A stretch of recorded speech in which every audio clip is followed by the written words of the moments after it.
Mhm.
Good morning, everybody.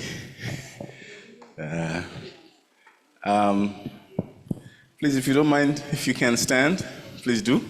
As we sing, lift every voice.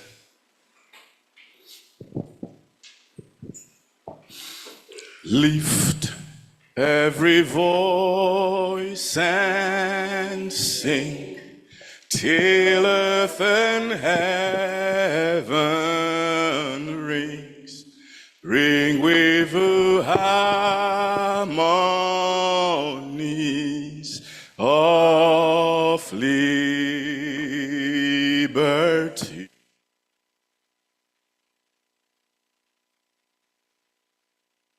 Rise as high as the listening skies. Let it resound as loud as the rolling seas.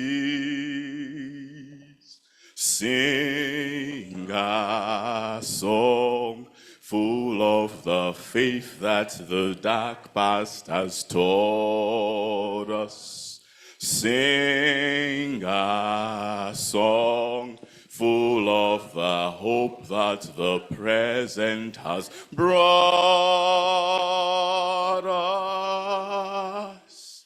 Facing the rising sun of a new day begun, let us march on until victory is won. Let us march on until victory is won. Thank you very much.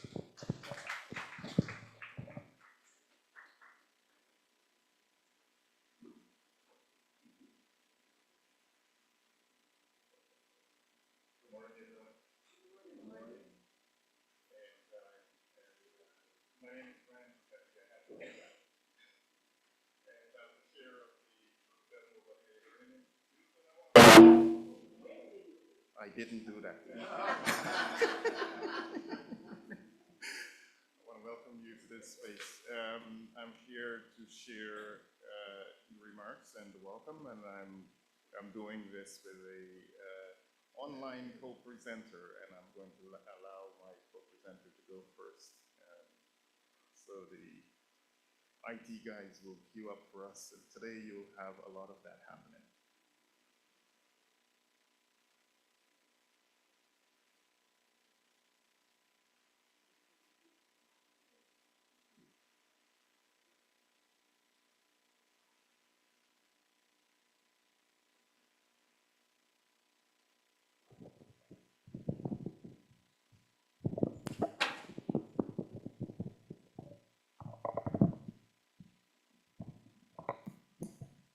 Check 1, 2. I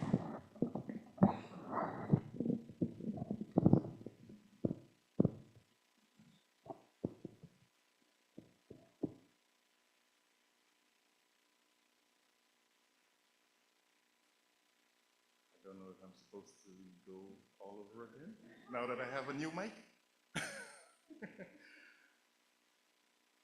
So we should have our online co-presenter queuing up very shortly to assist in the welcome and remarks.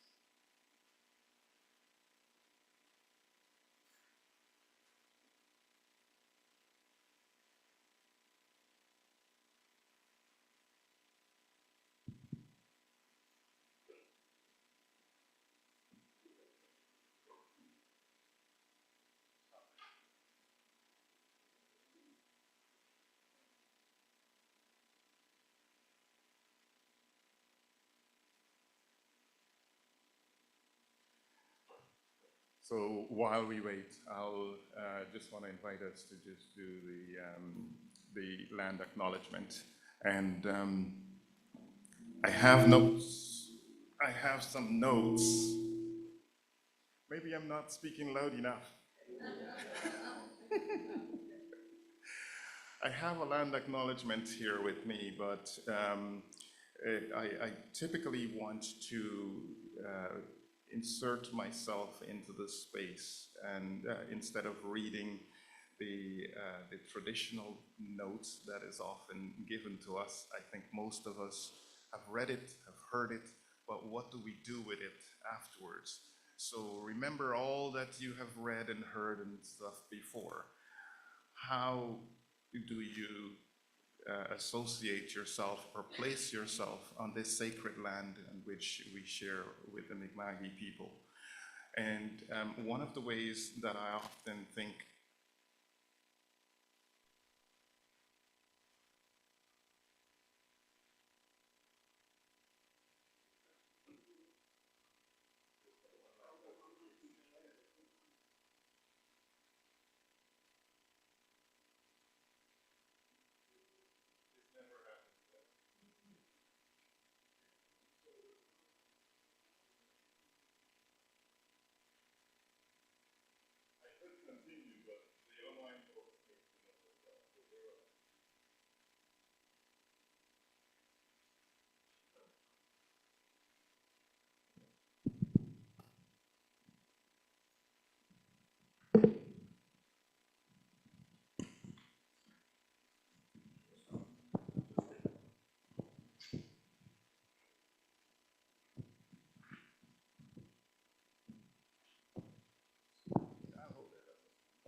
just in case we got to change again.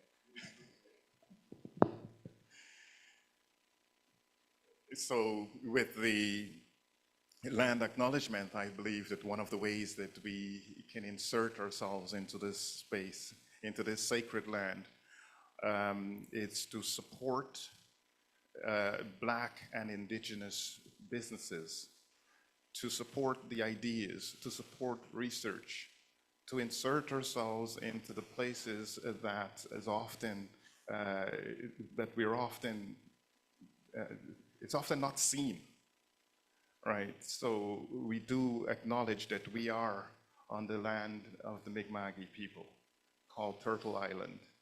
We also have to recognize that there's over 400 years of history here of African Nova Scotian people who were brought to this land, whether by force or willingly, those who came afterwards.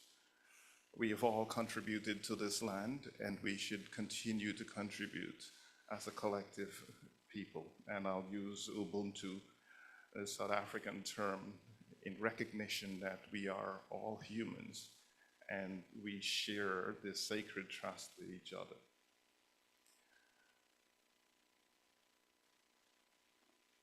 I'm also going to recognize that we do have ASL support here for those who need it, and it will be accessible for some and most of this symposium today.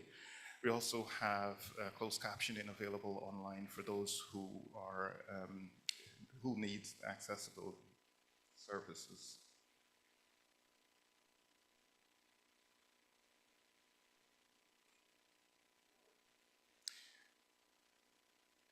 And I'll invite the IT guys to bring on my co-presenter.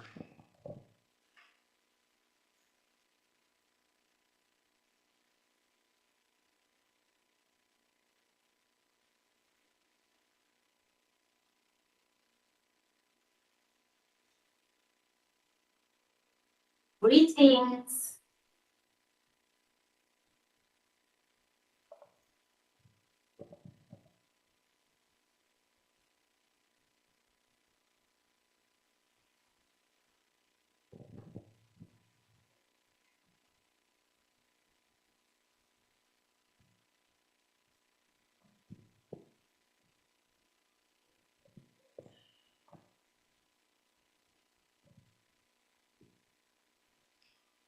In the interest of time, I think I will do my half, and then we'll just have the other half.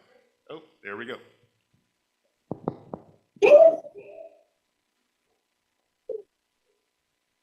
Sanibonani.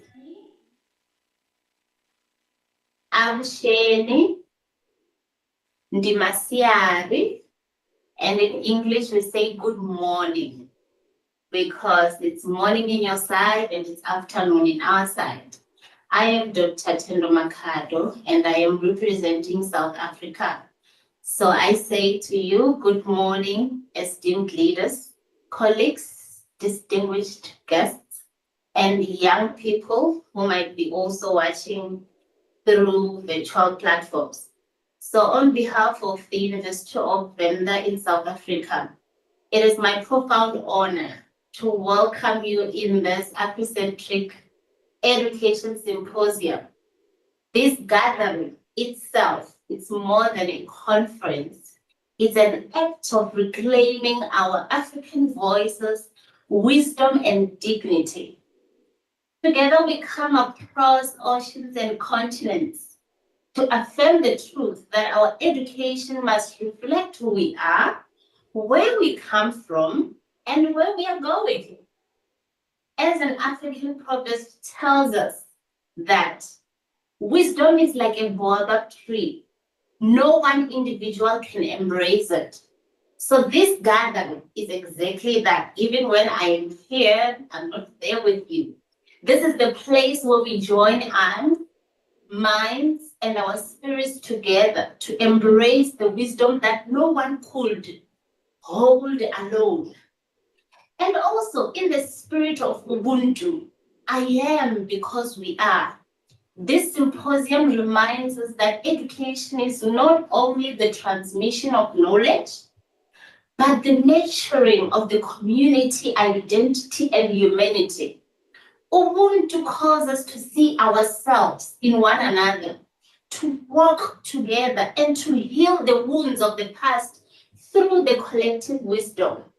So this year, we also paused a little bit to reflect on the 30 years since the Black Report of 1994, which was a historic moment that deemed Africentric approaches to learning.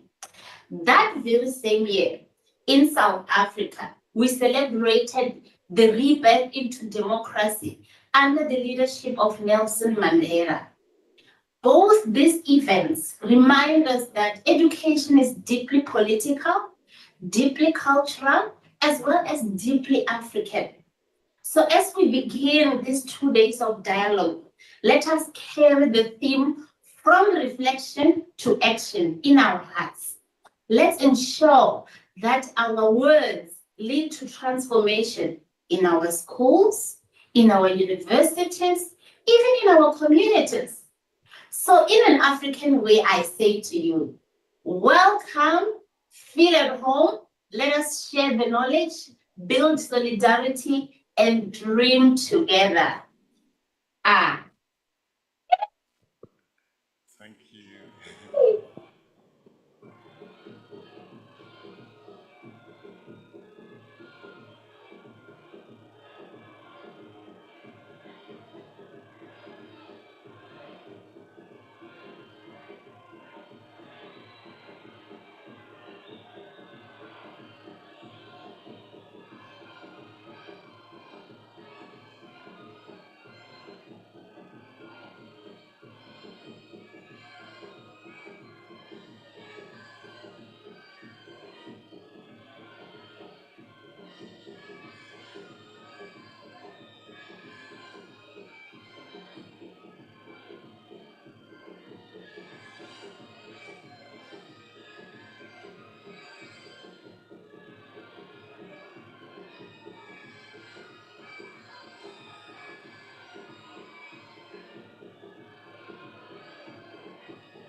father in the town, I will ask for permission to speak.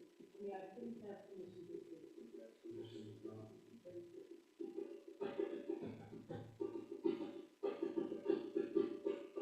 Libation is a ceremony that is offered as a convocation for our ancestors. A libation is offered by the pouring of a liquid of water or wine. Today when we use water, it symbolizes the flow of life, which is being nourished and defends our body, mind, and soul. As I pour the water, I will also say a share, and the audience will repeat, again, following this time. So as I say, I pour libation for our ancestors, please a share. So, it's often said that people who lack knowledge of their past is like a tree of those who can co-plant. So in the spirit of Sankofa, I'm showing the musical bird in the honor. This is a bird flying back, honoring the past and all the stories that we've had. And it provides forward into the present, which is the life that we live now, thanks to our ancestors. While hearing an egg symbolizes the unknown child or baby, which again is the future that we must nourish and get ready for. So thank you for the Sankofa bird, Sankofa. I raise my cup in reverence to God, who ought to make close to our lives.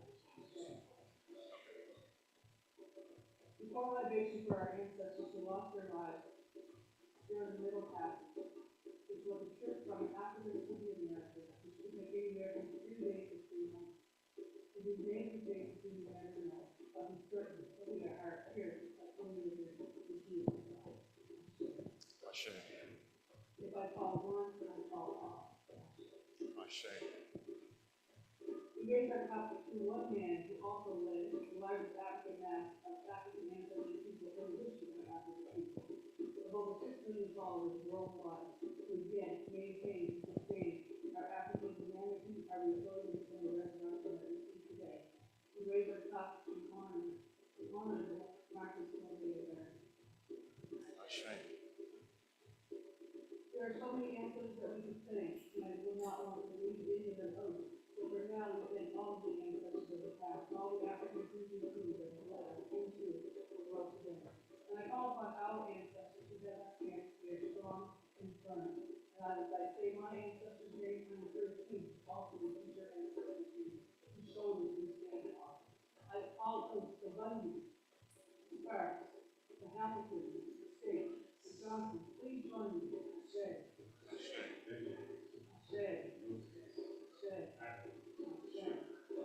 If I call one, I call all.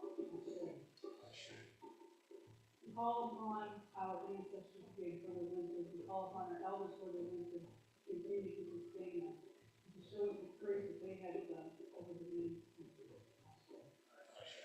If I call one, I call all. And Father, for our children, and for their children, for the future generation of African people, who will be during our history, who will also make sure that our resurrection continues before our vision. If I call one, I call all.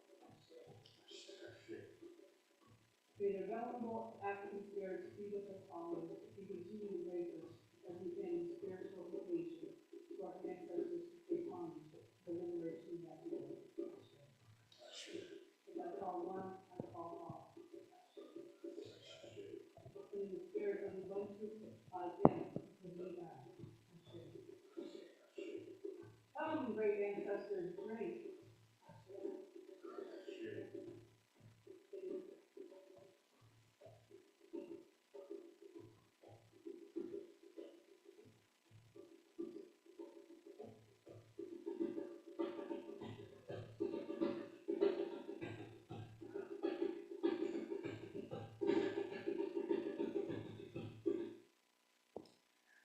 Thank you, Dr. McAdoo and Bernadette. She's in front and you couldn't see. She's smiling at herself all the time.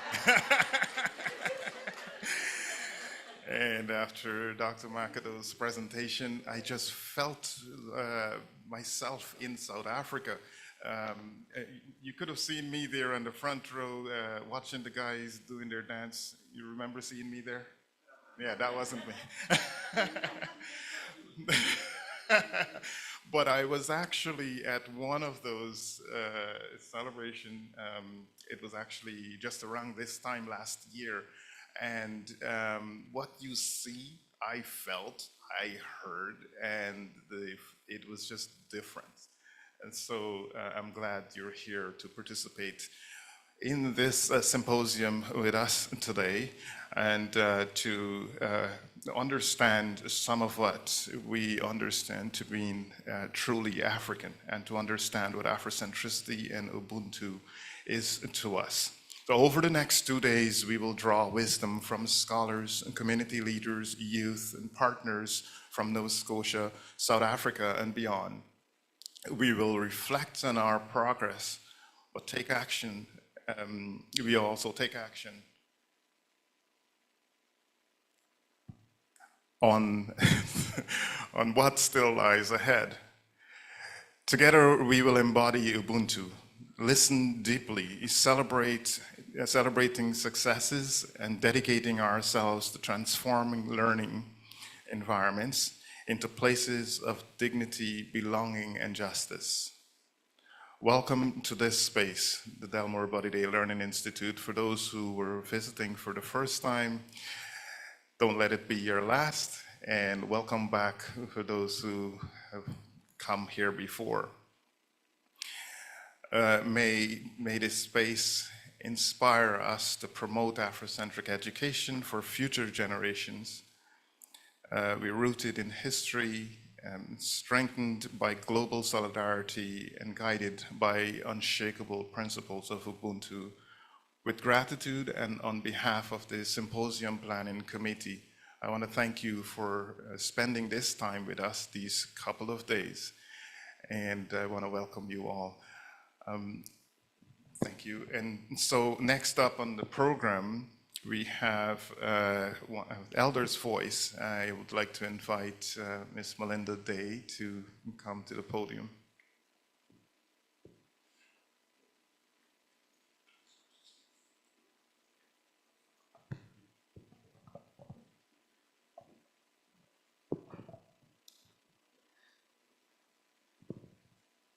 Yeah. I just want to say how happy I am to be here today for this. And Dr. Malefi, hi. Good to see you. Good morning, everyone.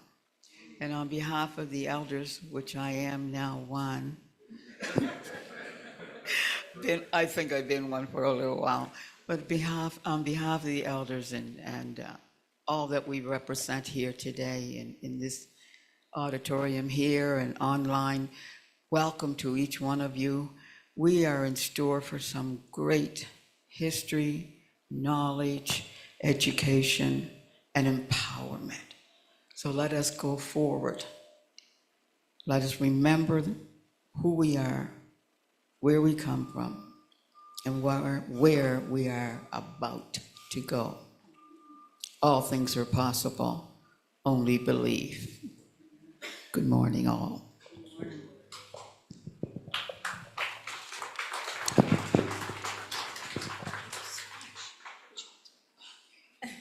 Sorry, it's a bit crowded up here. Thank you so much for that lovely welcome from Randy and from our guests. And my name is Dr. Susie Brigham. I am the Vice Chair of the Delmore Buddy Day Learning Institute. Sorry, it's a little bit of feedback, so I'm going to maybe speak a little bit quieter and hope that things will proceed fine. So I am here because I want to welcome our distinguished guest, Dr. Malefi Asante, who's just arrived from the United States last night. And he looks fresh and energized, and I'm so happy that you are here. We are all so happy that you are here. I may not be able to do justice to Dr. Malefi Asante's amazing bio, but I just have a few words I would like to share with you, and hopefully we'll learn a little bit more about his many accomplishments. But I'll begin with a few important points. So Dr. Malefi Kete Asante is a professor extraordinarius at the University of South Africa, and he is a professor in the Department of Africology at Temple University, where he created the first PhD program in African American Studies in 1988, named one of America's 100 leading thinkers by the Utnemeg's Reader, and honored by the Library of Congress as a history maker. He is internationally recognized as the pioneer of Afrocentricity. The New York Times describes him as a scholar known for his pioneering work in the area of Afrocentricity. Dr. Asante is the author of more than 100 books, that's true, and he is translated into multiple languages and he has written over 500 articles. He is among the 10 most widely cited African scholars. At Temple, he has directed more than 140 PhD students, and he has also founded the Journal of Black Studies, UCLA's Center for African American Studies, and the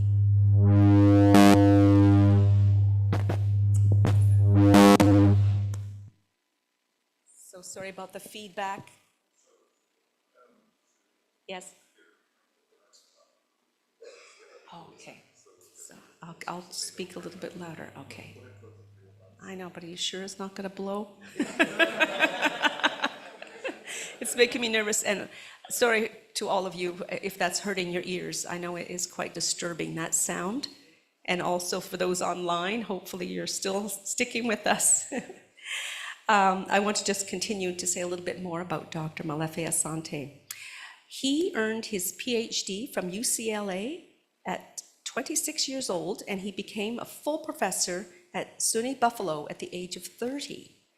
His contributions to education include consulting with school districts and designing Afrocentric curricula, such as Philadelphia's mandatory African American history course, which I hope will continue even in 2025, given what's going on.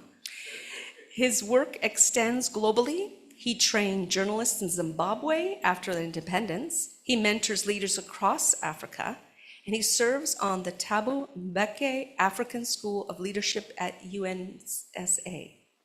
Frequently featured on 60 Minutes, BBC, and the CNN, he continues to shape international dialogue on Africology and African unity. In recognition of his leadership, Dr. Asante was installed in Ghana at the Nano Okru Asante Pisa, the Kaidomahene of Tafu, and later appointed the Wanadu of Court of Hassimi Maiga in Mali. He holds honorary degrees, doctorates from Pepperdine University, University of South Africa, Sojourner Douglas College, and the University of New Haven. In 2019, the National Communication Association honored him as a distinguished scholar, its highest recognition. Dr. Asante lives with his wife, Anna Yanega, in Philadelphia, and he's traveled to over 75 countries. He has 3 children, Mario, Eka, and MK Asante, who was born in Zimbabwe. And he has 6 grandchildren, Jamar Ramses, Ayana, Ayon, Nova, Akira, and Akila. Dr. Molefe Asante's talk this morning is called Africentric and the Afrocentricity and the Reclamation of Black Intellectual Traditions. So welcome, Dr. Asante, and thank you so much for being here.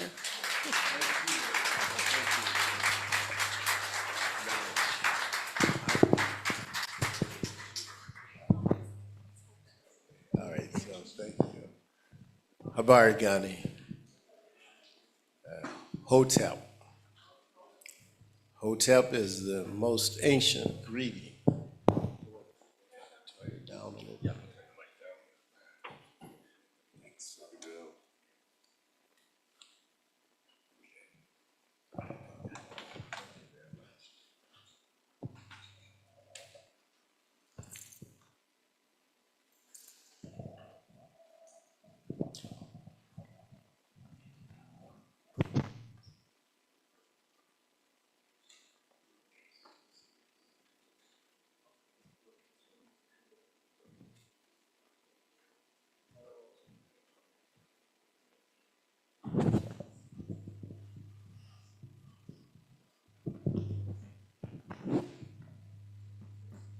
Yeah. Oh,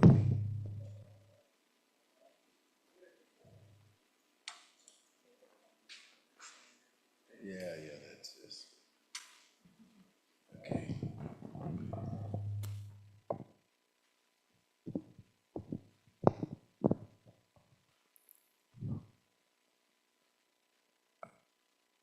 All right, thank you so much. Yes, I start by giving thanks to the indigenous people of this land. I start that way because the indigenous people of this land were the first Africans to enter the Americas.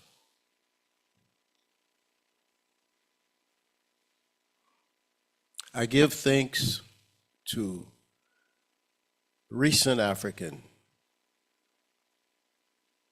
ancestors who crossed the seas, came to this land through many hardships. I give thanks to the people of Nova Scotia, the black people who came here from the United States first, those who hated the enslavement and who wanted their freedom. So whenever I come here to this part of the world, I always feel at home. And I've said that for 30 years. I remember when I came first here, when Delvina Bernard and Upshaw and those people brought me here for many years. I would always say to them that, hey, I feel quite at home here. It's almost like being in Georgia, but not quite so. I also want to thank Sylvia Paris and Randy Headley for making sure that the Delmore Day Learning Center is a center for Afrocentric studies. And I have followed the work that Sylvia has been doing, and Susan, the people who work with her and the board, and it has impressed me that you have continued to fight for the right to express yourselves as we ought to in a way that will help our children learn and become the incredible people that they can become. And so I'm humbled actually by being in your presence, to see your work and to know that this is a wonderful opportunity for us to learn and to move forward. There are many things that I could say, and I should start quickly to say what I'm going to say, because otherwise we will be here for 4 hours, and I know you don't feel like that, and I don't feel like that. So, but let me start by saying to you that the origin of all humanity is Africa. And before 70,000 years ago, everybody in the world was black. There were no other people. There were no Homo sapiens. All Homo sapiens, and that's who we are as the 8 billion people who live on the earth today. We are all Homo sapiens, regardless to our phenotypes, how we look. We're all Homo sapiens. The first Homo sapiens rose on the continent of Africa. And from those Homo sapiens came all the other people on the face of the earth. There is but one race. It is humanity. There's no polygenesis. There's no situation where you have Homo sapiens rising in Asia and in Europe and in Africa and in the Americas, that's different. All Homo sapiens started in Africa, and all Homo sapiens lived in Africa until the migration of some out of Africa 70,000 years ago. That's how we get the spread of Homo sapiens throughout the world. Once you have that fact, scientific fact, not an opinion, a biological fact, a DNA fact, once you have that fact, it is very easy for you to understand how the earliest indigenous people were actually people from Africa, everywhere, whether it's in Australia or in the Americas or in Europe, or in Asia. All indigenous people came from Africa, whether it's in the South Pacific, whether it's in the Caribbean, they all come from Africa. Homo sapiens do not exist more than 350,000 years ago. One African woman, it gave birth to all of us. That is science. That's not fiction. And until we get that in our heads, we won't even understand how crazy white racial nationalism as it rises in the United States under Trump is. You won't understand how crazy it is. It's a ridiculous position because it's an unscientific position, and it's not one that can be sustained logically in any way. So those are just my opening remarks. So let me go to my PowerPoint. I hope will they be able to see the PowerPoint? Oh, they will. Good. Great. All right. So this conversation, and I think I spoke with Professor Hetley about it yesterday, and George, and all these wonderful people here, that what I wanted to do was to talk about the reclamation of the African intellectual tradition. And that's important because even though we talk about the expansion or the dissemination of Homo sapiens throughout the world, we recognize that isolation from one another also brings possibility of differentiation, different political attitudes and ideas, and all these things create tremendous stresses among human beings. And this recent situation of the last 5 centuries have given rise to incredible notions of domination, of hierarchy, of patriarchy, of conflict as necessary. All these things are given to the earth or produced in the earth out of philosophy of aggression and greed.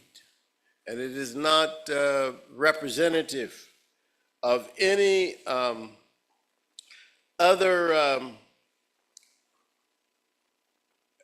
not representative of anything else other than the fact that we as human beings find ourselves in a situation where one people over the last 5 centuries has assumed that by virtue of its military might really should rule the world. This is a problem, and it's a problem not just here. I just came from Brazil. It's a problem in Brazil. It's a problem everywhere I've been in the world. I've been all over the world. It's the same problem. It's the same issue. And that issue has to be confronted. It has to be dealt with. by the people themselves, but also by those of us who also understand precisely that all humans are the same.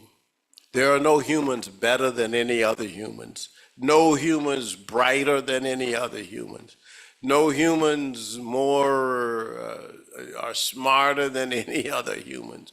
We all have the same capabilities. And I've seen those capabilities in human beings all over the world. So what happened to our intellectuals?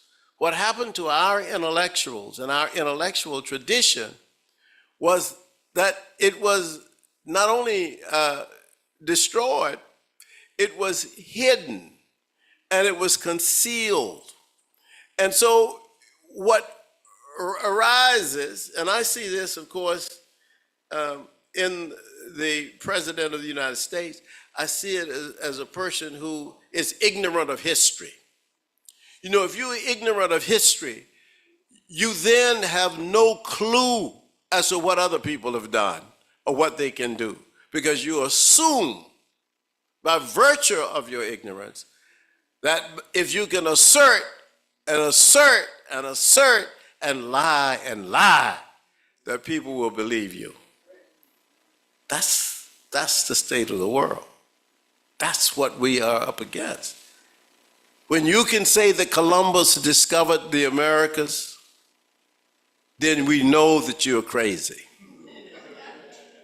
That there were people already there, already here.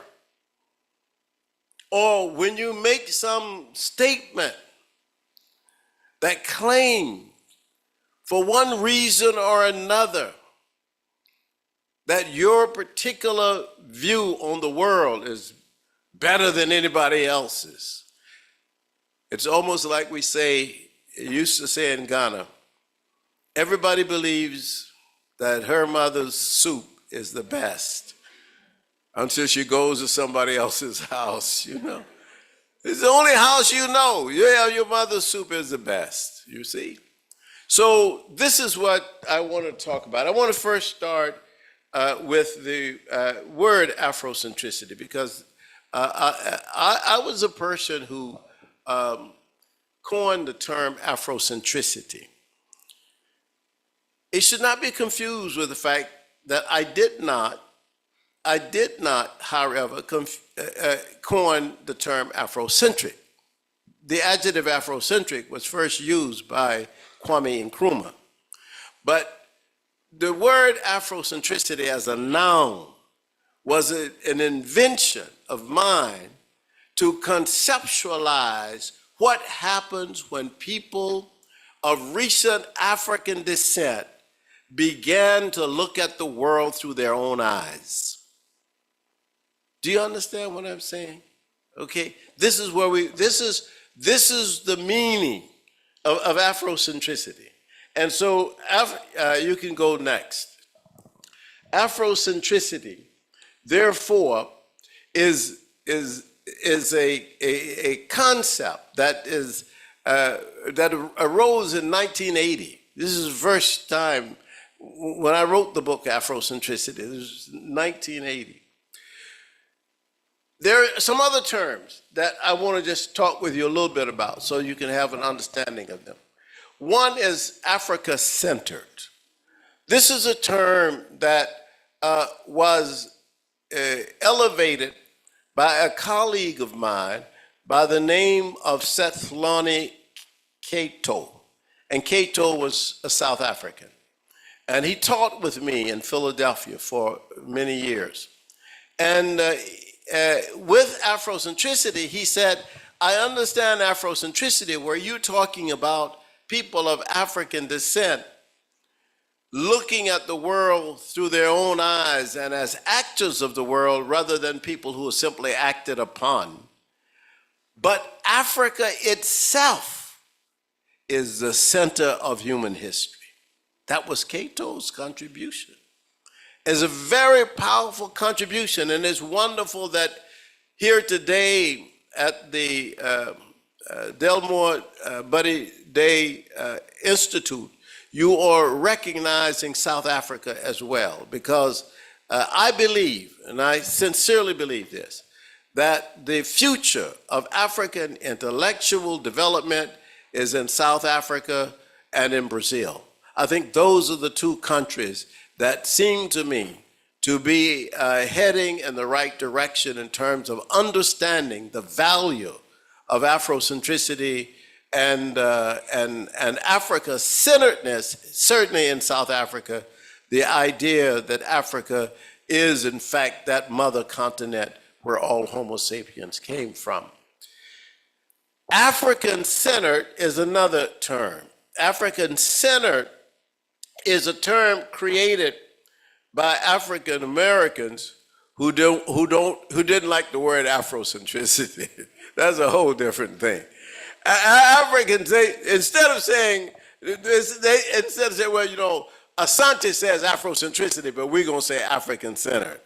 Well, I think they mean the same thing, but their notion was that Afrocentric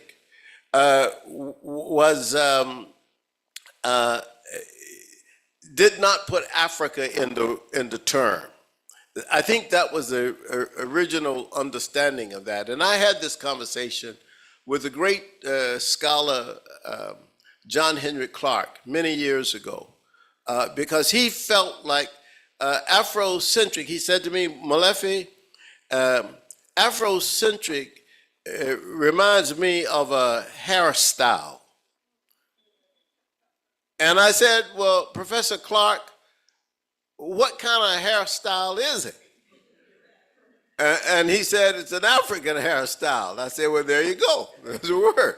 Afrocentric. So you understand the word. You understand it. So that's a small dispute, but I just want you to be aware that that was one. Then, of course, I know here, you came up here in Nova Scotia with Africentricity, and that is a term that was really given to us by the black psychologists. The black psychologists were the first ones to come up with Africentricity. And again, it was the idea that they wanted to put Africa in the word. And they thought that Afro would not put Africa in the word. So they came up with Africentricity. Of course, my response to that was, I created Afrocentricity. I've never seen the book on Africentricity. And I'm still looking for it. I'm sure somebody's going to write it. And that's going to be another idea. But I think that they mean the same thing, too, that we mean when we say Afrocentricity. Because if you are going to use the English language, the Dictionary of Etymology tells you that the best way to make combinations of words, particularly if they have Latin base, is with an O, because it's more fluent. Afro is more fluent for the English speaker than Africentricity. But it's okay if people like Africentricity. I've been saying this for 30 years. Coming to Halifax for 30 years, I've said that. I don't know why y'all chose Africentricity, but it's okay.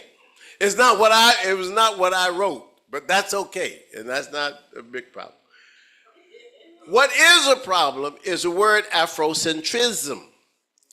Afrocentrism is a problem because the people who use Afrocentrism are claiming some notion of religion. They're claiming that it's some sort of nativist, essentialist belief. It is not Afrocentrism. You don't let people say Afrocentrism. Afrocentricity. Do you mean Afrocentricity? You mean Afrocentrism? No, we don't. You're talking as if you're claiming some notion of religion. This is not Afrocentrism. Africanity is another term. Africanity is how we are as Africans. We like our music, we like our clothes, we like our hairstyle. You can have Africanity and still not be Afrocentric. In other words, you can wear your hair in braids and you can have locks and all that and still be Eurocentric. It doesn't have anything. Afrocentricity is a conscious understanding that your actions are based with you as an actor, not as a spectator. You're not on the margins of anybody's history. You're not on the periphery of anything. You yourself, you are a historic individual. You come from a historic community. You are a collective people with a strong sense of identity based on that. So anyway, let me just go to the next slide. And we can deal with all the other things. I think you are at the last slide. I want to go to the next one after the word Afrocentricity. There you go. Okay, now I think we've explained that. Go to the next one. Thank you. This one is, the next slide here is Cardinal Principle 1. So this notion is that it is a paradigm. It's a paradigm, a philosophical paradigm, where the centrality of the African person and the centrality of Africa is at its core. That's the key thing that we have to understand. And once we understand that, we understand a lot about Afrocentricity. That means when I say it's a paradigm, I say it works in everything. It works everywhere. You ask a fundamental question. Is this, if you're doing an interrogation, you want to know, is this action in the best interest of African people? That's the question.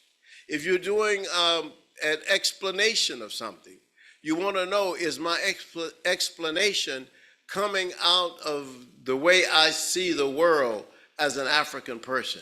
If you are not an African person and you want to do Afrocentric thinking and Afrocentric work or Afrocentric research, as I have students from Europe and Africa and Europe and Asia mainly, as well as North America. And my students from Asia and my students from Europe, when they come to me and they say, I want to do an Afrocentric study, I say, what that means is that the questions that you raise and you ask have to come from the standpoint of the African person. That's all. You can't impose Europe on it. You can't impose, it's just like when I go to China, if I'm studying the aesthetics of early Chinese pottery, I'm not going to impose European 90-degree angle aesthetics on the Chinese. I'm going to let the Chinese tell me what's your aesthetics. It has emerged from you. I'm not going to tell you what I think it is. I need to know what do you think and how do you see this, you see? And what has happened to us as African people is that Europe comes to Africa and tells the African, this food is this, or that food is that, or this fabric is this, or these dances are wow. I lived in Zimbabwe, and you read the documents that the Europeans wrote, and you shake your head. When they saw African dance, they said it was wild. Well, what are they thinking? What are they trying to say? It's the European imposing, you see. So if you come to a culture, you first must you have to have the humility to say to the indigenous people, you tell me, what is it? How do you see the world? That's why it's so important that now we are coming to the point where people are talking about Ubuntu. That's just one African concept. There are thousands, but that's an important one that now has caught on because of people like Bishop Tutu when he was alive. He talked about Ubuntu. So now Ubuntu, everybody can talk about Ubuntu. Well, we need to also talk about Ma'at. We need to talk about the Yoruba concept of Iwa Rere. There are many, many concepts that we can talk about. You see what I'm saying? We do talk about Sankofa, and that's good. So Ubuntu and Sankofa, if you leave here from this symposium with just those two, you're okay. You at least, you got something, all right? Sankofa and Ubuntu. But we will try to expose you to some other things. All right, I think we can go to the next one. Metaphors of Afrocentricity, I think. The next slide, the next one. And there you go, metaphors. Okay, so the metaphors of Afrocentricity will give us terms like location, place, agency, centered, stand, Jed. These are, and the reason I'm saying this to you is because what has happened over the last 25 years in the US is that more and more students, and also in Brazil, more, and in South Africa, as I pointed out.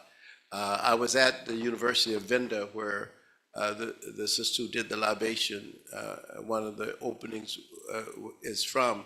But at Pelagwani, University of Limpopo, University of Zululand. I was just there last year. University of Zululand, you know what they call their university? The motto is, we are a node for African thought. They have a whole entire university based on Afrocentricity, University of Zululand. The African culture, fundamental, you see? So you have to ask yourself, how do you get there? You get there because, first of all, students who want to study, you ask them, okay, so what's the terminology for this discipline? Because it's a discipline now. And you got a whole discipline that's based on Afrocentricity. It's called Africology. Africology is the Afrocentric study of all African phenomena. The Afrocentric study of all African phenomena. That's Africology. So Africology, as the Afrocentric study of all African phenomena, how do you do that? First of all, you have to talk to the researcher to find out where she's located. Where are you located? Are you located in your head in Europe? If you are, you're going to have to first get out of that head into another one so that you can understand what it is you're looking at. Where are you misoriented? Are you an African person who is misoriented? And you don't understand your own history, your own culture. You believe that the earth is only 6,000 years old. That's the misorientation. You don't understand yet. You have to deal with misorientation. You have to deal with the notions of being disoriented. People are confused. And if people are confused, then we have to work with that before we can talk to them about being centered, you see. Lost, decentered, dishistory, dismissing history. So you have all of these things that are going on when you're trying to teach people how to look at phenomena that will give them a better sense of appreciation for themselves and for history and for understanding. Let's go to the next slide, please.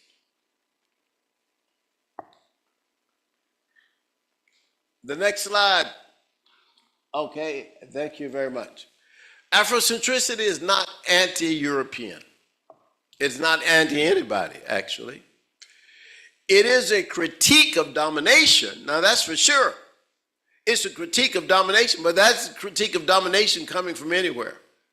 It has always been a critique of domination. The reason it's a critique of domination is because Afrocentricity believes that all humans have equal dignity. And this comes from our tradition. It's our historical tradition. You know the story of Jetty? The story of Jetty, this is a great story. When the attendant to the king of Khufu, King Khufu, went to him and said, you know, there's a man in your kingdom who can cut a person's head off and reattach it. And Khufu, the king of Kemet, which the Greeks call Egypt, said, I want to see such a man. Bring him here. And they went and they found Jedi and they brought him to King Khufu. And Khufu said, Jedi, is it true that you can cut a person's head off and then reattach it? He said, yes, I can do that. He said, okay, I want my attendants to go get that prisoner that we have. Bring him up here. And then when he comes up here, I want you to cut his head off and reattach it. I want to see this with my own eyes. So they went and they brought the prisoner up. And Khufu said to Jedi, cut his head off. Here's the sword. And Jedi said, my lord, even a prisoner is a human. That's the first time in human history. Listen to this now. This is Afrocentric and true. The first time in human history, around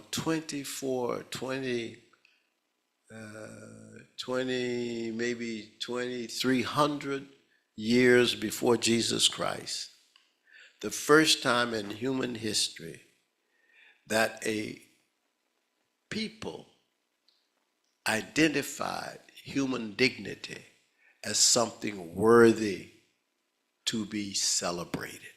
It was African. Khufu was shocked, but Jedi said, he's a human being, I can't do that. He said, now I can do that goose over there. And he went and cut the head off the goose and put the head back on. But he couldn't do it with a human being. Because even though it is true that he had those abilities, it was not within the paradigm of African culture to do that.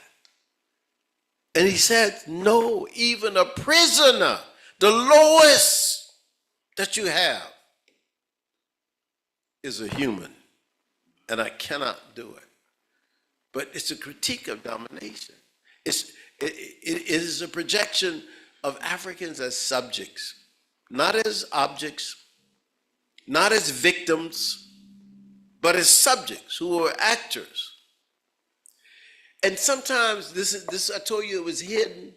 In Philadelphia, next year they're having the 250th anniversary of the Declaration of Independence in America. But one of the things that I have always said is that there were Africans in Philadelphia during the time that they were declaring independence.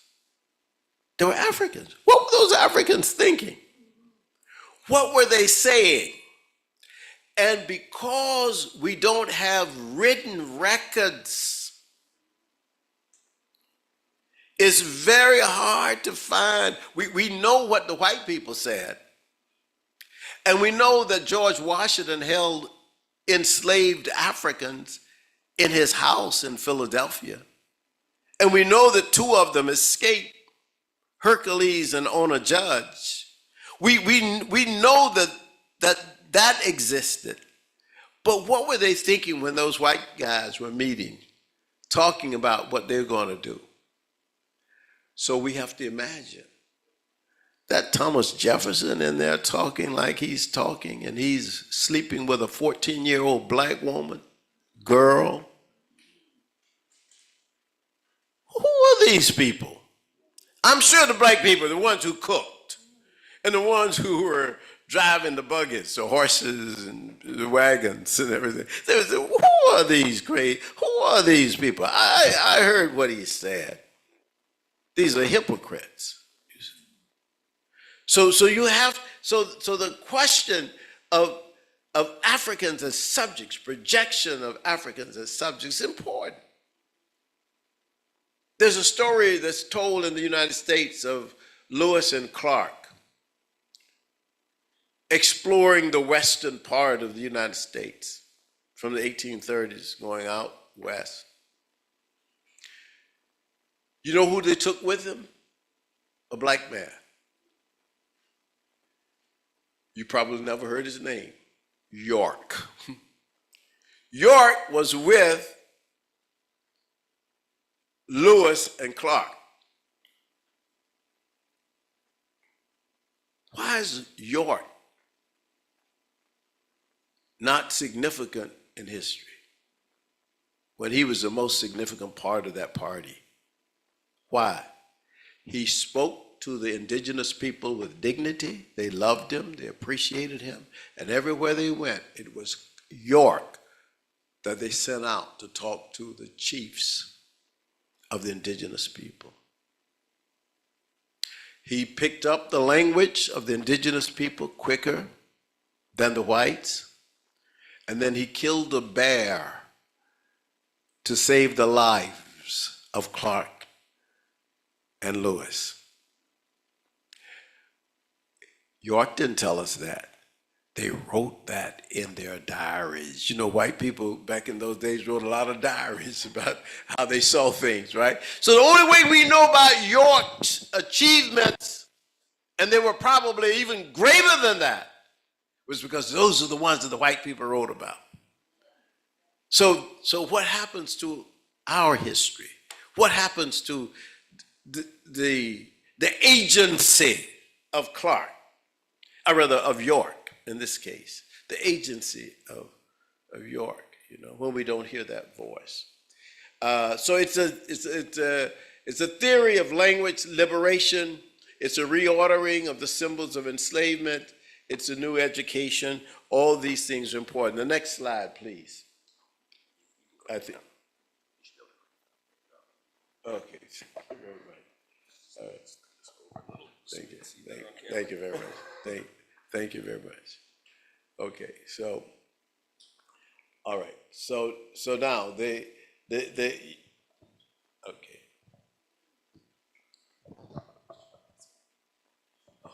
Okay. All right. Okay. All right. Terminology to be.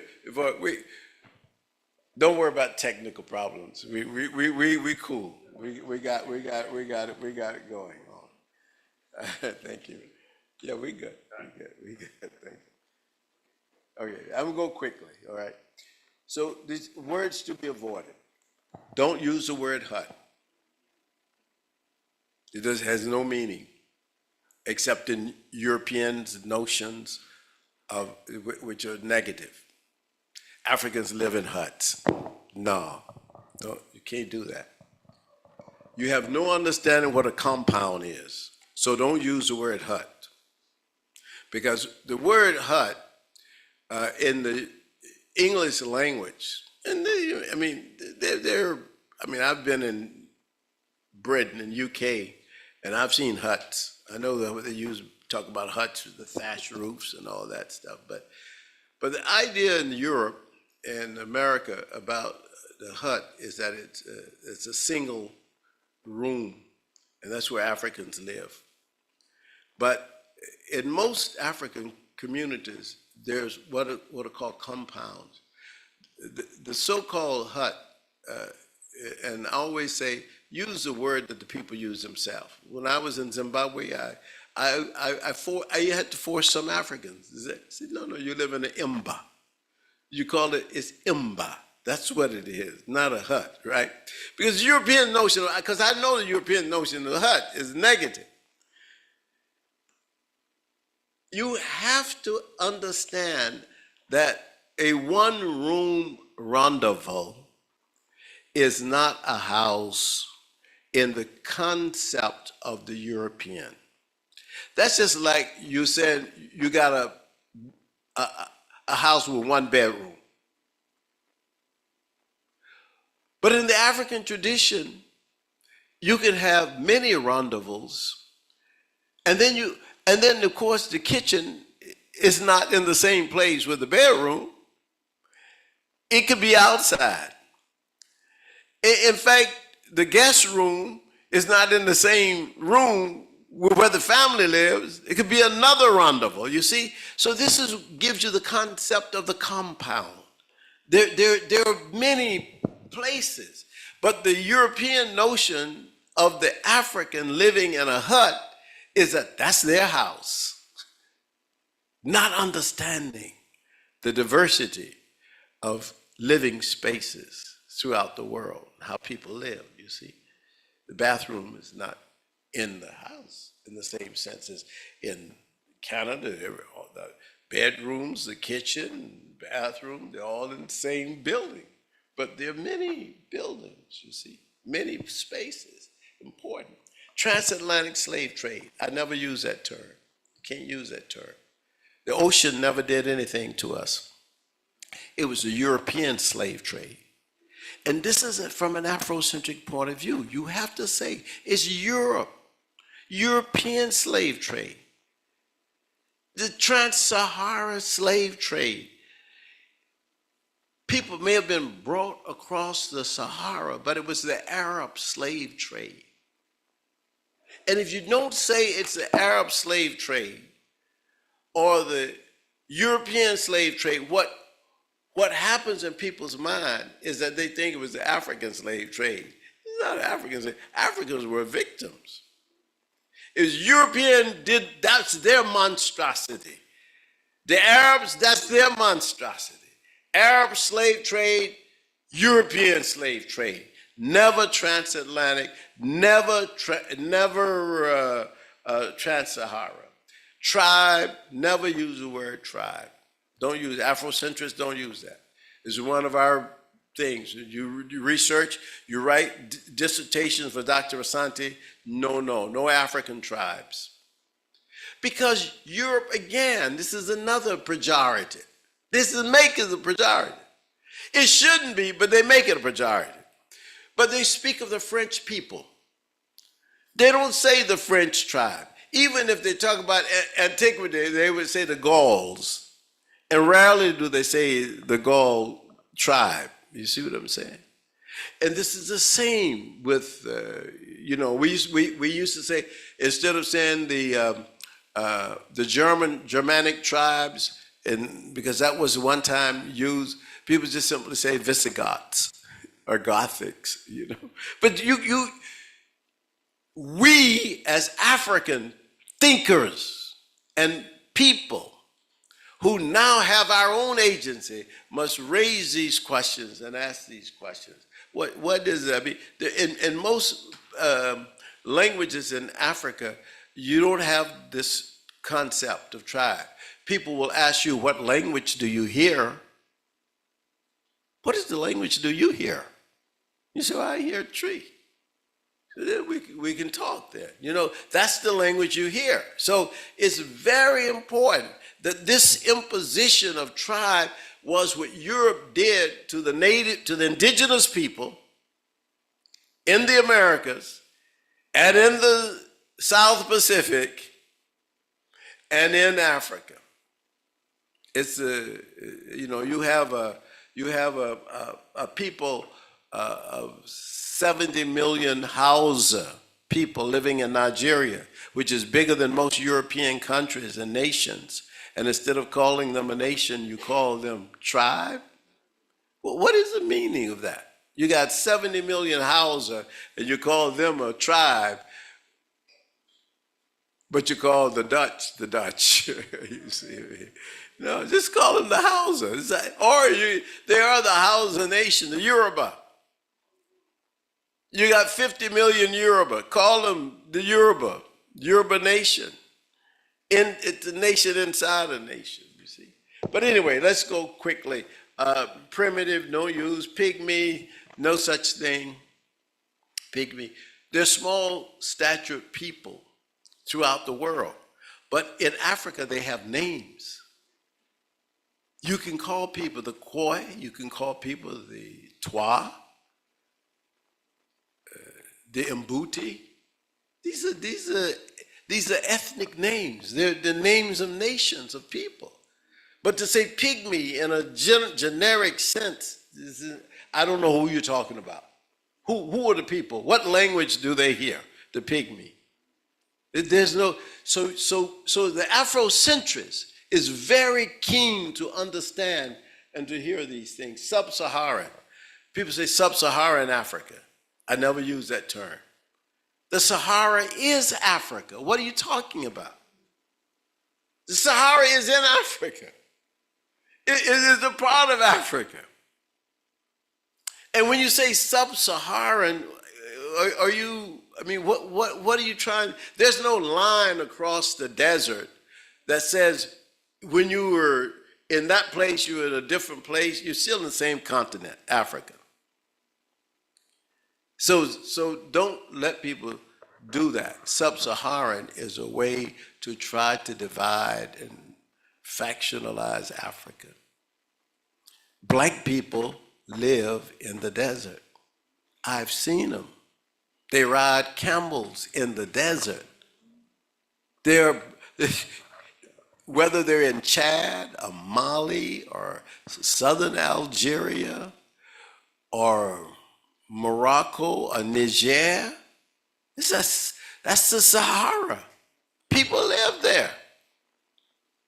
And if you, so you have to have that understanding. Middle East is another one. There's no such thing as a Middle East. Middle to where?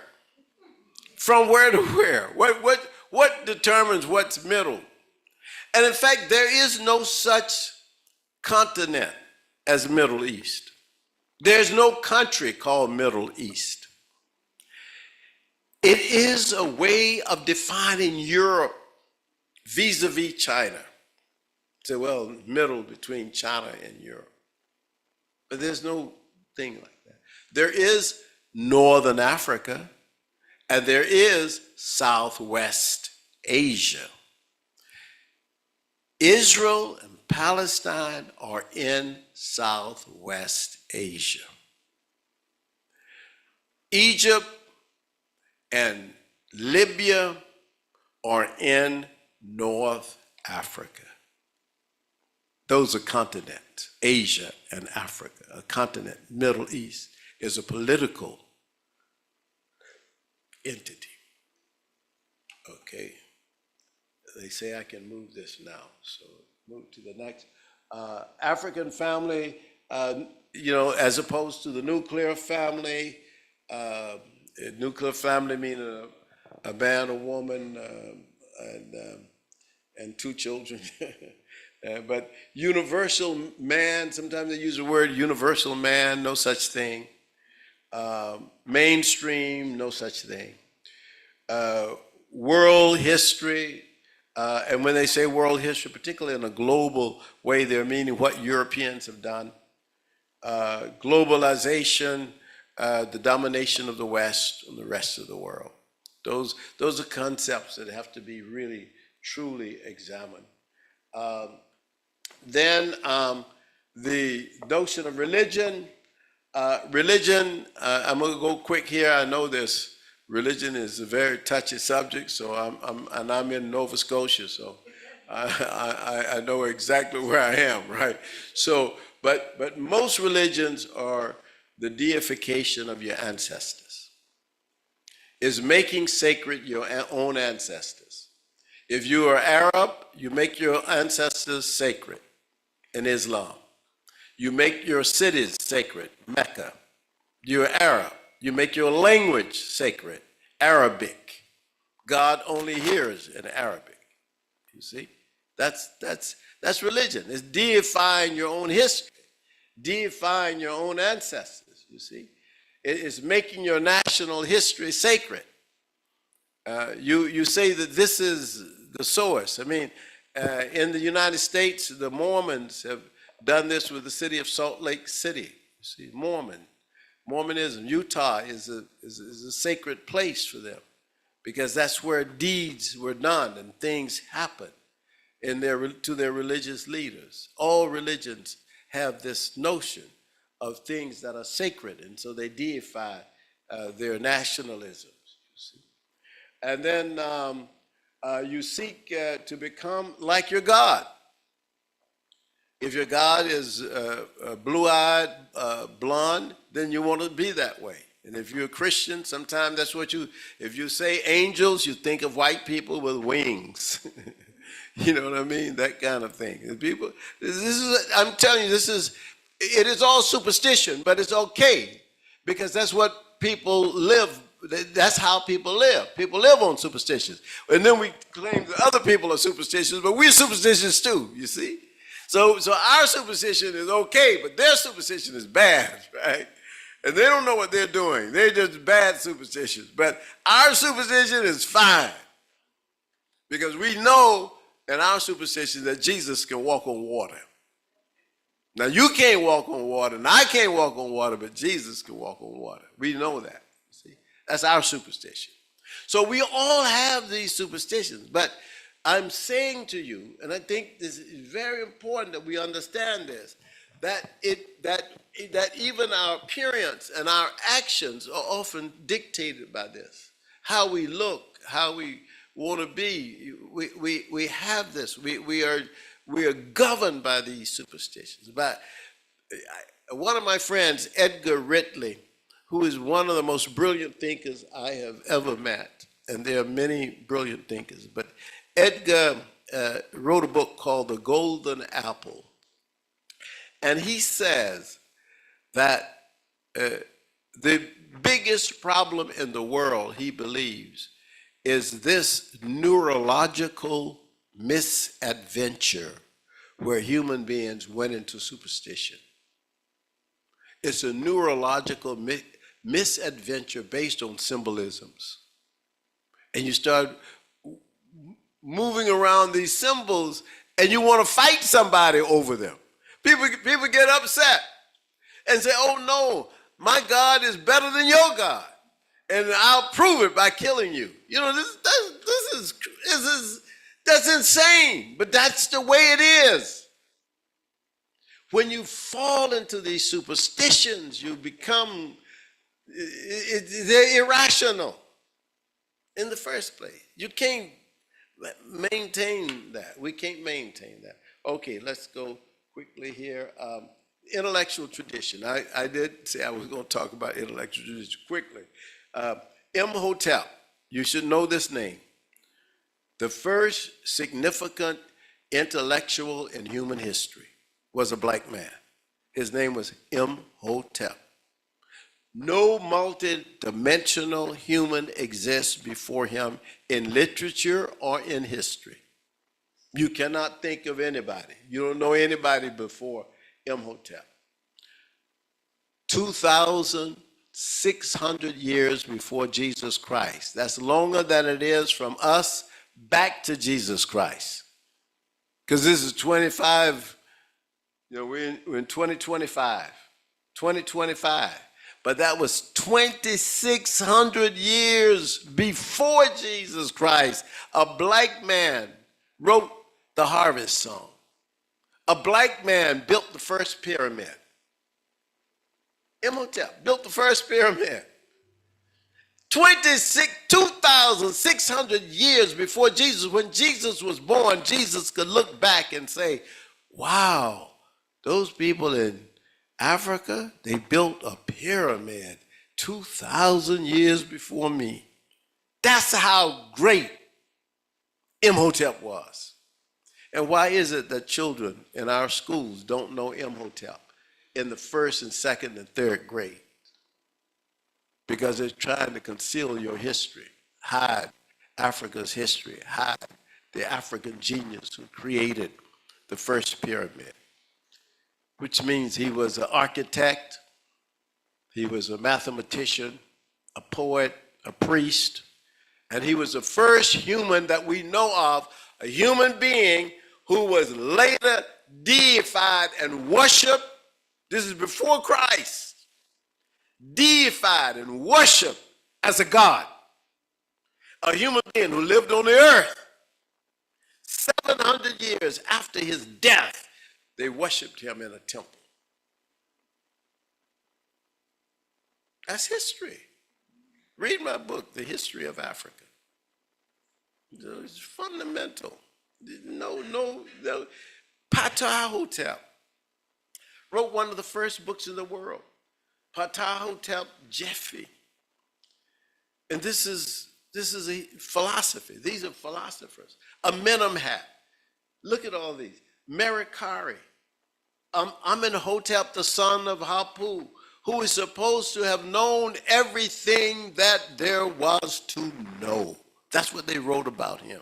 He knows everything there is to know. Ezana of Aksum in Ethiopia. One of the great kings and scholars. Hypatia of Rakotis. Hypatia, woman, mathematician, who was slain and killed by Christians because they thought that she had to be a witch for knowing so much mathematics. This is African history here. All these people lived in Africa. Plotinus of Kemet. He was so smart that people later, long after he died, claimed that he was really trying to follow Plato. They call him a Neoplatonist. Now Plato lived about at least 600 years before this man. He was not trying, he was an African. He never left Africa. Plotinus never left Africa. And yet they want to claim that, well, he was just really trying to follow Plato. That's again, sometimes what I call European thinking. Okay, fundamental classical texts. The pyramid texts, they're the oldest ancient Egyptian collected texts dating to the late Old Kingdom. They're the earliest known body of ancient Egyptian works. They dated from 2400 BC. The pyramid texts, those are texts that, and I've seen them, I've been in the pyramids and you can see them written all over the ceiling and the walls of the pyramids. And somebody collected them in a book. They call them the pyramid texts. They're the oldest texts. No, they are, the texts of ancient classical Africa are older and more comprehensive than the texts of Rome and Greece in the ancient world combined. You combine all of Rome and all of Greece and you won't have Kemet or Nubia. Kemet and Nubia. The two classical civilizations of Africa are Nubia and Kemet. The classical civilizations of Europe, Greece and Rome. The classical civilizations of Asia, China and India. But they've always tried to take your classical civilizations away from Africa. Oh, Africans don't have any writing. Wait a minute. Most of old Europe didn't have any writing either until Latin and the Greeks came and gave it to them. Come on, what are you talking about? Not every country creates writing. It's true in Asia too. Chinese is older than Japanese. And Japanese comes from Chinese, you see? So it's all you can't, you have to ask yourself the question, why is it to try to diminish Africa? And Africa is a home, remember I started telling you, it's a home of Homo sapiens. Let's go quickly. Coffin texts. They're a collection of ancient texts written or found in the pyramids and on other tombs. They're in the coffins. And they're a collection of texts. This is the Book of the Dead, the name given to a set of texts written around 1500 BCE called the Book of the Coming Forth by Day and the Book of Going Forth by Night. This is an ancient book. And now I'll give you a few more here. I want to give you the canon, the idea of knowledge. We started with Ubuntu and Sankofa. I'm telling you, the Afrocentric epic canon includes the epic of Mewendo, the epic of Wenge, the epic of Sundiata, the Kebra Nagast, the epic of Liongo, the Salamaka, the Gazira's lute, the Epic of Leonja, and I believe, and I've studied these, but I believe that there are dozens of other epics that I don't know anything about because I don't know those ethnic nations. I don't know all those nations, you see. But these are the nations. And then, of course, in addition to this, you have the great Yoruba text, the Odu Ifa. And the Odu Ifa is one that my son, every week, he and his family, they read one of the Odus and they discuss the meaning of the Odu for that week. 256 sacred Odus of the Yoruba people. It's an amazing book. Go get a copy. Get it from the library. Read the Odu Ifa. You read the Bible and the Quran, and we're talking about superstitions. Read the Odu Ifa. Ifa says that God requires of you one thing and one thing only. It is not wealth. It is not education. It is not fame. It is only Iwa Rere, good character. That's from the sacred text of the Yoruba people. God required, and what did I teach my children? Good character. I want you to make good grades, but I want you to have good character. I don't want you to become like a Trump, you know? I want you to have good character because good character will carry you throughout the world. Iwa Rere is good. All right, and now I'm ending. Pedagogy. Let's do pedagogy. We're in right here because this is our key point. Pedagogy here. Pedagogy. Always start, as you're going to teach, start at the origin. That's why I started with humanity, Homo sapiens. Start with that because that helps to put things in order for people. It really clarifies things. And then speak for one humanity. Speak for one humanity. You can talk about the differentiations that happen because of migration, mutation, the ice age and all that stuff. But the fundamental thing is we're all the same human beings, wherever we are. Emphasize ma'at. Ma'at is ethics, good character. That's what you teach the students. Situate the students in their own historical and cultural basis. And if you do that, I guarantee you, you will have reclaimed the African idea, and you will have reclaimed African intellectual tradition. Thank you very much.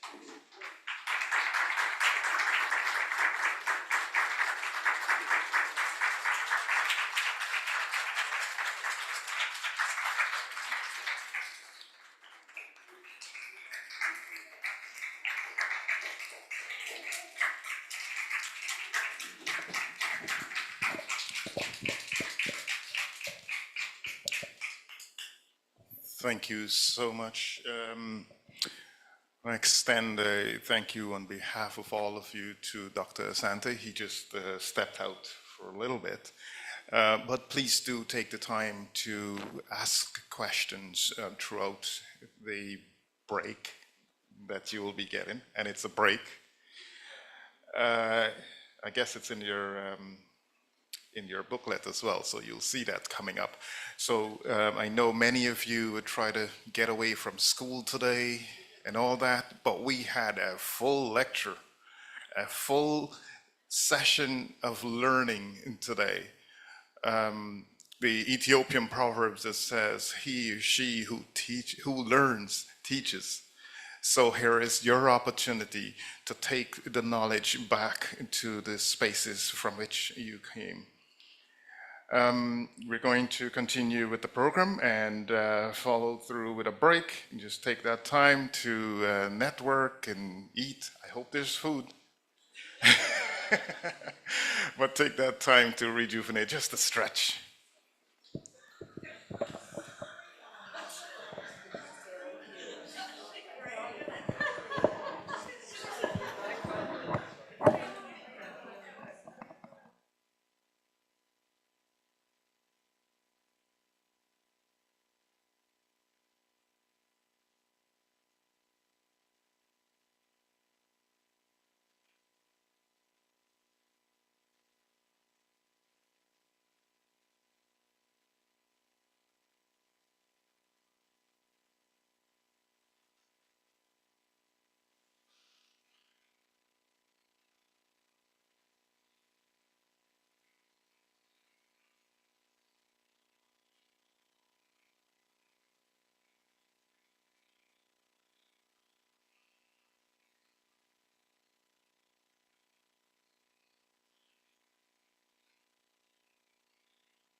such a rush, my baby, slow down, come find your love. I'm hoping you see me, Check, come serve it up. check, Love it when you two. stir it up. Check, Body check, belong on check, TV. 1, 2, check, Oh, this 1, 2. feeling I can hide. You're feeling up my mind, and I just don't know why.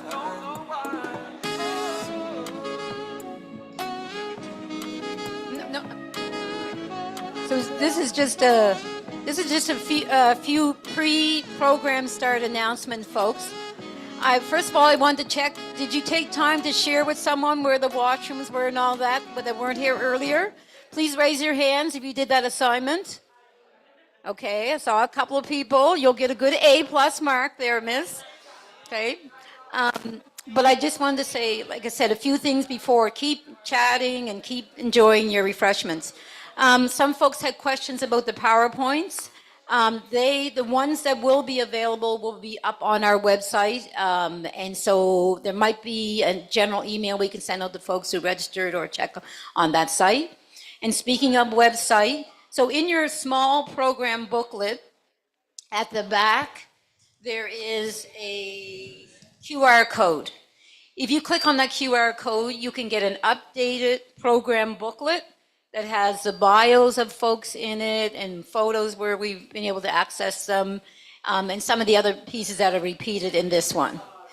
And it's lovely. It's lovely done by our online tech team support and our support person who helped with the putting together of the book, Lindsay Rock. And then as in terms of technically getting it up online, our tech folks. I think those are the kind of in-between technical things that I wanted to say. I told you about the booklet. I test you and only a few passed. And then I also had the chance to talk about the PowerPoints. Okay, thank you. So I'll turn over to the main program, folks.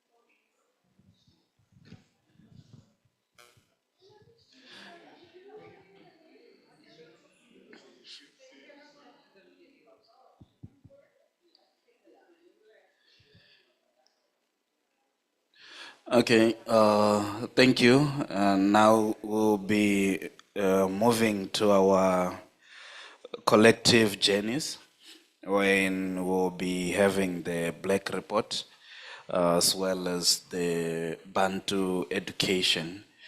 So this is all that most of them were talking about as moving towards sharing what happened with the Black Report as well as during apartheid in South Africa. So I will be calling to the front Mr. Brad Barton, as well as Dr. Patrick Akembo, to join me in front for the panel discussion. And we also have one Professor Mavis Muraudzi, who's in South Africa, who's going to be live online, virtually.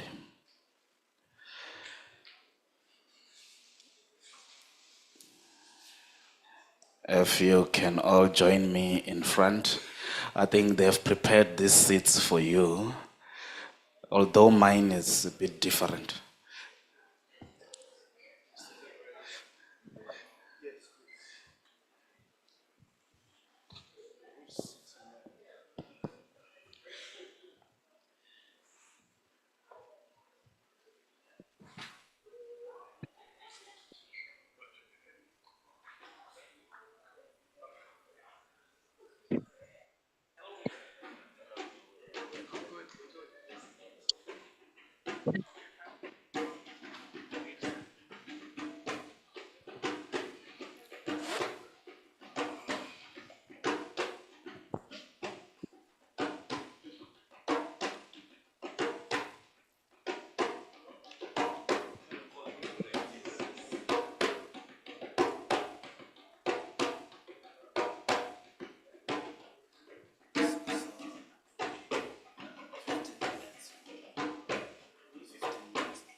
15 minutes each can do.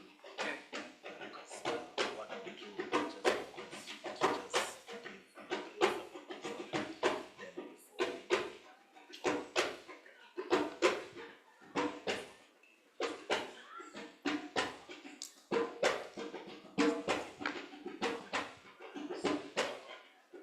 so just as short introduction, maybe we run the introduction first, then we can start.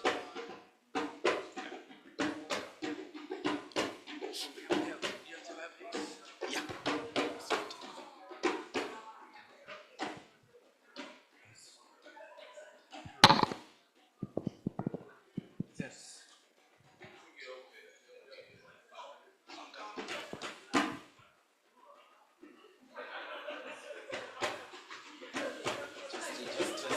Just test it. Yes. It needs to be too close. Okay, thank you and welcome back. I would also like to indicate that the drumming was calling those who are still outside back so that we can start. I'm making it formal, but the drumming was calling everyone back. So please, if we can all come back and we stick to our time. While others are also coming back, I think we will be moving, and I think this session is clearly just providing our collective journey, which looks both at what had happened in this continent as also what happened in South Africa. So as I indicated, we have 3 speakers. Among the 3 speakers, we have Mr. Brad Button. I'm using what I was told it's liked. I know the full name is Bradford, but I'm using what has been. That's fine. It's fine, yes. And we have Dr. Patrick Akembo and Prof. Pumulani Mavis Muraudzi from South Africa. So to start, I will just request our panelists. We'll start with Mr. Brad Button to just give a brief about himself, just 1-2 minutes. Testing. Can you hear me? Actually, I'm a relaxer now because I'm in a place with a lot of people I know. And I'm very pleased to see you here today because I know it's very difficult for us to come together for many things. And we have to do that. I'm thinking, reason why when somebody asked me about participating, I'm glad I said yes, but I know that sometimes I get too deep in relationship to things that I have to carry later. But, you know, I'm happy to be here because after the Delmo Buddy Day room is something that we needed. And I'm so glad to see you being occupied with a focus on Afrocentricity and with those of us who were born and raised in Nova Scotia, those of us who came from the Caribbean or from Africa. We want to make sure that we have those 3 and plus anybody else who want to be a part of it in a positive way to join with us. My first thing with the purpose of the presentation was to reflect on 30 years since the Black Report and until when it became public. First thing I want to say is that it's easy sometimes to visualize the timeline for things to become a reality. And I'm saying that to say, I know 30 years we had the Black Report. And I want to say that the Black Report to me, when I looked at those 3 volumes, they certainly had everything you needed to move ourselves as African Nova Scotians to another level.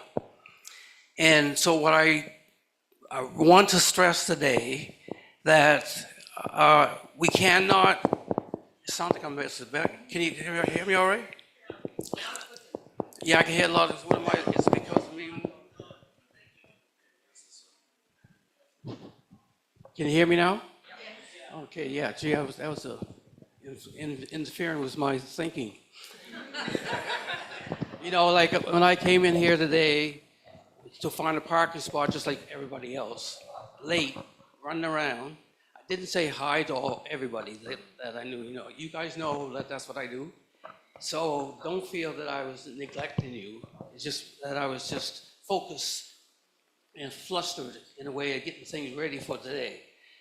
I took a long time to decide to take this chore, because when you volunteer in the African Nova Scotian community from one end of the province to the other, you take on a responsibility. And so I came from Jordantown, small black community, Cageville, Jordantown, Conway. And I remember the days when we went to segregated schools, right? Primary to grade 6. And actually, to be honest with you, the primary to grade 6 was a good time for me, because you know why? Everybody in the school I knew. So we were able to do that. Then when we moved to the junior high school, I see white faces all around you. And so at that time, I said to my father, they put me in this class that I know that I need to get out of it. My father has a quick temper. He went in to see the principal, and the next day I was moved to the academic course. So what I'm saying to you is that when you come from a small community and a small province, we all know each other. And so we need to come together as a unit, regardless of the personal role that you're playing.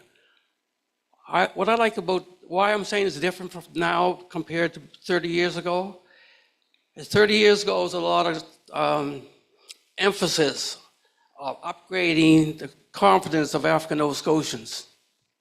There's a lot of things happening with all kinds of organizations and structures. And so what was the chore we had, we start looking at this, the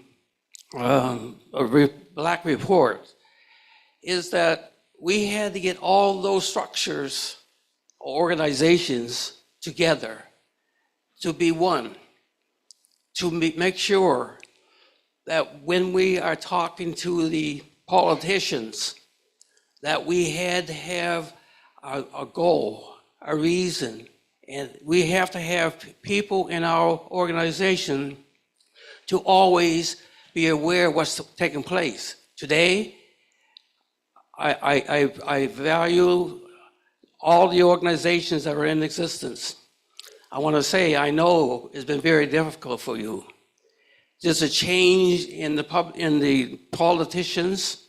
There's a change in how we are perceived. But I must say, you got to take advantage of the opportunity to join in with the politicians and our politicians, our persons working for the government. We must support them, and we must put together a way that we can communicate.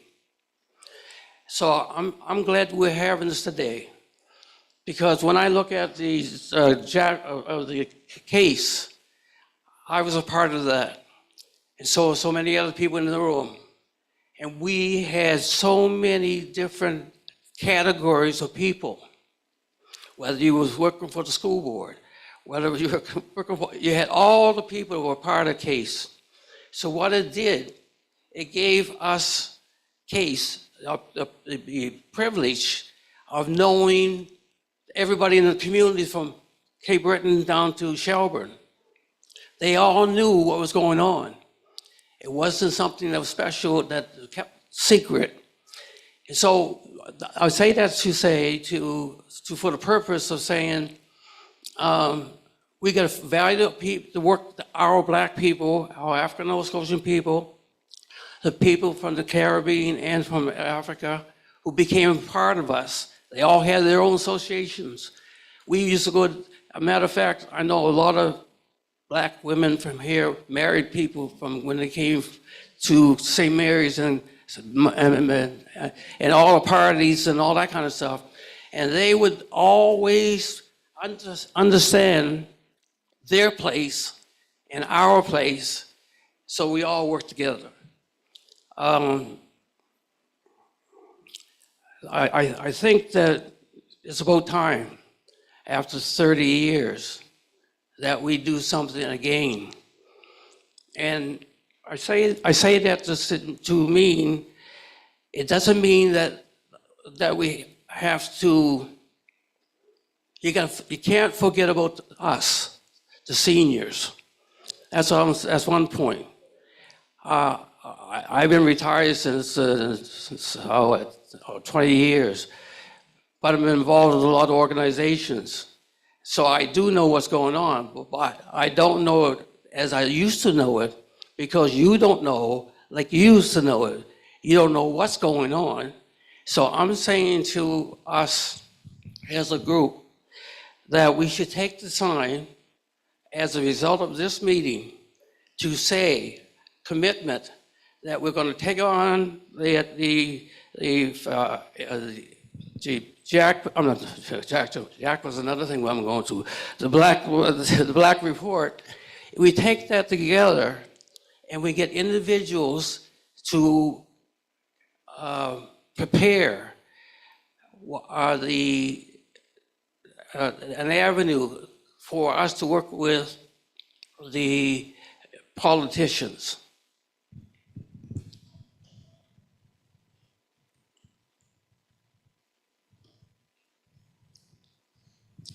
I'm going to say this, but we all need to have somebody as politicians and provincials or whatever to be on our side. Without any political reason for me saying it, other than to say to you, when we get somebody inside, we can have those persons working on behalf of us with the other politicians. And unless you get that kind of a working relationship, you are not going to get anything today. Today's world is different, completely different. I remember we used to just go down and march on a step and say, we're going to do this, we're going to go to the media and all that sort of thing. All those things was a means by which the government people start realizing.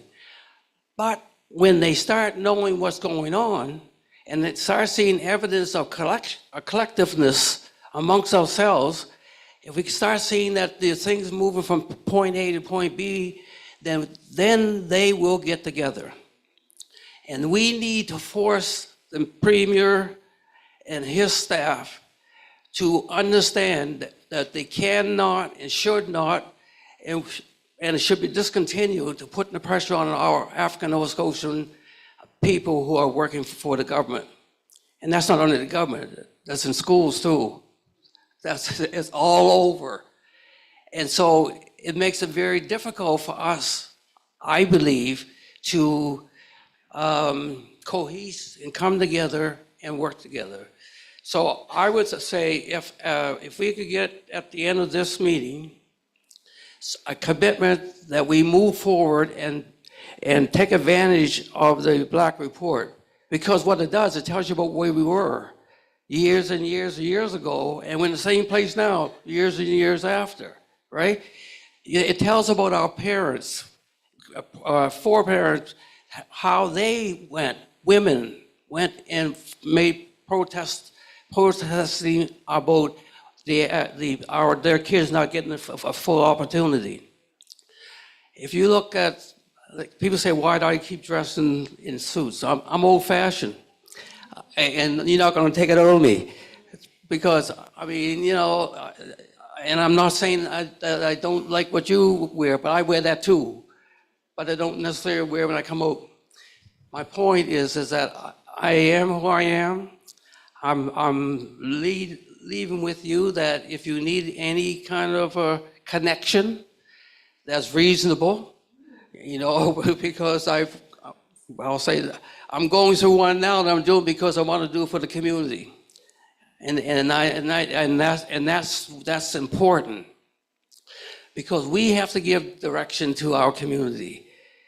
They get sick and tired of being pushed aside by the school system, by the politicians, and whatever. So I could a lot of more things I could say, but I'll stop there. If there's any questions, I'll answer it. Thank you for the talk, and I think we do have a couple of minutes that we can allow just for a few questions, I think 3 at most, so that at least we can maintain the time provided.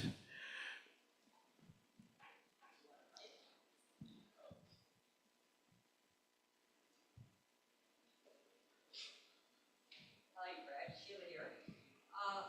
You mentioned briefly when you were talking about the Black Report, the 3 volumes, and the importance of them, and the blueprint that it has for education, even today. It is still very, very relevant to what we're facing now. Do we know if these 3 volumes reside in every school, in every library throughout the province here of Nova Scotia? I don't think so. So I think that's one of the tasks that we should put on the agenda. Where you look at this one here was the school board people, right? I'm telling you, arguments, but we all work together. And what happens, it's good to have like the school board people, for example, who goes back to the community, because each of them represented a community. The community goes through that person, and that person has to go back to us, and we have to go back to the whole community. And I think that's one of the things that's lacking. And we had all kinds of the ones with all the members that were there. There are a lot are not here now. And I can hear them now saying to it, get with it. That's what I'm saying. Because I'm 80 years old now. And I don't know where I stand after. But what I want to do is that while I'm here, and I think everybody else that are here today who are at the age level, at the age time that they want to continue to help. So look at this. And I can look at them and I say to myself, all these ones in all areas of expertise, they put their lives on it to make sure we get it done. And so I'm challenging you now to let's do that, regardless of your BEA or whatever number of the organizations we have. All of us just get together and do it.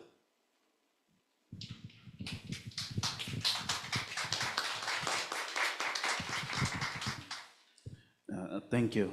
I think I saw a couple of hands, unless if the questions were related to the question that came. Do we have another hand? Okay, I think you touched also on the question that I wanted to put on the table, which was looking at to say, what do we do with the nowadays generation to take over what you just presented? Because I think somewhere, somehow, we really need to start engaging and taking forward the legacy that you've started, so that at least the nowadays generation can take it forward and ensure the same is continued. We just happen to be at Demo Buddy Day, but Demo Buddy is hosting this. I had to take a long time to see what's going on. Why am I going to do this? But the Delmont Buddy Day is hosting this. All the other organizations are here. So that gives all of us here a chance to become one, thinking along the same lines. That's all it is. It's not that difficult. It really is not that difficult. For us who grew up in the communities and way back, we've learned a lot in our little small communities across the province. And so we bring to ourselves, to the organization, everything we learned as being from Beachville to wherever it is, in Cape Breton, Anacadiz, Guysborough. We've been in all those communities, like the Black Educators Association and other Black organizations. They've been into all those communities, finding out what are the needs for those communities and how we can work together. So I think it's just a matter of us getting people from this group and opening it up to other groups to see how we can sit down and talk in a professional way, how we can design an attack or what we need to do, and to contact those people who are in positions of power privately to get them to the point to circulate amongst the rest of them. And so we start moving together. So people say, how are you going to get the money? See, there are things you have to do first before you get the money. And I'm telling you, when Case and before Case, we had the beginning discussions. We had to sit down, design a plan, and have that plan made public so people know. So I think, from my point of view, that's where we go. That's why this gentleman and Robert Upshaw, they were the ones that really did the work inside inside of the Department of Education. When they said, the Department of Education said that organization is going to be in their building. You know what we did as Black people? We said, what do you mean? We want an our building. But I'll tell you the truth, I'm glad I went there inside, because they saw everything taking place inside the building. They were able at that time to go into the offices of the deputy ministers, and we had meetings there in that building. So we, as Case and other organizations, other structures, there's so many structures along the way, we were able to use that education department building to go to the mayor, to premier or whatever. And that's what I'm saying that we need to start to look at. All right, thank you. You don't have to applaud, you know. That's all. Yeah, thank you. I think we were just on the element of just getting the history of the Black Report. And I think we've been given the task that we need to take forward and then ensure that we really do something about the issue at hand. And without any waste of time, I think I'll be moving to Dr. Kakembo just to give us the Black Excellence and research. We'll start by just a short introduction, then we can carry on. Thank you. Testing.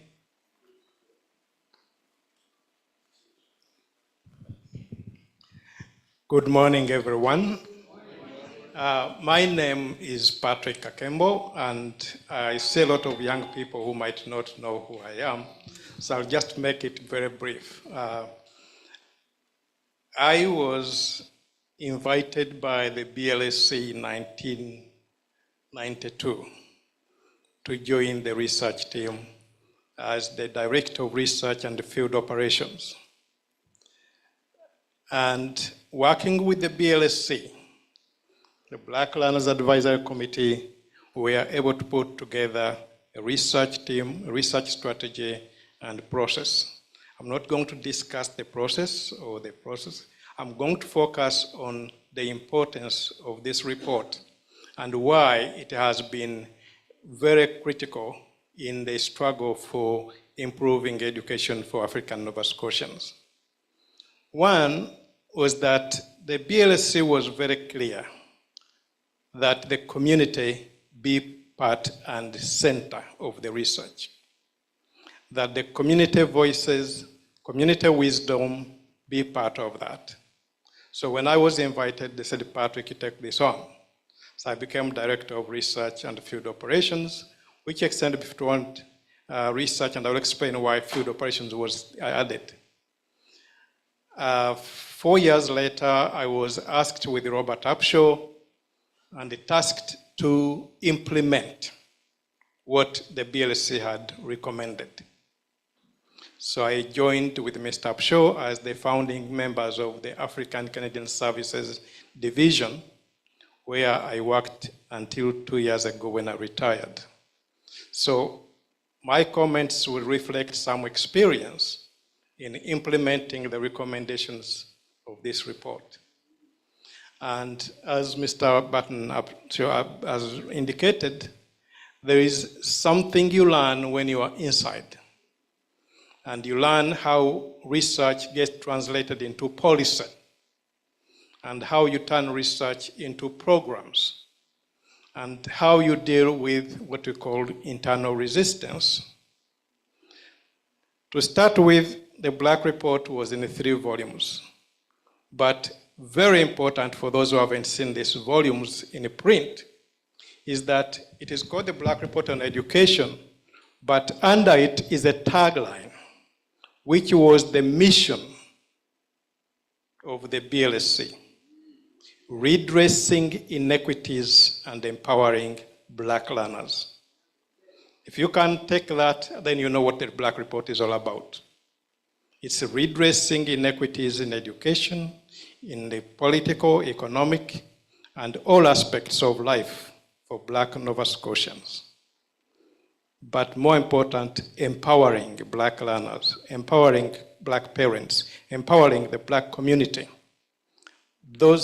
That was put there specifically so that the mission is clear, and I believe that mission has not changed.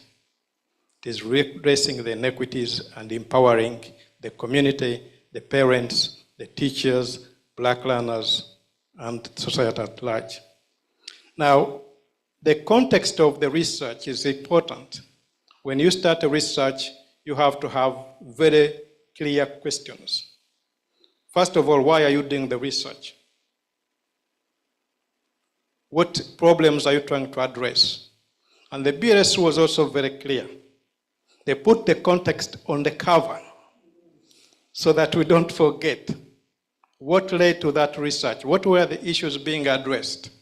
And if you look at the back there, you'll see every aspect of that sets up the context.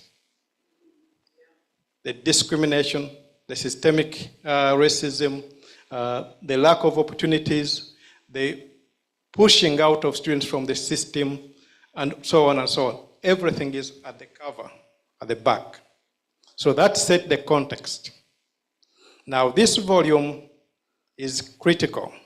The research was 3 volumes, but in the context that volume 2 was the evidence. What evidence do you have? Research is about collecting the evidence.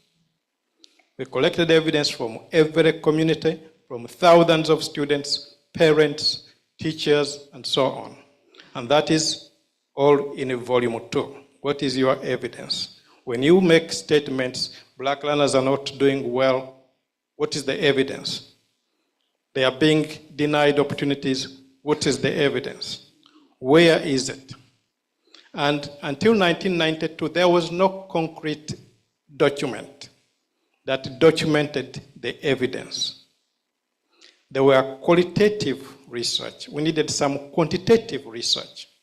And I'm going to say this probably 3 times, but this institute has to focus on quantitative research. Policymakers, yes, they like stories, but they want that quantitative evidence as well. So we need to be able to do our qualitative research, but also make sure we have quantitative research. So volume 3 has quantitative research. And this volume is the executive summary, which sets up the mission, the vision, and the action plan. This is the action plan. So as people in the department, Mr. Robert Upshaw is there, and I see Paul, who is now doing this work. This was our action plan. You went there and said, recommendation number 2, what am I supposed to do? What are we supposed to do to implement that recommendation? The BLC had been very strategic in laying out every action with what needs to be done. And more importantly, when the report was being presented, BLC was strategic that they requested the minister and the deputy minister not to release the report until they had seen the response of the minister. As far as I know, this is the only report from the Black community that had been or has been negotiated, where the community negotiated the response with the minister. And what I learned from that process, which was, I recall, Mr. Bradley will say, and Sheila was there, at one meeting with the Minister of Education and the Minister, not sure what Mr. Adams was at that time, Natural Resources, I believe, but he was brought in. And the minister had drafted a response where he says, we agree in principle. We support this action in principle. And I believe, I remember Ms. Caroline Thomas pounding the table, said the minister, I don't want to see anything with agree in principle or we support in principle. I want you to say, we will do this. And if you read the minister's response, it says, we shall and we will. There's no saying we agree or we support this in principle. And that was because the committee had been very strategic in making sure that that response was actually redrafted. So the significance of this report was that it was done with the qualitative, with the community participation. The committee had, from the very beginning, chose to use participatory action research. And participatory action research simply means that as you investigate, as you discuss the issues, as you try to address the questions and find answers, when an action is recommended to address those problems, you don't put them off. You start working on the solution. You start implementing some of the recommendations. So that's why during the research process, we started setting up the Regional Educators Program. Before the report was presented, research had indicated we needed a cultural and academic enrichment program. So we started piloting it, as they say. We started test driving the cultural academic enrichment in certain communities. When said we needed to develop curriculum that reflected the African Nova Scotian experience and history, we started developing that curriculum and test driving it in certain schools. So if there was anything that was recommended during the research, whether it is parent education committees, we said, let's test it and set them up instead of waiting to the end of the research.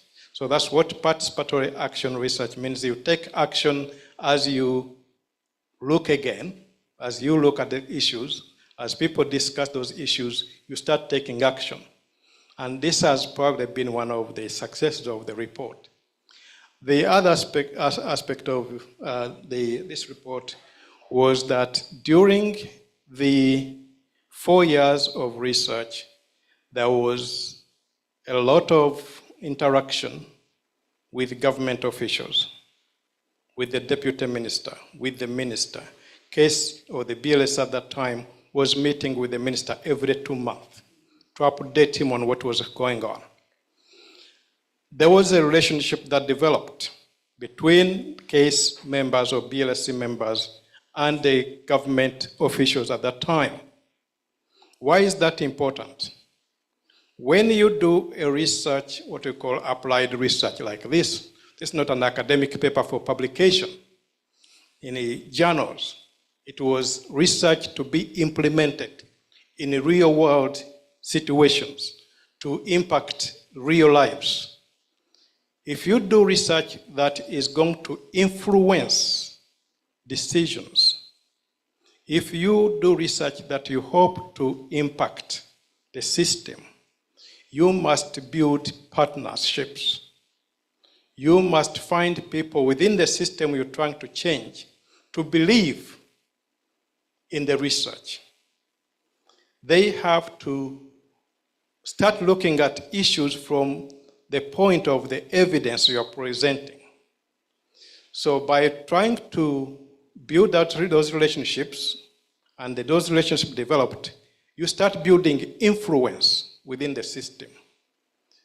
The research is useless if you do not have influence within the system. You have to find people who will help you, what you call, communicate, interpret, and implement. So that was critical. That's why BLSC took 4 years, building partnerships, building relationships, finding people who would commit to implement the recommendations. And I would say this, Mr. Day at that time was a sergeant at arms, had a very strategic role. He had access to the ministers. He had access to the premier. And I believe at one time, the chair got mad at him because he leaked the report to the minister before it was supposed to be published strategically. So the minister saw the report and started panicking and called a meeting of the BLSC, which was actually very good in that sense that he now was alerted to what was coming. But that type of influence, where you could walk in and say, Mr. Minister, this has to be done. We need you to commit to this. That is what Mr. Brad Barton is saying. You need to build that relationships with the MLAs, with the ministers, MLAs of all parties. Doesn't have to be the government side. It can be the opposition that is pushing your report forward, your issues forward. Any politician that you meet, make them aware of the needs of the black community. But for them to be able to push a policy through, they need evidence. Evidence-based decision-making. In academic circles, they call it research-based. But in the government, they call it evidence. Where is the evidence? Because every time you propose a policy change, you have to back it up. What does research say? Does it work? What works? So if you get to that what works and that research doesn't back it up, then they're going to say, well, we don't believe this works. And there are times when I recommend this and you find resistance. Some of my friends, colleagues, directors will say, but Patrick, where's the evidence? Do you have any evidence to support what you're saying? So research is very critical if you need to influence policy makers, decision makers at every level of the education system. Part of the success of this report was that from the very beginning, CASE at BLSC designed a strategy whereby we would present this research to every school board, where we had this research presented to teachers' conference, professional development days, so that the message could seep through to the practitioners, because not just the decision makers, the policy makers, the practitioner is key too, the teacher in the classroom. If they do not change the way they teach, if they do not change the way they select the learning resources, then what you are suggesting is not going to work because it doesn't reach the student. So for this research to impact on the practices of the teachers in the classroom, the administrators in the schools, you had to, what you call, communicate this research to them, interpret it, help them understand what you are saying, and then refer them to the evidence that is in those volumes. So I believe that the BLSC and the case that followed up did a wonderful job in laying out an action plan. And this is very critical because sometimes we hire consultants and say, give us a report, give us, they do an analysis, but there's no action plan. And the implementers of this are going to say, what am I supposed to do now? You said, go do this, what am I supposed to do?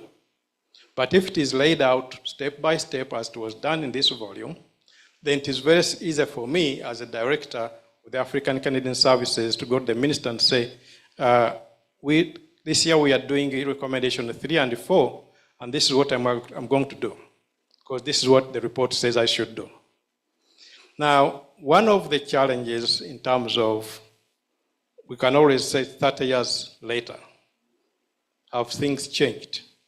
What has been the impact? Has the vision been realized? In some areas, yes, but in many areas, no. And I'll, not to give an excuse, but to explain.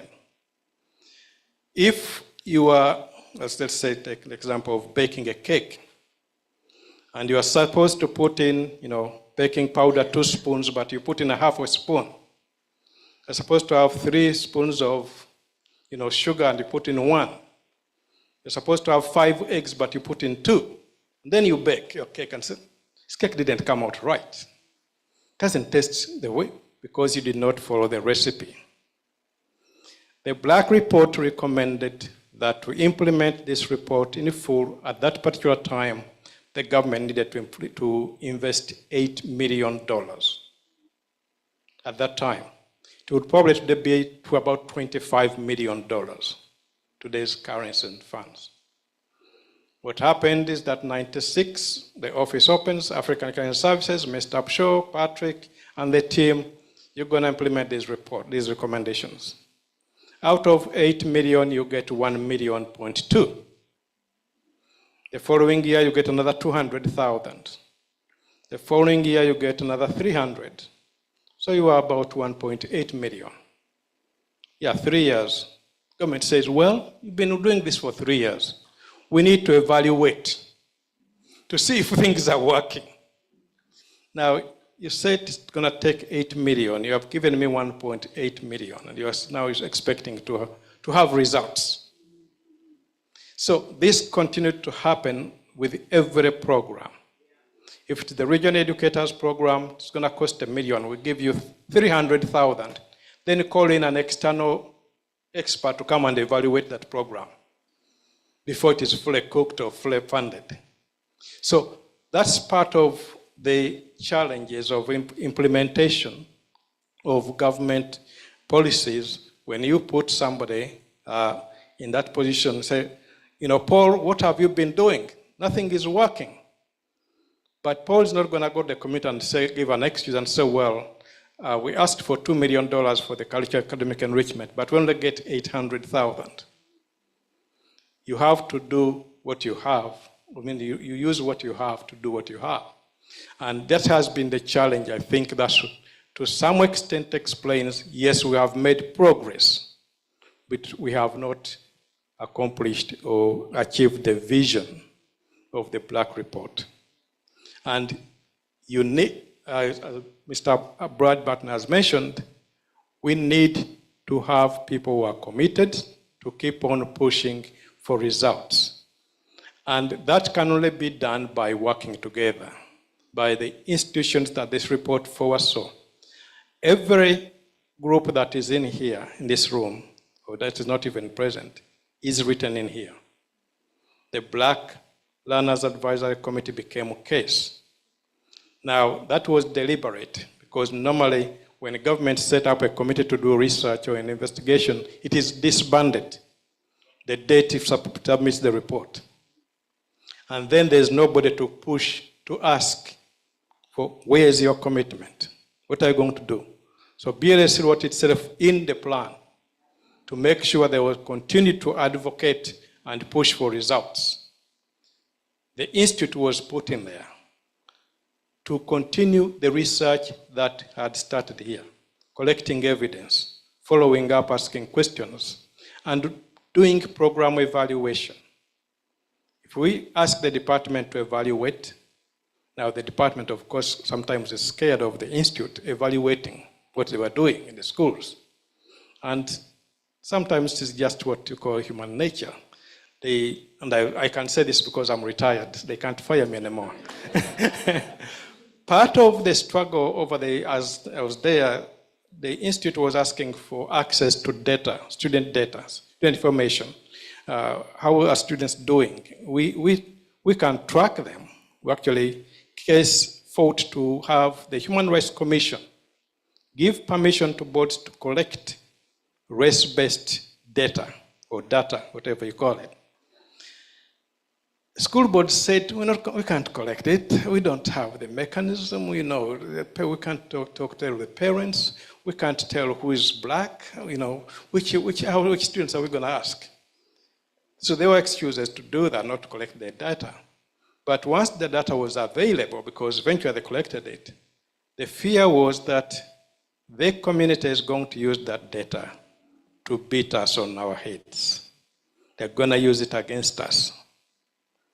So that was the main resistance for not providing the data to the institute to be able to analyze and give an independent evaluation of what was happening. If we give it to them and it's bad, they're going to use it against us. So the thing is, deny them, they keep them running around and say, we want this, we want that, we want that. And using the excuse that we have to protect the privacy of our students. So there are different ways of delaying the implementation and certainly undermining the progress of the goals of the Black Report by saying, we need more studies, we need more evidence. Maybe the report is too old, things have changed, Patrick. Let's do another study. And then there's no money to do the study. Or if there's a study to be done, then we're gonna, why don't we call, Dr. Enid Lee? We have some 25,000 to come and do an evaluation. And for 25,000, it means about 3 weeks of research. And then submit another report. But that report doesn't have an action plan. It's just saying, we think this program is working, but this program is not working very well. The government needs to do more. More what? So I can stop there, and if you have any questions. Thank you. No, thank you. I was about to say, we can begin to wrap up. I have about 5 minutes. That is on my watch. If we have any engagement or questions or comment, you can just show by raise of hand, so that at least we can engage with the presenter. Thank you. Hopefully this isn't an ignorant question, but I was just wondering, how would we be able to access like the full 3 volumes of the Black Report? They are on the internet. Online? Okay. I believe they were downloaded by the Black Culture Center. Okay. So they should be available. Okay, thank you. I don't think you need a password.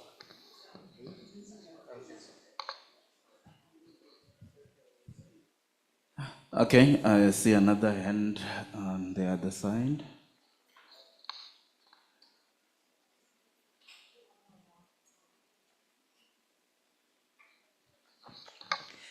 Thank you. This question is to both of you.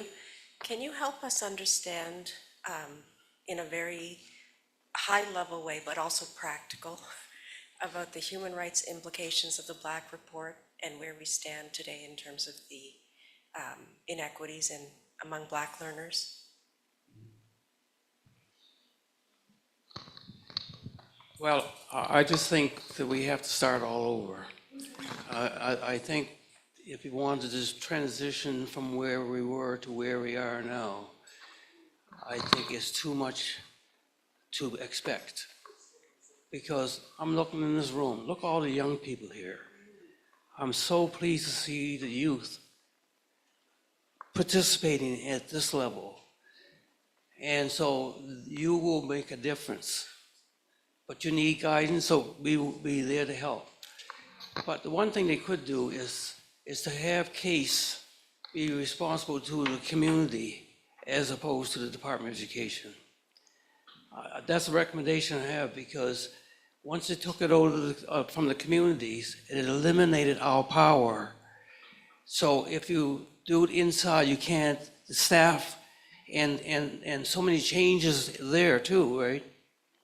I would say you got to give CASE back to the community.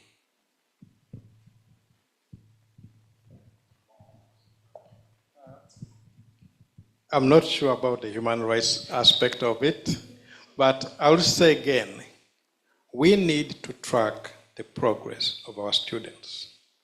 It's one thing to have them enter the system and have them graduate and don't know where they are. The Negro College Fund in Virginia, I believe, they have what they call the Patterson Institute.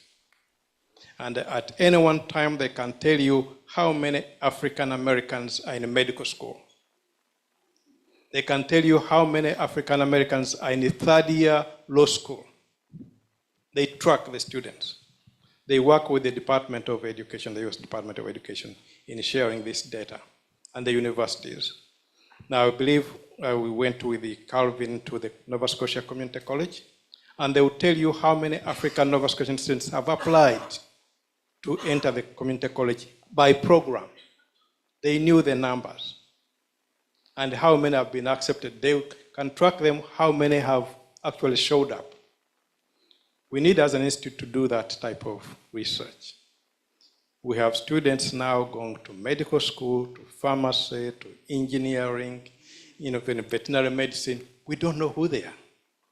Do you? If we are going to progress as a community, we need to track these students, follow them, and invite them back to be part of the next leadership. Mr. Brad Barton is leaving. He wants to quit and say, I'm retired now. Sheila wants to retire. Melinda wants to retire. We need the next generation of leadership, people who can commit to BEA, to BLSC for the next 30 years. Sheila, I think, was with BEA for 40 years. I'm not sure. But there are people who I really admire for their commitment to education in this community. She's not even a teacher, but she was there at every meeting for 40 years. So we need that type of commitment if we need to push forward. We have made great progress, and I'm proud of the progress we have made. But unfortunately, some of the communities don't even know that we have made that progress because we are not publishing the results. It is one thing if you come to me as a policymaker and say, oh, but things are worse than they were 20 years ago. Things are, give us more money because things are actually really bad, worse than they were 10 years ago. Now, that works for the NSTU because they can strike. It doesn't work for us as a community. You need to show me that the money I'm giving you is actually having a positive impact. If it is not having positive impact, why should I give you more? If you are telling me we have given us 100 million over the last 20 years and things are worse, surely that's not a justification for getting more. So we need to show the progress. We need to publish and quantify the progress we have made.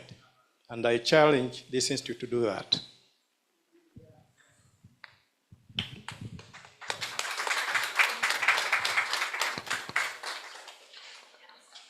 Yeah, we have some questions online.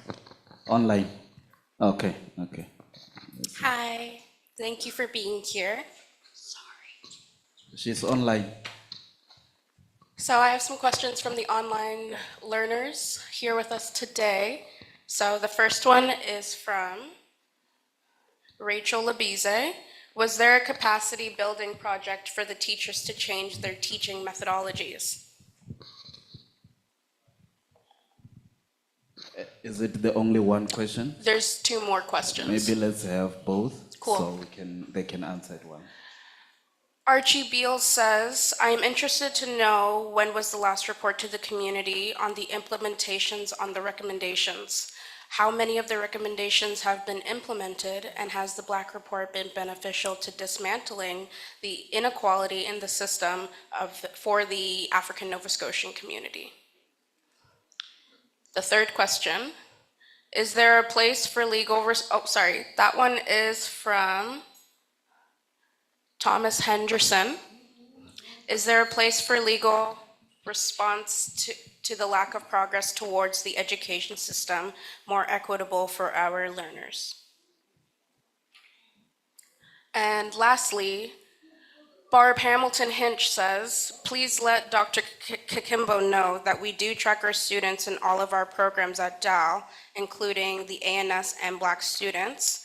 Archie Beal says it should not have taken us another 30 years. What has the progress been? Yeah, okay. I have no answers to those questions, and that's why I'm turning it over to you.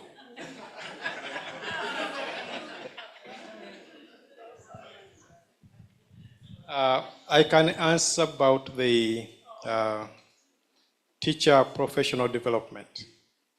That has been part of the program that the African Health Services has done.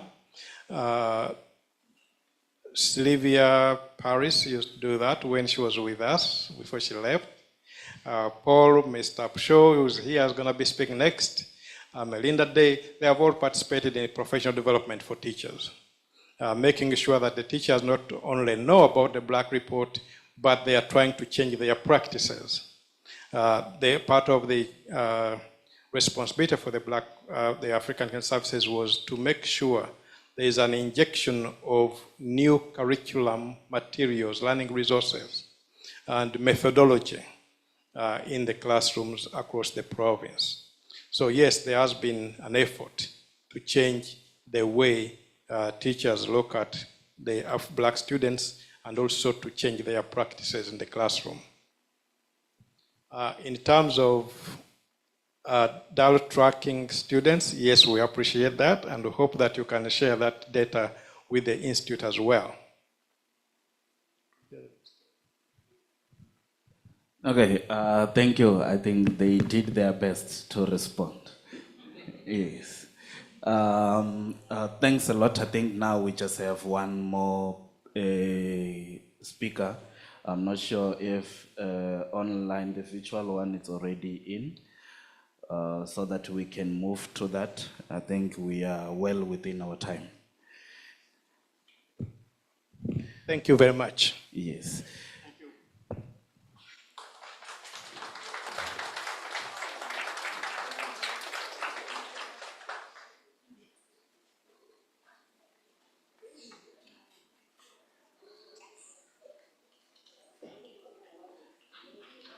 Is there any feedback regarding the speaker, on virtual speaker? I am ready, Prof, waiting to be told when to start.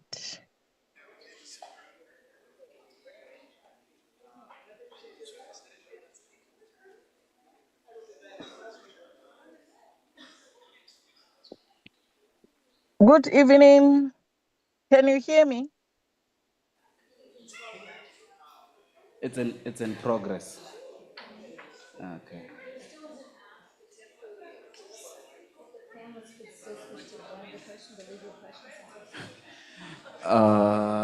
Yeah, I think both of them, the legal question, I'm not sure if you have any answer to the legal question.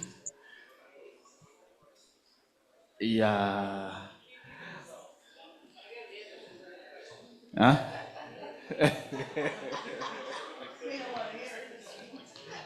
Yona, I think I saw it as the question was being read, or there was a lot of, yeah, because it will need those specific to the legal matters. Oh, okay. I think the virtual speaker is here. We have Prof. Pumurani Mavis Muraudzi from South Africa, who I will request if she can just show face so that even the participants here and delegates can be able to see the face of the presenter. If we can just request. Good evening, Prof. Are you able to hear me? Are you able to see me? Yes, we happily see you.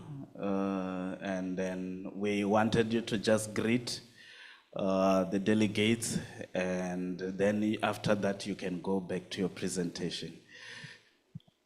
Thank you very much. I will now go back to my presentation. I just wanted everyone to see my face. Thank you very much for inviting me to be part of this discussion.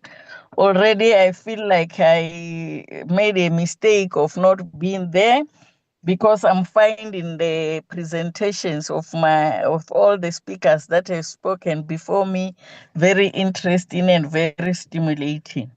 I am going to address the issue of defined limits, a personal reflection of overcoming Bantu education. As we all know, Bantu education stemmed from our apartheid regime, which started in 1948, where there were issues of racial segregation, separate living areas, pass laws, and separate facilities and education. So in 1953, Bantu education started to ensure that there is a segregation of schools and also to promote white supremacy. I would ask my assistants there to start moving my slides.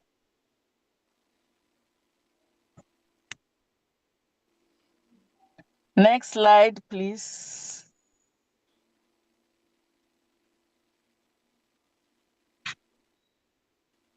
My presentation outline, I will talk about acknowledgement of oppression, impact of Employment Equity Act 1998, and the survival strategies based on Freire's theory of liberation. I think I will start by giving a brief background.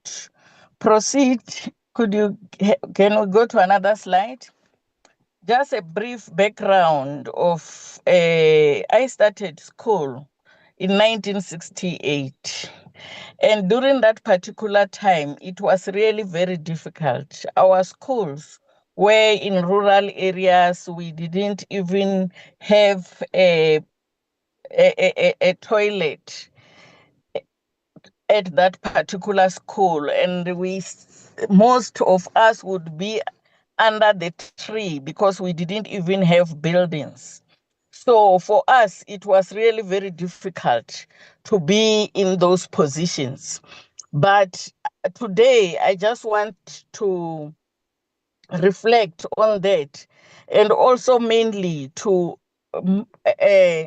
tell you the stories and how that has impacted on us. When we went to those schools, we didn't have food. Some of us, I remember when I was going to school, it was the time that at the school they were offering food, they were offering soup. That is what attracted us to the school. Unfortunately, the end of 1968, they stopped giving us the food. But what is really important is that today I want to reflect back and say they did all that But honestly, that was issues of ensuring that there is intellectual oppression. But we have survived that. Some of us today look back and say, where exactly did I start?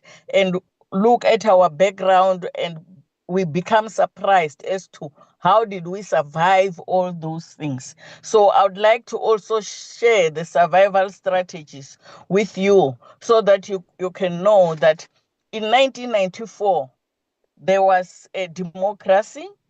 The first president was Nelson Mandela, as we all know, but there is a lot that has happened till now. So I will just focus mainly on my nursing profession. As we grew, the two professions that were really popular for a girl child was nursing and being a teacher. So those were two popular um, professions. Could you kindly go back to the previous slide? Yeah, in this slide, I just wanted to introduce to you what the then National Party, what they thought when they were introducing Bantu education. What is it that they wanted to really benefit out of it? And I'm quoting what was said on the 7th of June in 1954 when there was a debate in Parliament. And then it was said, there's no place for him, the black person, in the European community above the level of certain forms of labor. For that reason, it is of no value for him to receive a training which has as its aim absorption into the European community. Until now, he has been subjected to a school system which drew him away from his own community and misled him by showing him the green pastures of European society in which he was not allowed to graze. What is the use of teaching a Bantu child mathematics when she cannot use it? So this was what was said at that particular time.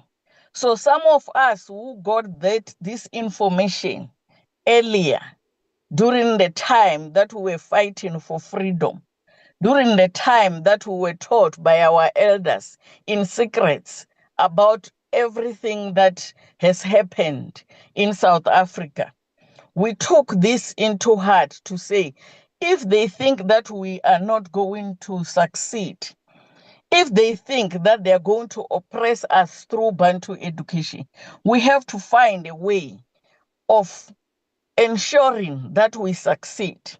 I remember very well when we were in a nursing college and we would sneak to go to the meetings for ensuring that the political meetings.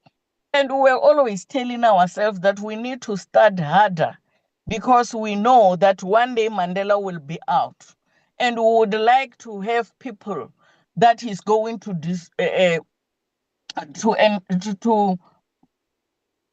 ensure that he deploys. So we have to be deployed in critical positions. And one of the critical positions that we looked at was in issues of education. How do we penetrate the system in education? And so I will unpack our survival strategies as we navigate the oppressive system after democracy to endure intellectual freedom. Let's pass. Next slide. One of the things that really made us survive is to read. Reading is very important. I'm hearing the previous speaker was talking about the Black report and how important it is to understand what is in that particular report. So for us, it was issues of reading. You know, reading books like Wo Ngugi wa Thiong'o, Decolonization of the Mind. Reading books like Steve Biko, I write what I like. Reading authors like Freire about the oppression. All those things really helped us to sort of like nurture our minds and be critical thinkers. And the first thing that Freire says is that for you to be able to understand that your mind is decolonized, is to be conscientized and to be able to understand what really apartheid, what Bantu education did to our own minds. If you, that quotation that I have said, they said that we will separate. We have already separated her from her own people. So when you are educated, you are made to feel like you are superior to the other people that you live with in the community, from the Black community. So those are the things that we need to be conscious about and really being able to recognize and acknowledge that if I am a Black person, wherever I'm placed there to continue with the struggle, because the struggle is still there. The struggle has not ended with 1994 when we received our democracy. It is something that we are faced with every day.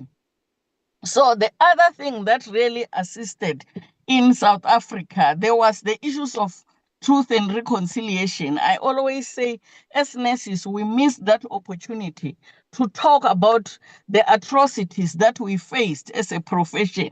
Because even in our profession, there was segregation. We didn't have the opportunities to study at universities for our basic degrees. The universities were for the white girls, while we were supposed to train diploma.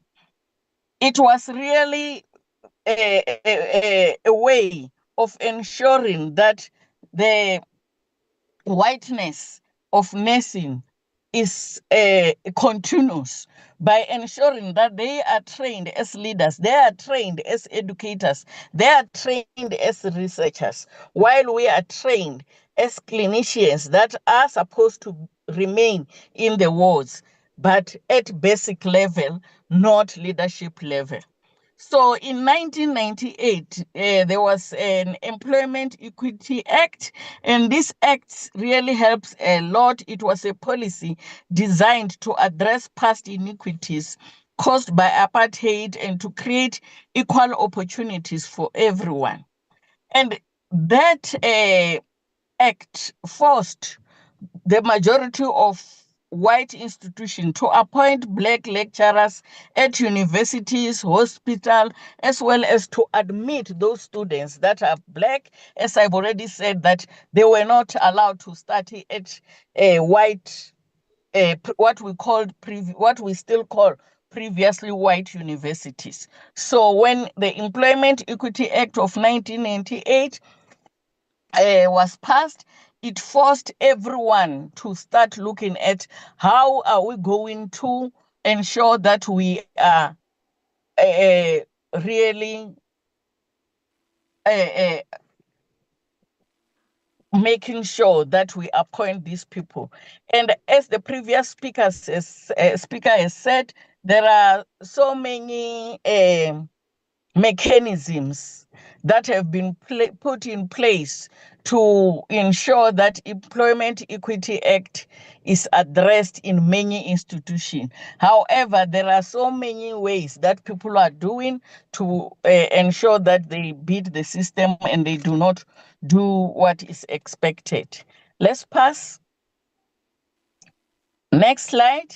This is just to give you the impact of the Employment Equity Act of 1988 and what we have experienced. I don't know whether I was fortunate or unfortunate.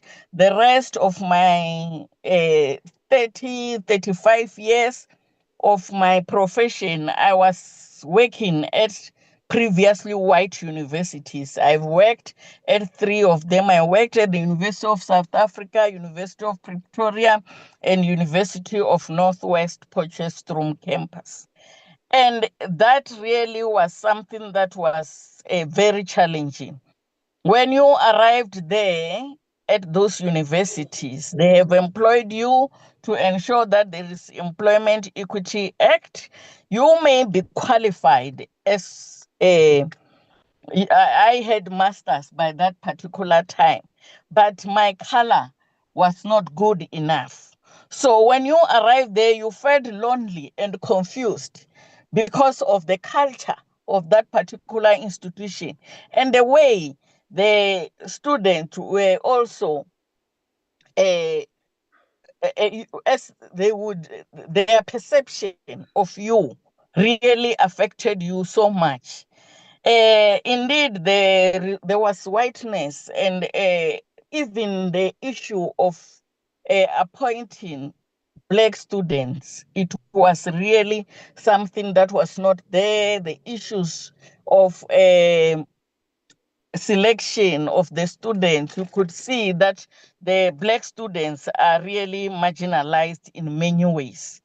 Even the administrative staff will not really give you the respect that you deserve. They didn't understand. They would go and make photocopies for other lecturers, but when it was time for them to make photocopies for you, they didn't understand and they didn't want to do it. And the system was not protecting you at all. The colleagues will be undermining you as a black lecturer. And that really eroded your self-esteem. You have to find ways of how exactly are we going to survive in environment like this. The students will question you time and again. I remember I had to put Africans transparencies when I was teaching those children. And unfortunately enough for me, in 1976, when there was an uprising to say to where the students were saying they do not want to be taught in Afrikaans any longer, I was just starting my secondary education. I was in Form 1, so I didn't have the privilege of knowing that language fluently. But the system forced me to say you have to put the Africans transparencies. Yes, it was not everyone who was really that bad.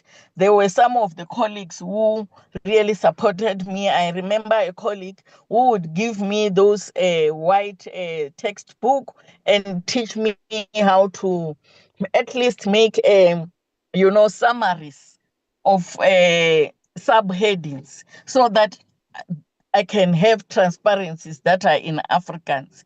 So it was really not easy. And the other thing that was really that kept me there to date, I'm still in a previously white universities. It was to advocate for black students because you would tell yourself, yes, I am qualified, I can leave this institution and go to another previously black university where I know I will prosper and I will be promoted very fast. But if I leave this institution, what happens to these young students that are coming in here? What happens to the future of these young ones? Because we are here to protect them.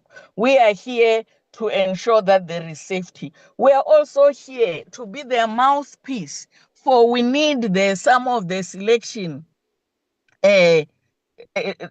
measures that are being used here or instruments to be changed so that they can accept a black child. I remember in the medical students were not supposed to be admitted if they do not have what is called sporting scores. They should be involved in sport. They should be involved in debates. And I would argue that, but our schools do not have those tennis courts. Our schools do not even have sports grounds. Where exactly are you expecting these kids to do sports? So how can we use this type of a measure to ensure that the students are admitted in medical schools? So it's those issues that were really very critical for us too. And these are still, some of these things are still happening today. It is us who really need to ensure that there are changes. Let's proceed.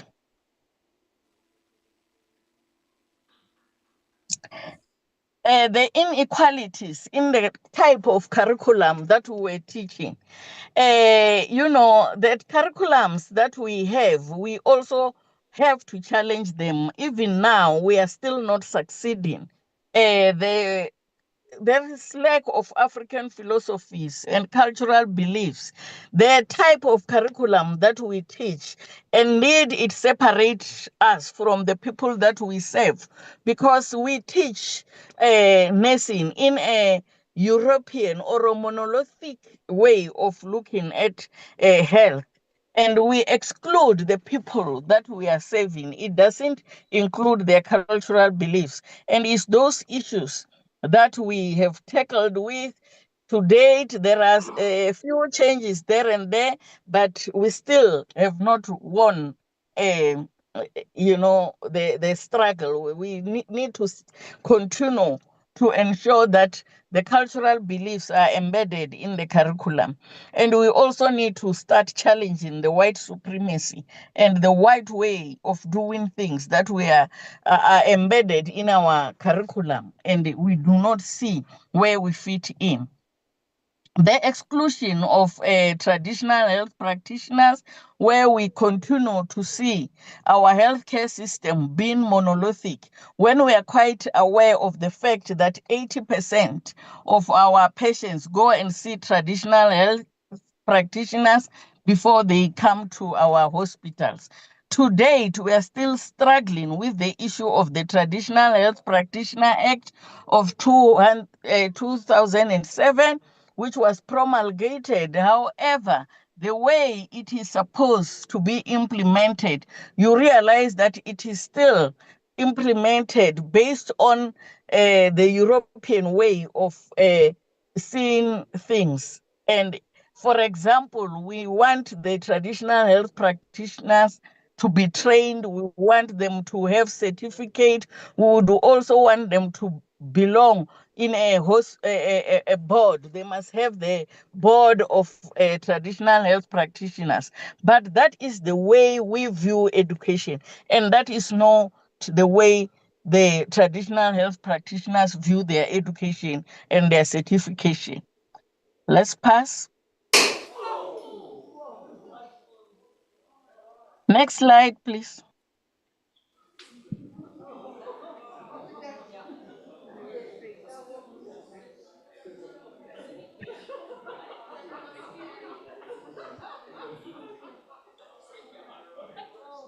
What were the strategies for survival? What are the strategies that we can use?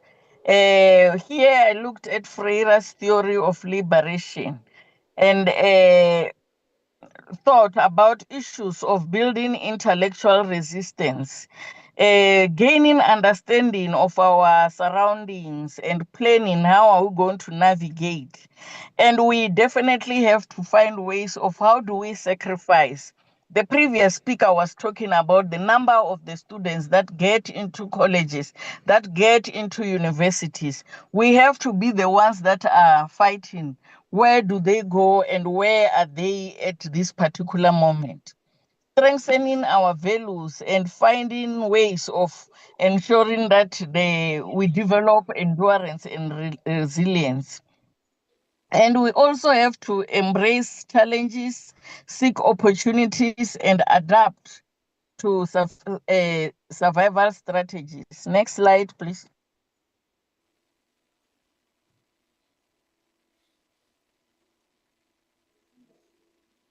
I'm giving Next you slide, 3 more please. minutes. Yeah. I'm just about to finish, but you are delaying me with moving my slides. Let's continue.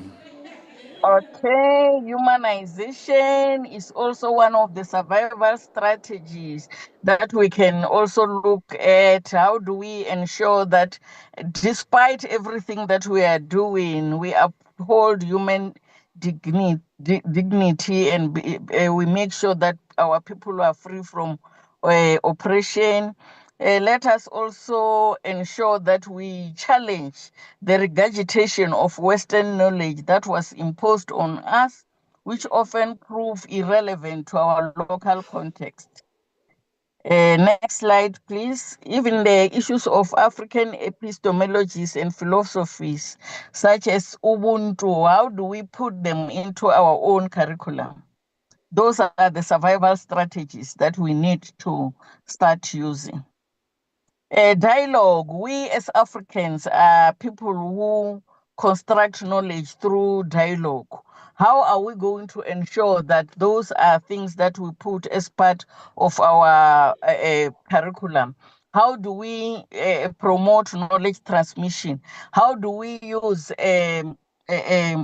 research method such as participatory methods, and how do we also ensure that in our education we promote issues like dialogical and reciprocal learning? Proceed. The cultural clubs, I think that is also one thing that really, if I say we have survived this, we used this a lot. We use the principles of Ubuntu, of solidarity and collectivism. We would work in groups to ensure that we are promoted. We will write articles in group and ensure that we promote each other and we support each other. Next slide. The other thing that was really very important, turning pain into power. It was painful, and it is still painful to work in those universities. But the pain that you have, if you turn it into power, you will really survive. And turning it into power is, I always say, you work 3 times or 4 times more than the other groups to ensure that you succeed. Let's pass. In conclusion, I think what we need to do is to ensure that we uplift ourselves, because they could not keep us down forever.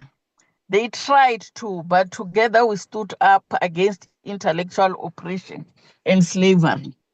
We ensured that we use collectivism and solidarity. We are still using it to ensure that we succeed. So for us, Ubuntu is not just a philosophy.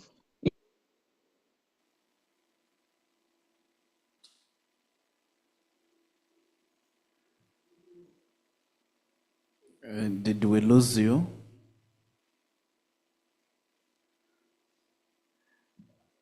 Prof? Yeah, that is, thank you, Prof. Makado, and thank you everyone for listening to me, and thank you for giving me this opportunity to just reflect on how I turned my pain into power. Thank you very much. Thank you.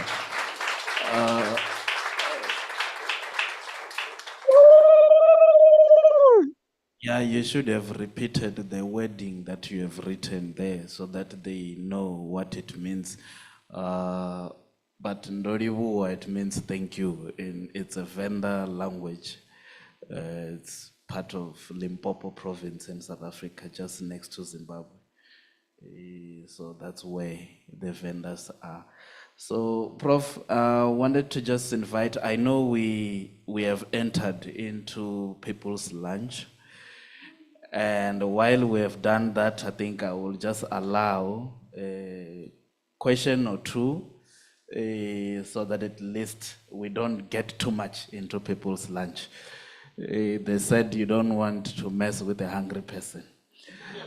So I'm trying to limit that aspect. So do we have any question to our previous speaker? Or comment? It seems we are clear for lunch.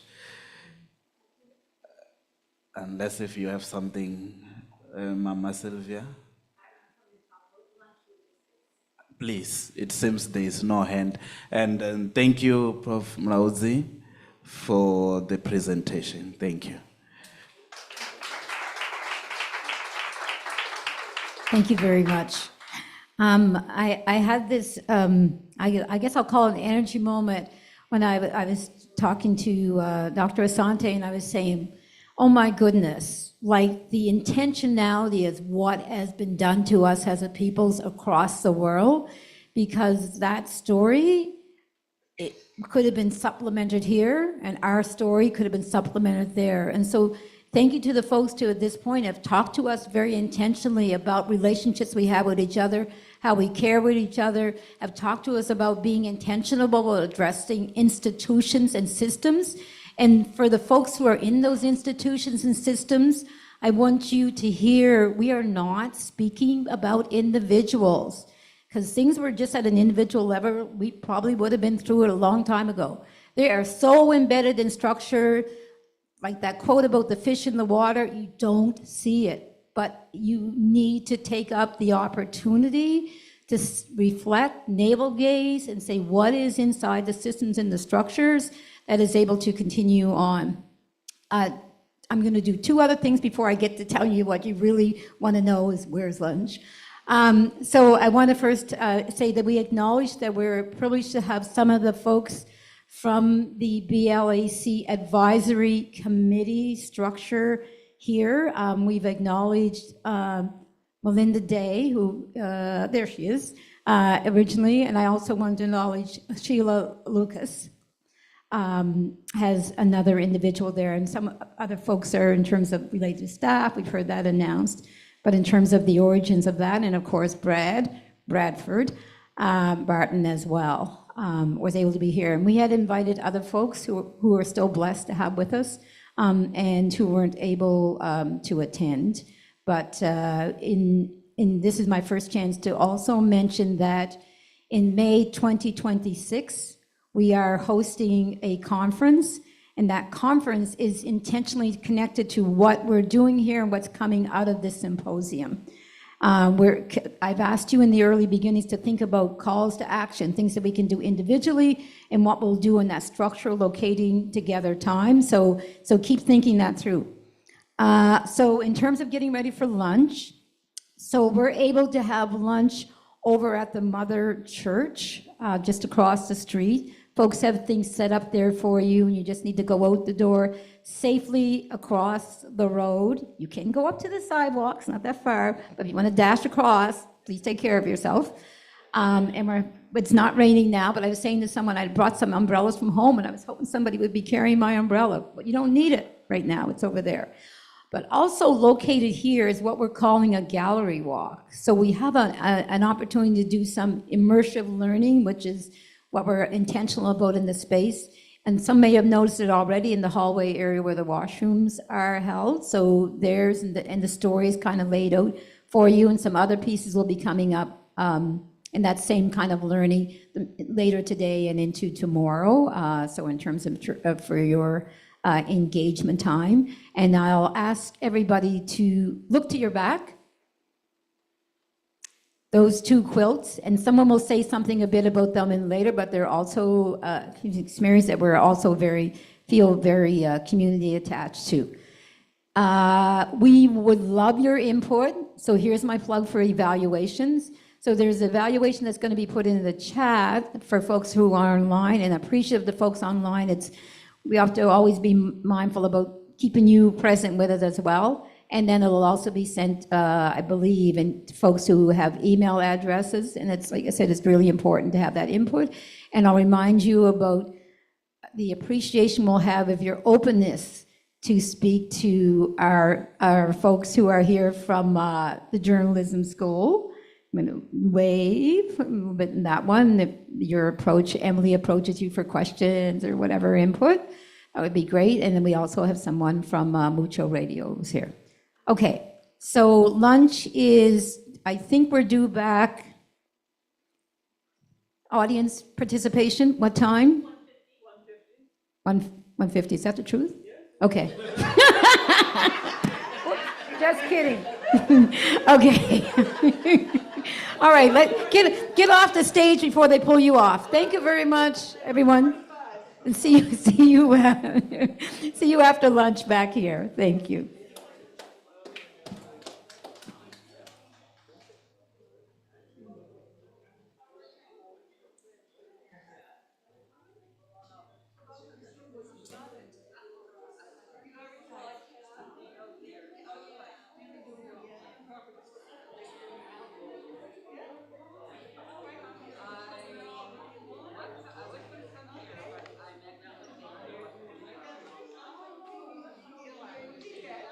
I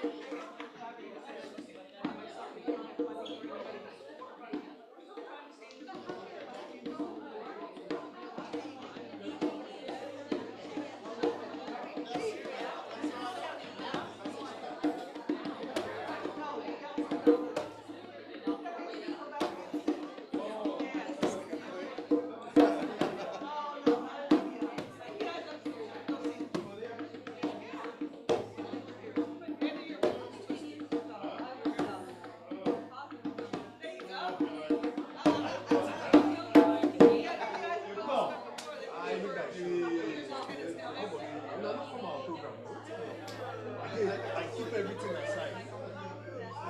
That day will come. I was able to see. I never saw you and George. I don't know. I keep everything aside. Please don't be mad. I beg. No, I'm not mad. Don't be mad. I beg.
Oh, yes, no, that was good.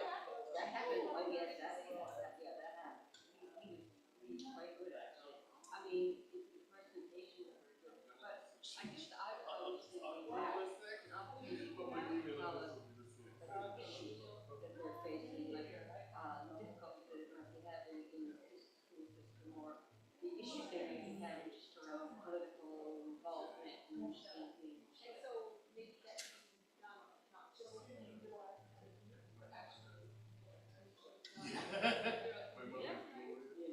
Because we do have, I don't want to get myself mixed up, we still do have kind of like community representatives who are not on the board. So we do have people strategically across the province, so they should be looking at what's kind of happening in their, it's just that I felt like we were kind of losing grassroots community aspect of what this structure was to be all about. It was to be a place where you as a African Nova Scotian or African heritage at home.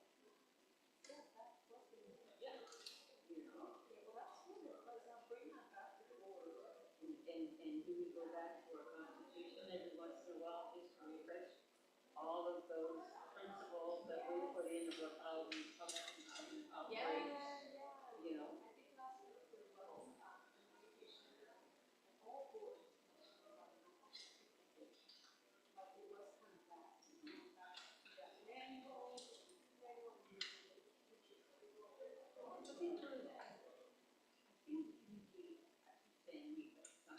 But I always felt it needs to be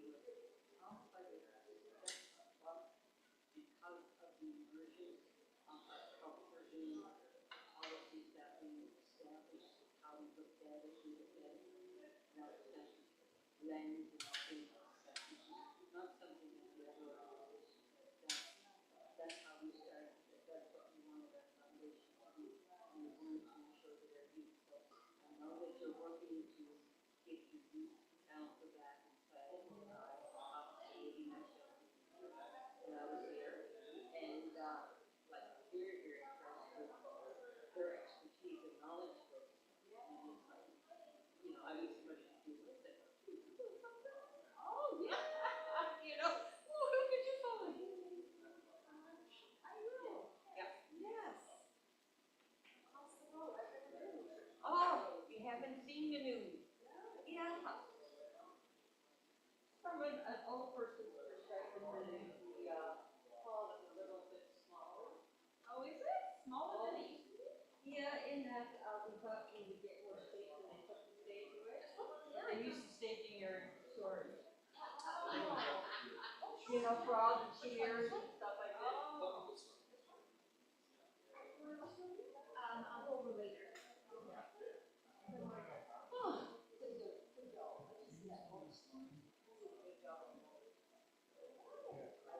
This kind of like, oh, that's how we had to do it. Did you see it? Okay, we had to go through layers. Well, yeah, she has to. Yeah.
Check 1 2. Check 1 2. Check.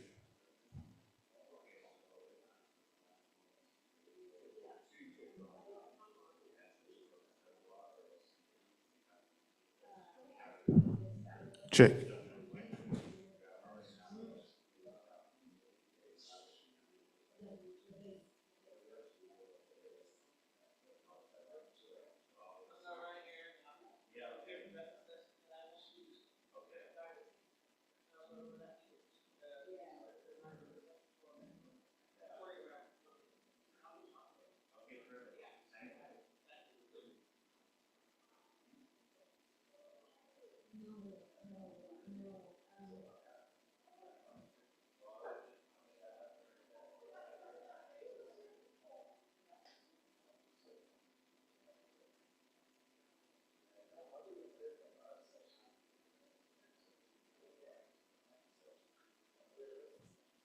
Check 1 2. Check 1 2. Check 1 2. Check 1 2.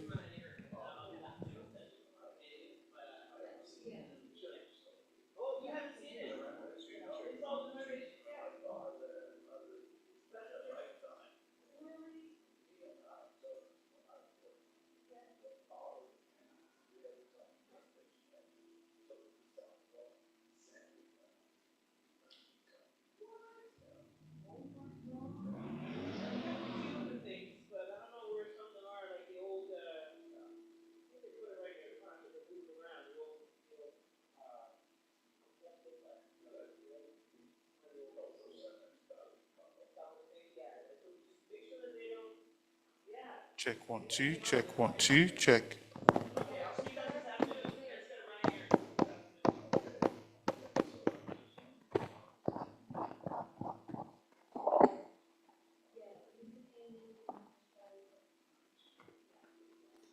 Check 1 2.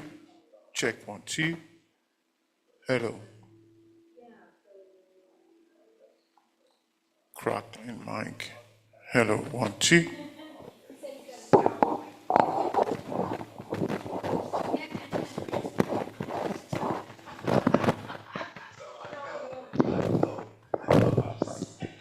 Check 1 2.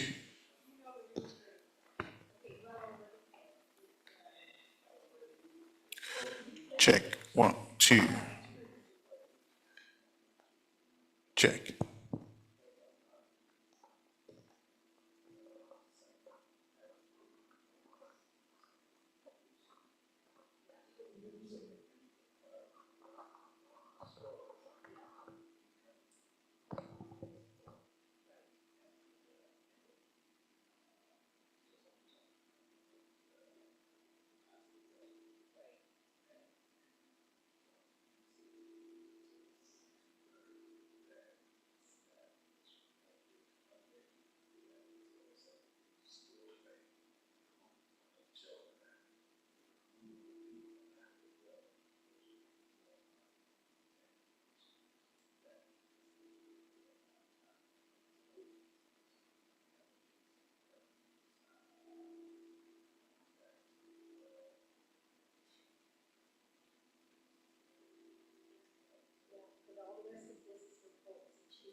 Shiva.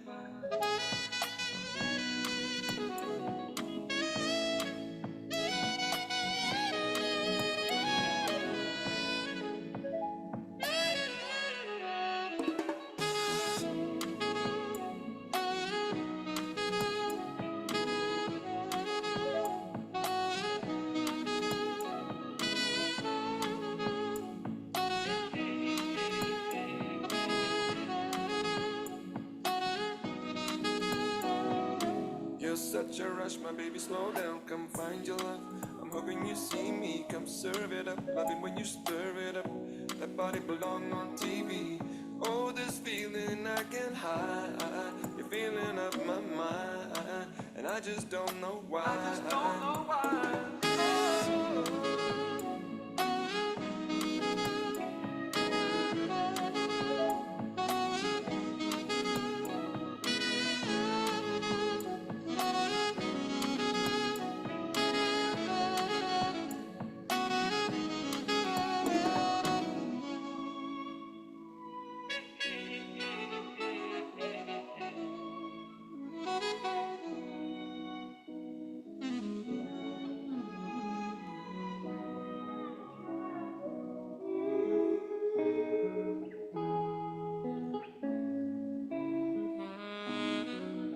Five lives.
smoke cannabis.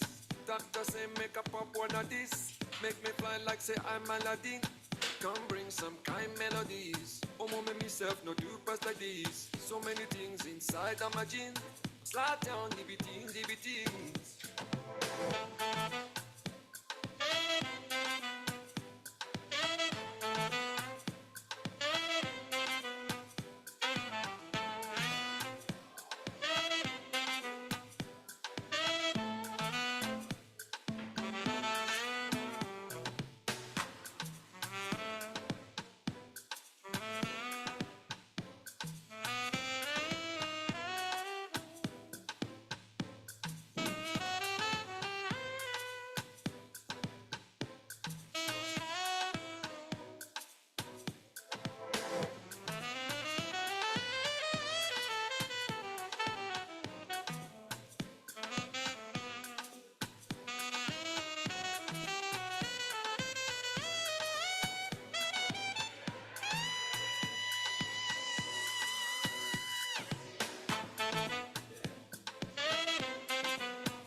You can actually use this mic. Oh.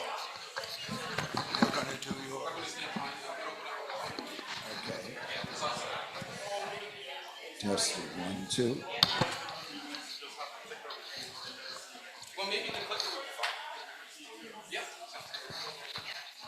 So I'm still gonna talk because Check 2. something that's not a PowerPoint person. Okay.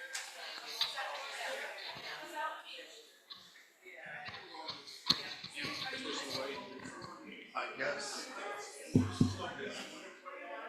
2. Yeah. That's what I thought. Okay. Let me say, is anybody else up here? It's just us? Okay.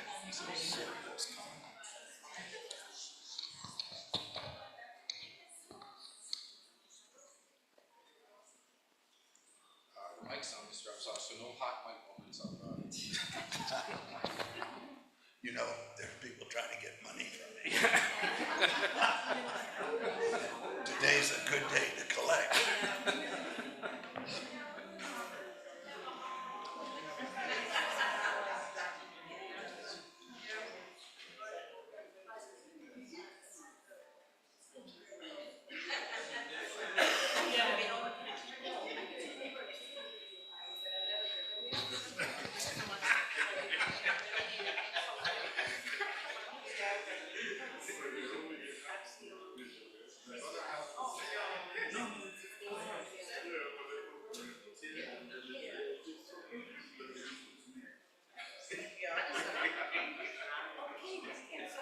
Who would have thought 75 years ago, Robert, when you were standing in front of the people at Teachers College?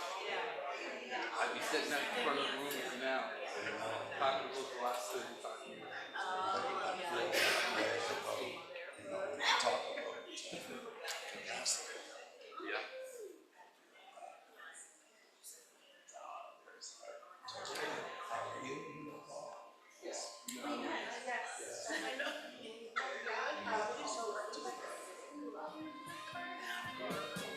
I think a little hope. I'm gonna start with and online. One presenter on one. You and I and another. That's right. Rachel.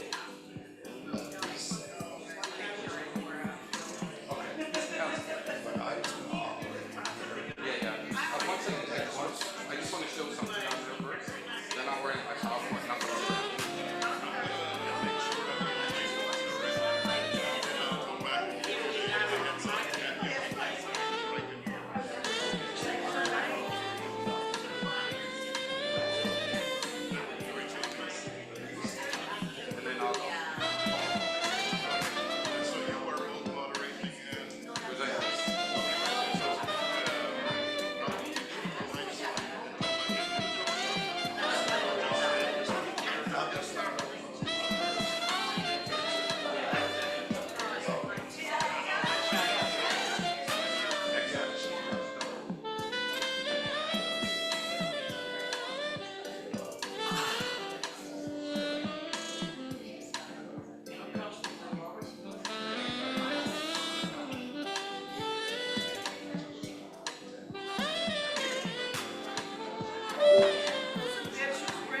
Good afternoon, brothers and sisters, ladies and gentlemen, boys and girls.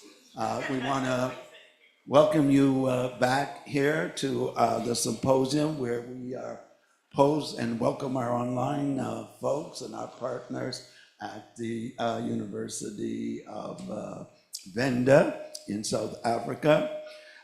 We are pleased to continue our symposium and offer our question, what is our call to action over the next 30 years? My name is Robert Upshaw, and I had the privilege and pleasure of being part of the BLAC team, the Black Learners Advisory Team. This afternoon, I will be joined by Dr. Rachel Labise from the University of Vanda, and also Paul Ash, who is the current Executive Director of the African Canadian Services Division, and also a member of the original BLAC team. So welcome everyone, and I'm going to get us started here as we reflect on the story of the Black Learners Advisory Committee. The whole underservice of African Nova Scotians, not just in education, but in a number of fields based on their marginalization and oppression, has been recorded in the Black Report on Education. We look at the instance of racism and oppression, and from the time that persons of African descent found themselves here, we were challenged with the oppressive segregation, marginalization of our communities, of our practice for worship, and found its way in education. We can only look at segregation as being legalized. We saw it in the story of the Nova Scotia Home for Colored Children. We saw it in the 60s with the removal of the residents of Africville. We saw the environmental racism in other African Nova Scotian communities, and it would find its way out in education with the incident that occurred in 1989 at Cole Harbour High School, which became the tip of the iceberg. My part as the executive director of the Black Learners Advisory Committee was about implementing change and building capacity. And we had a heck of a team, as Brad spoke to today, all of the many people across this province, out of the communities, the traditional African Nova Scotian communities and others who were participating in this. Before I call the executive director, Sylvia Paris, here to share with one of the groups who were instrumental in terms of the work and the catalysts here, I would like to take a moment to recognize those 6 original members who are no longer with us, but gave their commitment, dedication, and wisdom. So if we could just take a minute and bow our heads.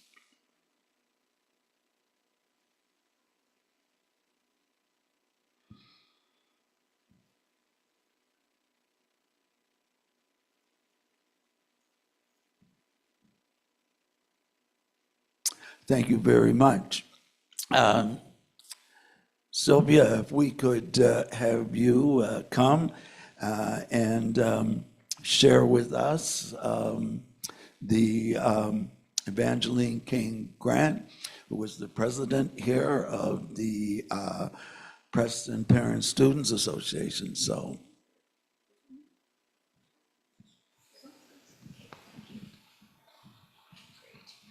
So thank you, Robert, for setting the context. So I was pleased to be able to have an exchange with Evangeline Kane Grant and to learn more about the context of that time.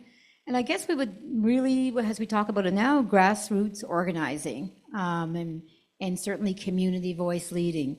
So I have provided to me from her, and with her permission, just to read what is a quote, or there are a couple of paragraphs, but quotes from her that we could use today during the session, since she's not able to be here. So I had said initially to Evangeline, appreciation to Evangeline Kane Grant, co-founder and president of the Parent Student Association of Preston, acronym PSAP. And so here now I begin her words. This title reflects the historic leadership I undertook in response to the 1989 Cole Harbour High School racial crisis, which helped to catalyze systemic reforms and laid the foundation for my legal career and current scholarly work at York University on a missing chapter in Canadian history. As I review the program, From Reflection to Action, Ubuntu-Centered Perspectives in Education, I was moved by the depth of engagement with the BLAC report and the global Africentric dialogue. This symposium's themes, particularly Black to Sankofa and lessons from Black community organizing, are deeply resonant with the work the community undertook through the Parent Student Association of Preston as a direct response to the 1989 Cole Harbour High School race riot. It is within these very themes that PSAP's legacy belongs. The community organizing was not simply reactive, it was prophetic.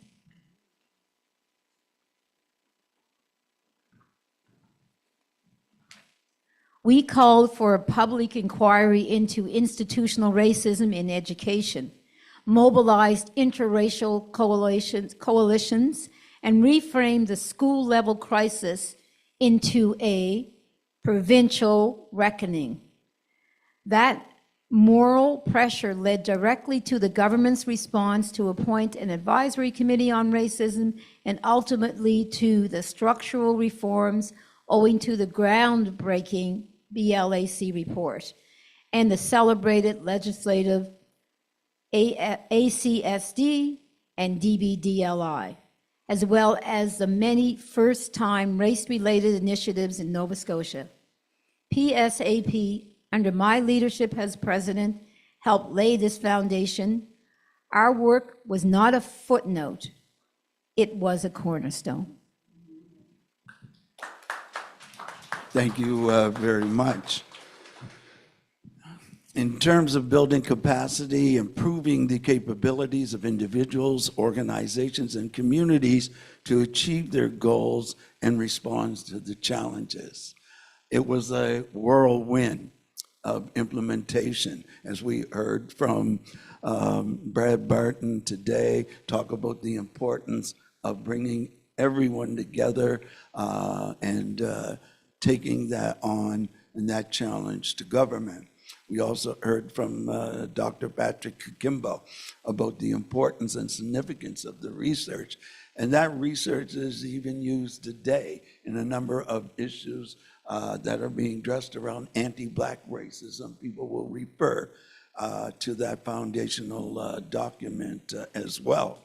We had the Council on African Canadian Education. We had the BEA, which had been there traditionally doing the work in education, along with other foundational groups and organizations.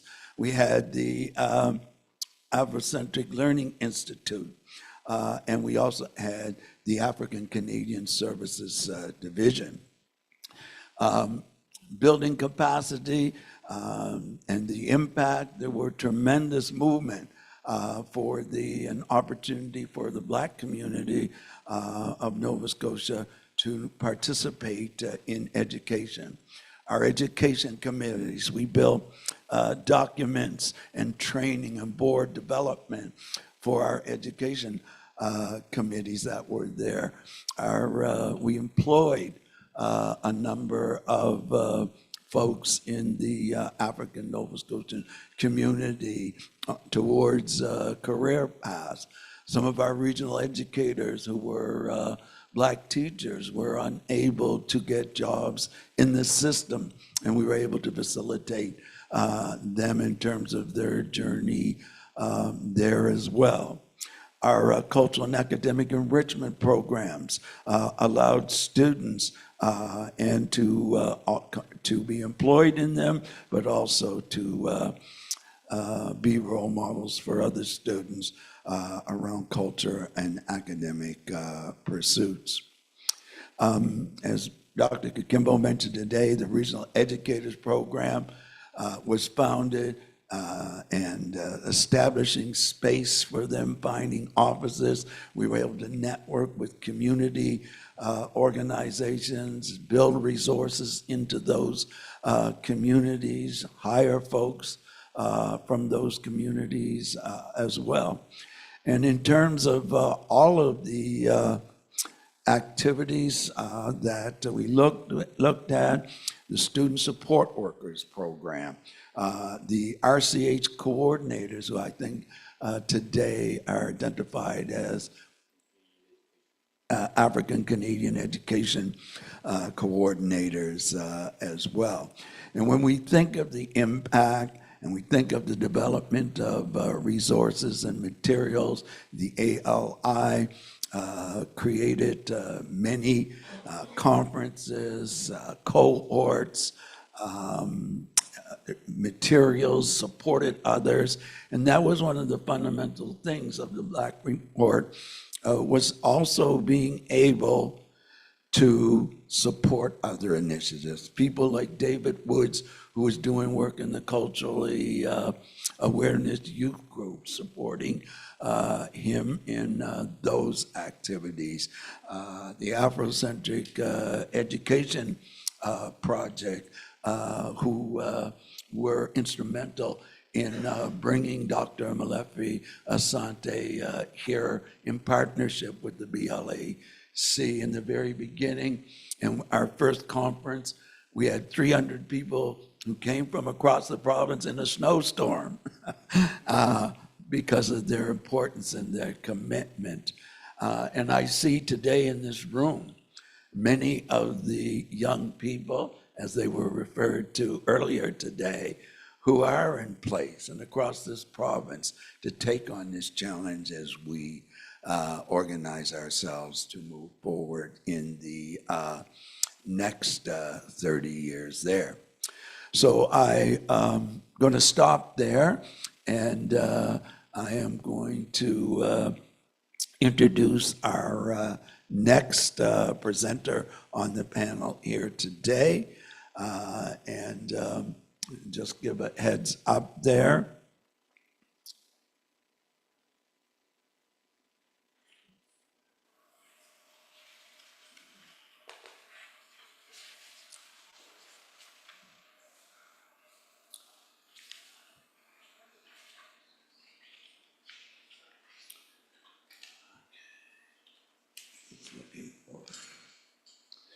Just bear with me, folks. I always tell folks that I'm technologically illiterate, but apparently I misplaced something as well too. Here it is. Oh, and by the way, I'm emoji proficient, so. All right. You got that? All right, I like that. Emoji proficient. It is my privilege and pleasure as part of our panel today to introduce Professor Rachel Labise. She is a research professor at the Faculty of Health at the University of Vanda in South Africa. She has been occupying the position for the past 7 years. She is a licensed nurse, and her PhD on the development of a model to promote dialogue about sexual health, between teenagers and parents, teachers, in education in South Africa.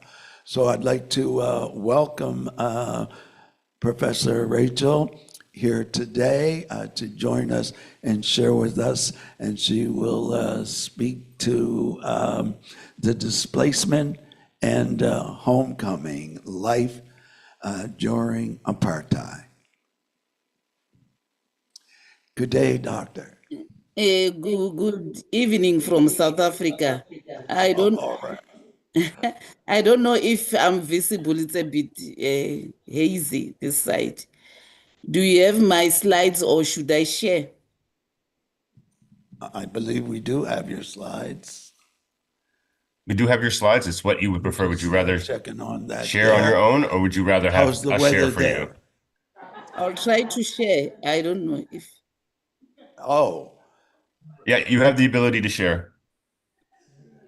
yes. All right, I believe we, all right, slides are up. I'm trying to go to.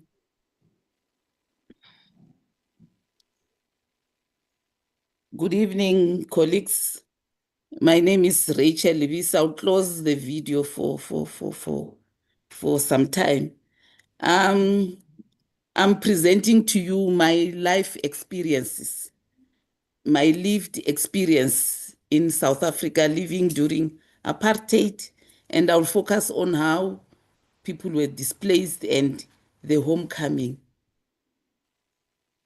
I'm trying to move my slide. It's not moving, right?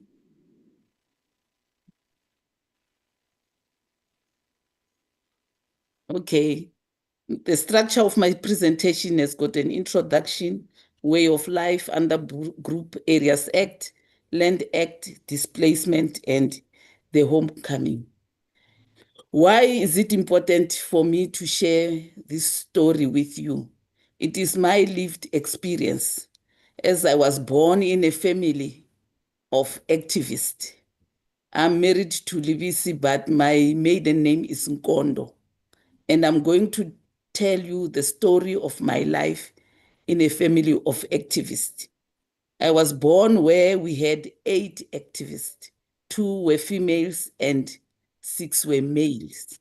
And these people were deeply involved in politics and in an underground movement because activism was banned during apartheid.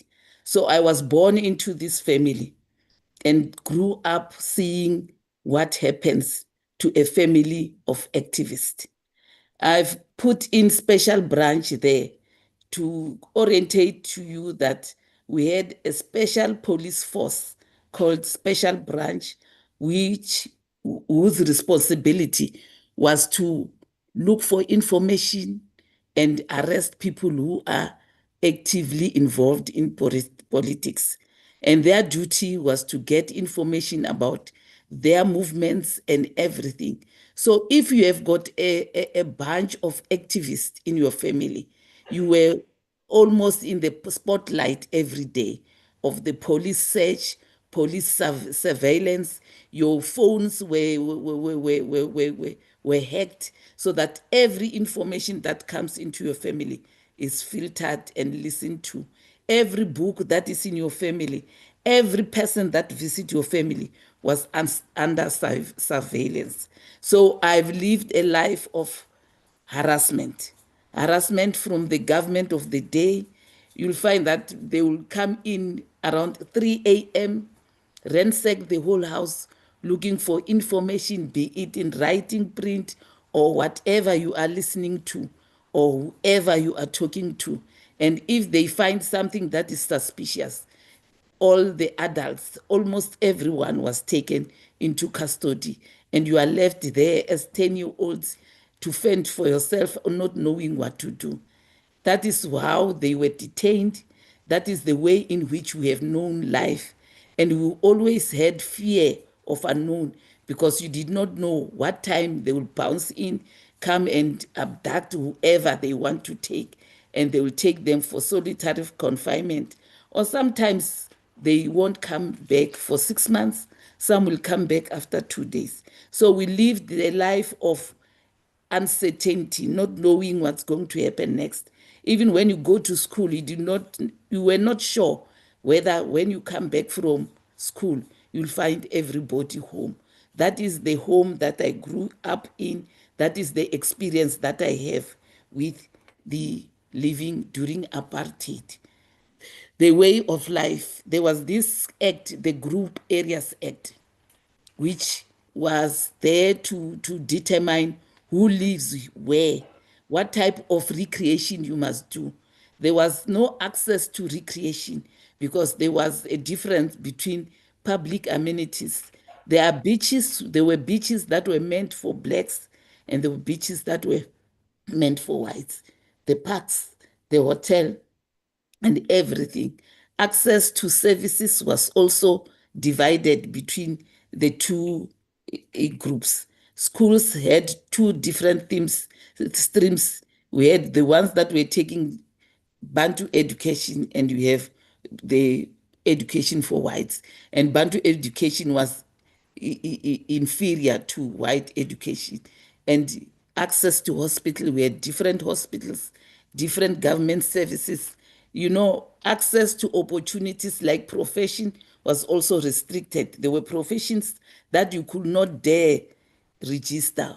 They were not there even in the black universities. So that Group Areas Act was so much enforced that it restricted blacks in a specific area.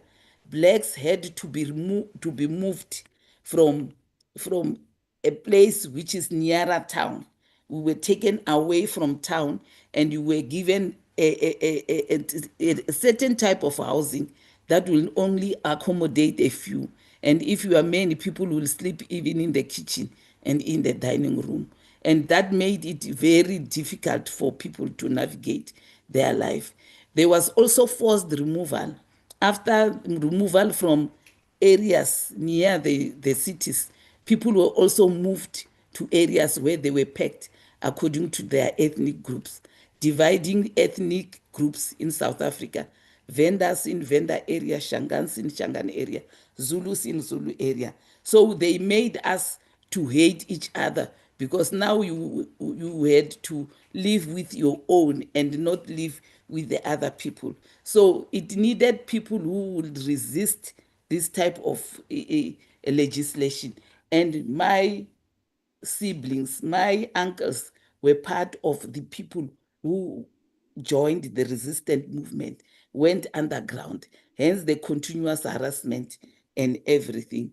There was also a Land Act. The Land Act, which allowed blacks which did not allow blacks to own land. We were deprived of the land rights, and blacks could only be involved in subsistence farming. Houses were reserved for certain groups in areas near town where blacks could only rent but were not allowed to buy. So you could not own a house, you could not own land. And business was also restricted to shop owning only. You could not do any other business other than to do retail. Blacks were expected to offer hard labor. I think Prof. Mlaudzi talked to this. We were to offer hard labor in farms as domestic workers, mining, or in construction. And it was a form of cheap labor that was there. The displacement, due to the harassment that we experienced, due to continuous torturing that was happening, continuous arrests that were there, people had to flee from their homes to neighboring countries. And when they moved from South Africa to neighboring countries, they did not say goodbye to us. We did not know how to trace them. There was no contact between families, and we were not sure whether this person is outside the country or he has been abducted or that person has been killed by a police squad. So it was that form of uncertainty about where your sibling is, where your parent is, where your friends are, And it created that displacement because they went to Mozambique, they went to Lesotho, some went to Swaziland, Zambia, and there was no communication. If you communicate with that person, it means by end of the day, you'll be arrested. So communication was very restricted and it was not there or not there at all. Should you communicate with the person who has been displaced, whether it's your parent or whatever, you were to be arrested and be tortured until you tell them where that person is. That is the life that we have lived during apartheid. The homecoming. After such a long time, you find that your brother was outside the country for 30 years. He went out as a 19-year-old and came back as a 50-something-year-old. So there was fear of what's going to happen. And there was a lot of mistrust between us and government because we did not trust them that when they come back, are they going to arrest them? Are they going to torture them? What is going to happen? And reintegration into the family structure was very difficult because these are people that you don't know. They came back with another culture. They came back having grown up. They've got their own thinking. They don't have a place to stay. You have to make sure that you accommodate them in your houses, and they have to adjust to new life, and we have to adjust to new family members because it has since taken a long time for us to meet them.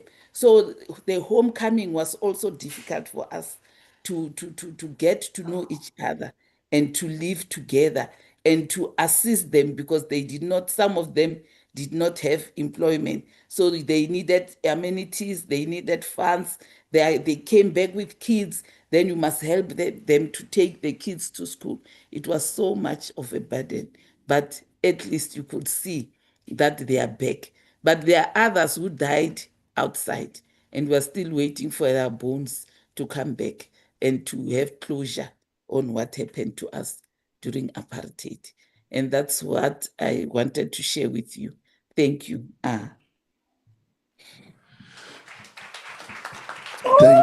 Thank you for sharing that experience. It is my pleasure and privilege now to introduce Mr. Paul Ash, who is the current Executive Director of the African Canadian Services Branch at the Nova Scotia Department of Education and Early Childhood Development. And I'll leave it to him to share with you Afrocentric leadership. Let me grab a mic. I'm a teacher, so I'm not used to talking with a mic, but I think there's people online, so it'll probably work better that way. So you have to use that instruction. Is that better? Yeah. Could I get someone to log me in here just quickly? Sorry. So while I'm getting logged in, I just want to share a couple of things with you. I'll tell you a little bit about myself. I'll kill some time. A lot of pressure. Sorry. A lot of pressure presenting with Mr. Upshaw. Many of you know Robert. We go way back. I'll tell you three things about myself before we start. My grandmother was Hattie Ash.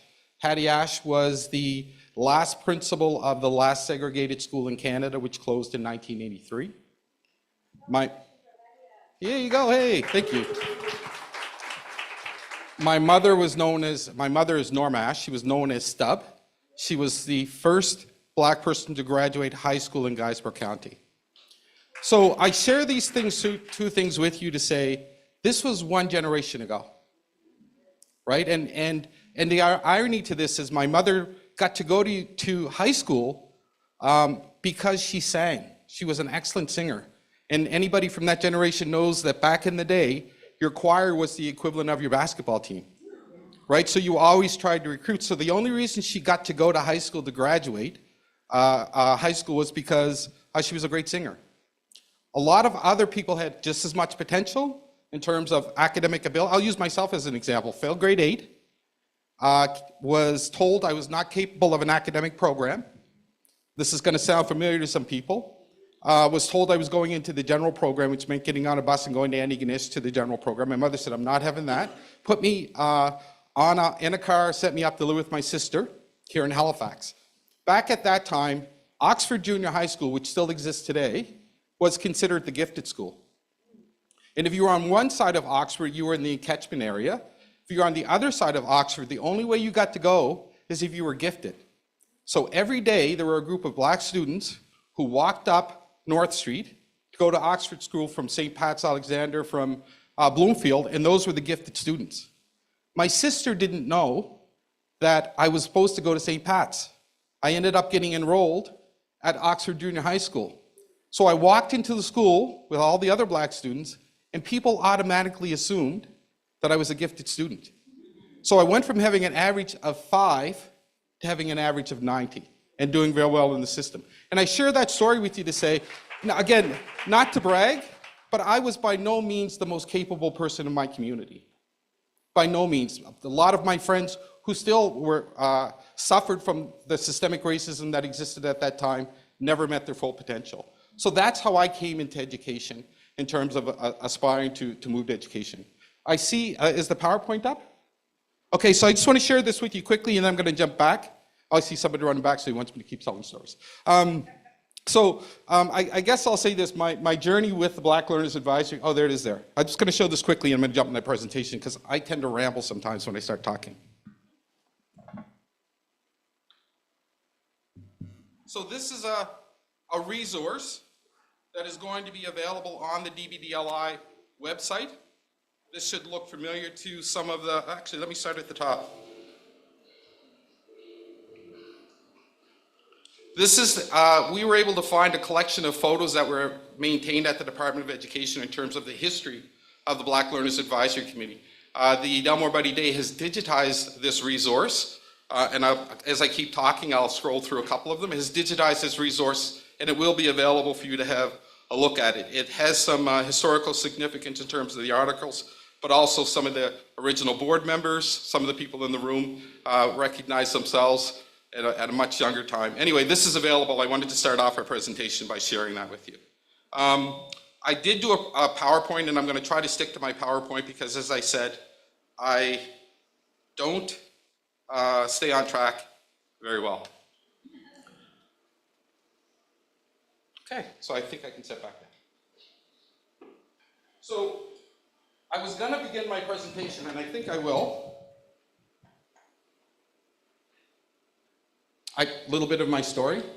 I'll share this, and it's, again, not bragging, but in the context of, I really am a product of the Black Learners Advisory Committee report. I was recruited out of Nova Scotia Teachers College by Mr. Upshaw. Any opportunity that I've had has been as a result of the struggle of our African Nova Scotian community.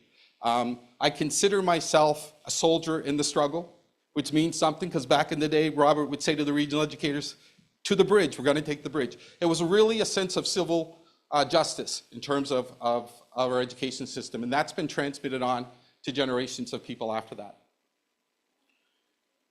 I'm going to talk to 4 things very quickly today. One is, essentially, I have a very unique perspective in that I'm in the mouth of the lion, so to speak, as the Executive Director of African Canadian Services Division. We carry a great sense of responsibility in terms of seeing our kids on a daily basis not meeting their full potential. That's true of your African Canadian education coordinators. That's true of your regional educators. We take this as a personal commitment. This isn't a job, right? This is, in many cases, lifelong commitment. I want to talk a little bit about staying grounded in parents, community, and guardians. Again, 30 years in this, most of my career has been committed to implementing the Black Report in one form or another. But I'll speak to staying grounded, parents, community, data informed, targeted programming, and advocating for funding supports and collaboration. So I was taught very early in my presentation skills that when you do a presentation, it should invoke some sense of emotion in the participants in the audience. So I'm going to take you through a couple things. I know some people may be upset as I'm saying this stuff, but these are the challenges that we're trying to deal with right now to figure out what the next 30 years looks like in terms of operationalizing the vision, not just the recommendations, the vision of the Black Learners Advisory Committee. I did want to start off by recognizing the Parent-Student Association of Preston. And I want to thank Sylvia for doing that as well. All of this started with community mobilization. And I'd actually say, for me, the most successful accomplishment of the Black Learners Advisory Committee was not the recommendations. It was actually demonstrating that when you empower and mobilize our African Nova Scotian community, we have the ability to affect change that we've not been able to create in the past. The only way that we can actually create true change in our education system is actually by empowering our community and working collaboratively with our community. That's what the Black Report actually demonstrated more than any other report.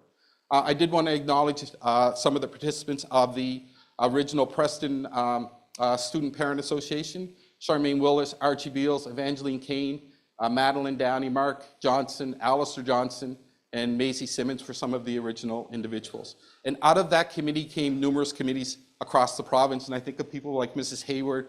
I wanted to acknowledge the fact that we just lost Reverend Bill Crawford a couple of nights ago, who was a member of the Black Learners Advisory, the Council on African Canadian Education for 15 years. People have made, and people spoke earlier about Sylvia, but there are many people who have made this the struggle for our African Nova Scotian students their main focus in terms of the level of commitment that they've been able to provide.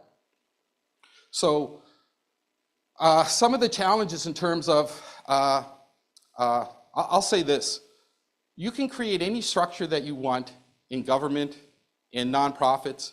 All of them can go in a blink of an eye. If we find ourselves in a situation where we're being questioned about whether or not those organizations should be maintained, and we don't have the support of our African Nova Scotian community to stand up behind us, we're going to be in trouble. So it's absolutely crucial that we find a way to re-engage our African Nova Scotian, African ancestry community so that they're participants in this process and actually able to support us. Some of the challenges that we're experiencing right now in our system of support is, back in the day, you could go into a community like Upper Big Tracadie. I always find a way to work my home community in there. You could go into a community like Upper Big Tracadie and you would find you'd find the majority of African Nova Scotian people that live in Guysborough County or in that doesn't exist anymore. Most of our rural communities have shrunk. People have moved into large towns or into metro or even outside of the province. So finding a way to actually connect with our African Nova Scotian community is going to be essential. The makeup of our communities have changed significantly. Back in the day, historical African Nova Scotian communities made up probably 90 to 95%. Now it's probably closer to 66%, with 1/3 of the population being African ancestry coming within the last 5 to 10 years. So that's a significant shift in terms of the populations that we're talking about. The other thing I want to talk about was, here's another interesting dynamic that happened. And I don't know if it was done by the system on purpose or not. As we identified problems, we actually hired the people that identified the problems to fix the problems so that you can no longer complain about the problems. Right, so we've got to figure a way, people who are focusing on educational reform, how do we get around that? How do we get around the fact that most of our Black educators are actually employed in the system and no longer have the ability to advocate on behalf of our communities? Right, these are just real experiences that we're having in terms of conversations around engaging our community. I'll stop there and move on. 15 minutes. I have like 15 slides, and I was like, am I going to have enough content? So this is interesting. Back in, is that remote work?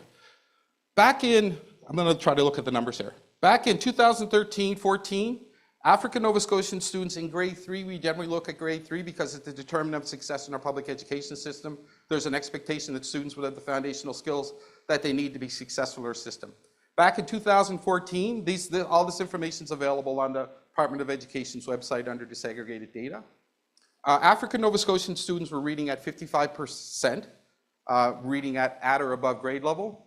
The larger population, all other students were reading at 71%, which is a 16% gap in terms of achievement. Last year, African Nova Scotian students of African descent were reading at 68%, and all other students are reading at 73%. So the gap has shrunk to 5%. Now, if I go out into my community and say, we've shrunk the gap by 5%, they're gonna say you're crazy. Last year, our individual program plan rate, IPP rates, 4.5% for all other students, 4.6% for students of African descent. For people in the room who've been involved in the struggle for a long time, that was a key indicator to us how we were failing our students. And they're saying, how do we have those numbers now, a 5% gap and a 0.1% gap on our IPPs, when we still see our kids struggling in our community? Here's why, I think, anyway, and we need to figure this out. If we were to look at the enrollment of students of African descent, this top line is students, African Nova Scotian students. And what we've done in the second line is we've disaggregated, we've cross-referenced African Nova Scotian students with newcomer population to get a sense of who are the individuals that have come in the last decade or so in terms of our African Nova Scotian community. African ancestry community has doubled in the last 4 years.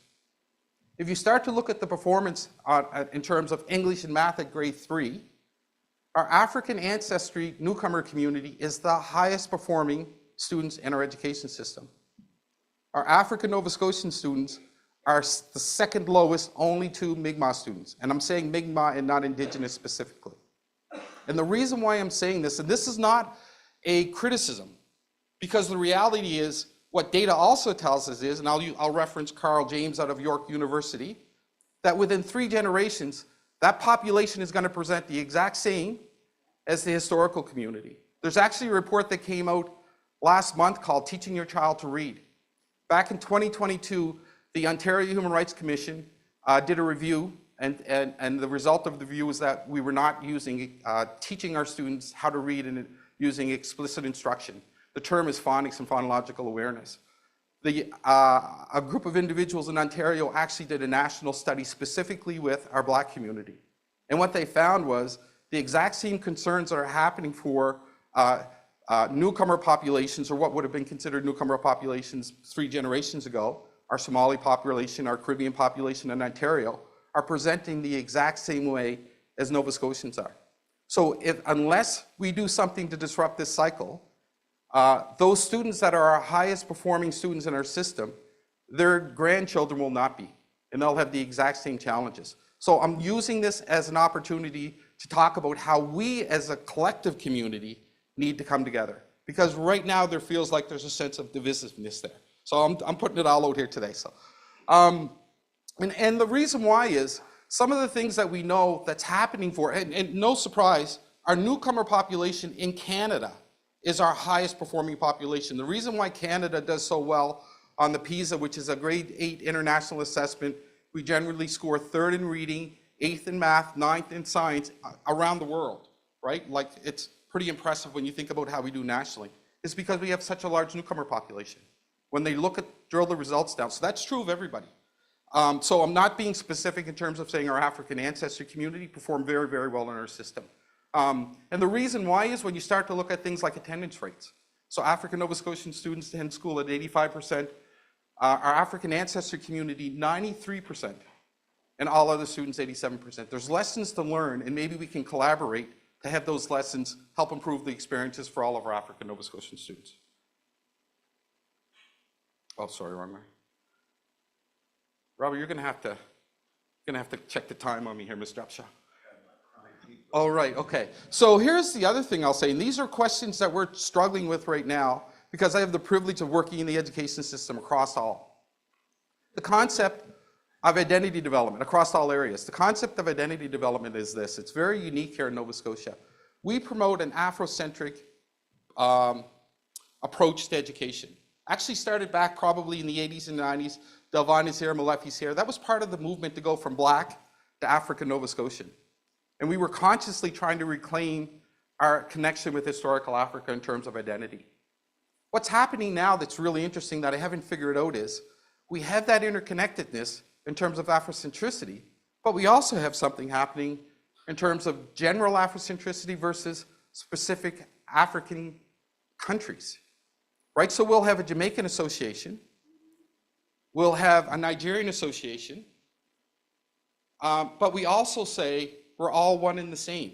There tends to be a rub, and I'll give you an example of what that rolls out like in a school system. If you're doing something during African Heritage Month, is it done in an Afrocentric way that we're all interconnected? Or are we celebrating individual countries? And does that create a sense of connectedness between our African Nova Scotian African ancestry, Black community, right? So are we, and there is that, so these are the kinds of questions that we have to answer, I think, in the next 30 years. The answer to the one around this is we need to be more specific in our data. We need to talk about who are the kids that are struggling in our system specifically and targeting our program for this. What I actually see, and some of my colleagues in the room would know that I'm probably a little bit of a headache on this one. Our job is to close the gap. Our job is not to engage all students of Black ancestry. Which students are struggling in our system?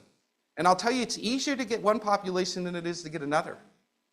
Because some of those individuals already know they want to be a doctor, already know they want to be a lawyer. We've never had that experience. We're one generation away from segregated schools, or our parents are the first to go to school. Understanding what's happening in both communities is extremely important. We develop Africentric programs, which are great, having an impact on our student performance. And we're thinking about how do we connect with the larger community so that they better understand us as people of African descent when we don't understand each other as different people in the Black diaspora. And what often happens is when you go to on a university campus or you go in a high school, our kids aren't connecting. That needs to be part of our plan. And we as the adults need to connect and set the example, and we need to learn about each other as part of that process. Last one, I'll give you this one, around targeted programs. I was actually at a meeting the other day, and I'm not going to give you the institution, I'm not going to give you the program. They were looking at developing a program specifically around increasing African, Nova Scotian, African ancestry population. Within that institution, 5% of the population was Black or African ancestry. 6% of the people in the program that they were trying to develop were of African ancestry. 2% of the people at the institution, remember it's 2/3 of the population are African Nova Scotian, 2% of the people at this institution were African Nova Scotian. 0.7% were actually represented in that program that they were trying to recruit African Nova Scotians into. And the concept was we're going to develop a program and include everybody. You have overrepresentation in one area, significant underrepresentation, because that 0.7 really is only of 2% when it really should have been like 8%. So, and here's the other piece I'll say. There are challenges in multiple communities. We recently had a South Sudanese population come to Nova Scotia 4 years ago with refugees. We did nothing. We didn't respond to that. We also know that our African ancestry students are the highest performing in math, but by the time we get to the grade 10 math assessment, there's significant drops. What's going on there? Right, so what I'm suggesting here is not to be divisive. It's we need to be more intentional, more targeted, and collaborate, partner so that everybody can get ahead in terms at the end of the day. Thanks, Mr. Chair.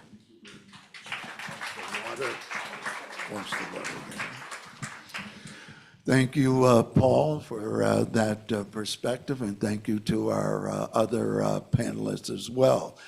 We are under the time crunch there, so just before I call upon Michelle Colley to take us to our small group reflections on the impact on education and insights going forward. Dr. Molefe talked about our humanity. This morning, we heard the issue of oppression, both in South Africa and here.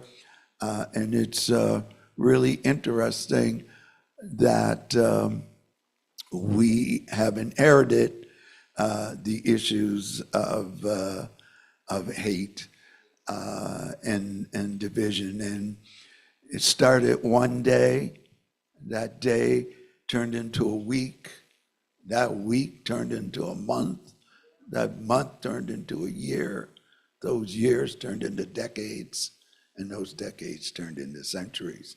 So we have work to do, and we need to continue to do it. We heard from Brad this morning, who told us about the importance of working together, having organizations work together. So on that note, I would just ask you to do this before I call Michelle Colley to come up and take us into our next section. And for the people who are online, I'd like you to look to your left, I'd like you to look to your right, And I'd like you to tell somebody I care about you. I care about you. All right. And we care about one another. All right, if I could call upon Michelle Colley to take us through our next session.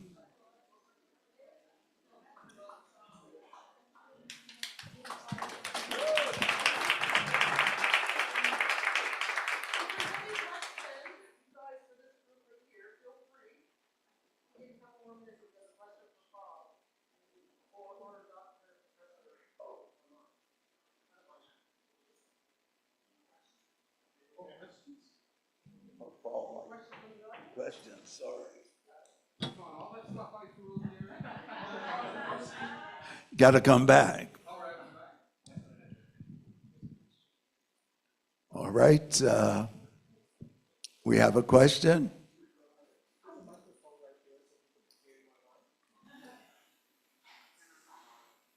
All right.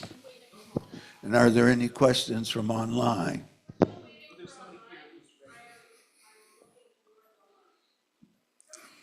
All right.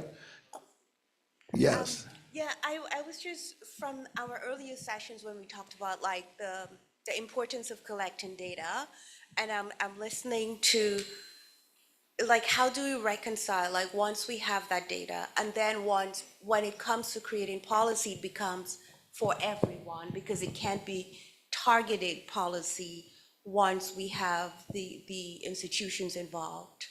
So how do we reconcile that? So I think what has to happen is there's policy that's going to impact all of us from an African Nova Scotian perspective. Our children dealing with racial name calling in the schools is an example of a policy that impacts everyone. But I also at the same time think if there are particular populations, and I'm going to go on the other side and use the South Sudanese refugees that recently came and moved into our CSAP system with a lot of students never having attended school, then we need to be able to respond to unique sets of circumstances when they arise with programming specifically responsive to those needs. So I think it's the answer to the question is policy for all, have the same expectations, and when some populations of students aren't at that level, then we need to respond to that. And it doesn't matter where they are, it's just we need to have more accurate data and be more targeted in our response. Yeah, just a little bit of follow-up because in that space, there's a lot of pushback when it's targeted policy. When you're identifying a population, then it becomes, oh, this is exclusionary and we should include everybody. Now, we understand the impact, but if we're addressing a very specific issue, then we have to have a very specific response with contextual sort of built-in approaches. Yeah, that's a great question. So and I'm glad you asked because it gives me a chance to kind of speak to something. A lot of people don't realize that Castor Williams was the chair of the Black Learners Advisory Committee, and Castor was of Caribbean descent. A lot of people don't realize that Sagan Odesanye was a significant player in the Black Learners Advisory Committee. A lot of people don't realize that Dr. Kakembo, that was at the front, mentored me as a regional educator, mentored me in the Department of Education. And I think the piece that we had then that we don't have now is a sense of interconnectedness and unity. And part of that was because the numbers were so small within our African ancestry community that there was an easier, now the numbers are so large that people are actually separating and not staying connected. So, and that separation is great. Like there's a transmission of specific cultures if you're coming from a country that you want your children to know about. But at the same time, we have to present a united front and we have to be responsive to the most vulnerable students in our population. And when you think about people like Marcus Garvey, you know, he was talking about an African struggle. He was talking about, so I think it's in the spirit of those types of things that we don't have to think of it as being competitive. And the reality of the situation is when we do good things, everybody benefits from it. Robert was talking about the establishment of the RCH office. Out of the RCH office came a Mi'kmaq Education Coordinator's office, came an equity consultants to deal with LGBT+. We started the pre-primary, the 4+ program at Nelson Winder. Guess what? That's pre-primary. We started wraparound programming. Guess what? That's Schools Plus. Everybody has that now. So regional educators. So we can have targeted programming at the start that actually creates benefit for everybody at the back end. It's just coming together under a common cause. And then, as I said earlier, this will benefit everyone down the road. Sorry. No, my question, as you mentioned before, it is interesting your perspective on African ancestry and the historic, like, African Nova Scotian communities. And in my role right now, I work predominantly with underrepresented students, African Nova Scotian and Indigenous students. And there's a recurring thing that comes up is that I'm not just providing services for Black students, it's reaching out to the African Nova Scotian communities, and there's like a definition of that. So using myself as an example, I am of Afro-Caribbean descent, and I came here for university.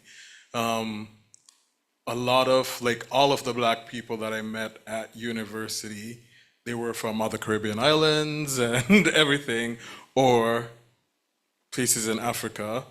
I can say, like, I graduated 4 years of university without having peers from Nova Scotia, African communities. And even with that, like, we grew up in a different educational system.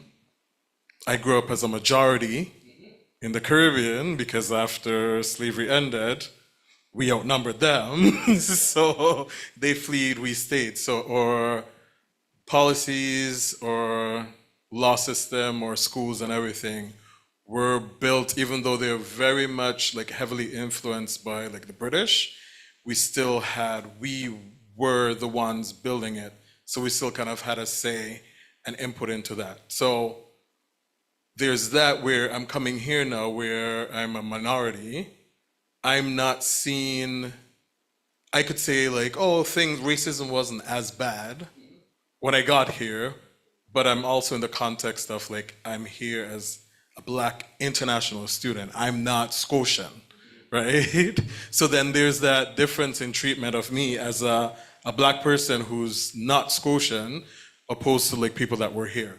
So now I've gone through the system and I'm now working now, and part of my job now is reaching out to African Nova Scotian communities where I don't have all of that experience. And that's part of the reason why I'm here today.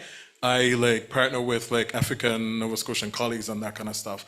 But I don't know if it's like a question or more of a comment on, I see distinctly what you mean in terms of the tracking of students with African heritage versus those who grew up here in the system. And I think one thing that I saw clearly when I was here as well is that I came here with my education, I came here with a foundation.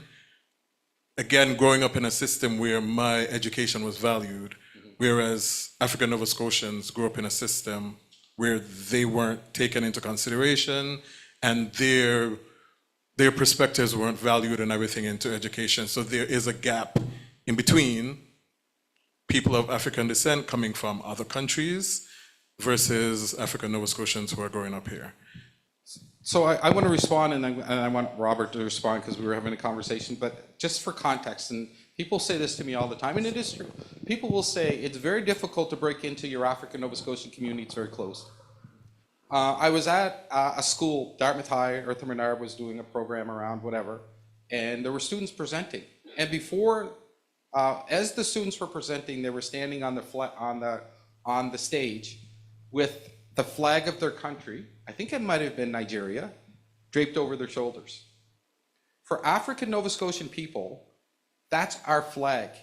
It's not that we're saying we're African people living in Nova Scotia. We don't have a country to connect to, right? So if we could put a flag on our back that says, this is who we are.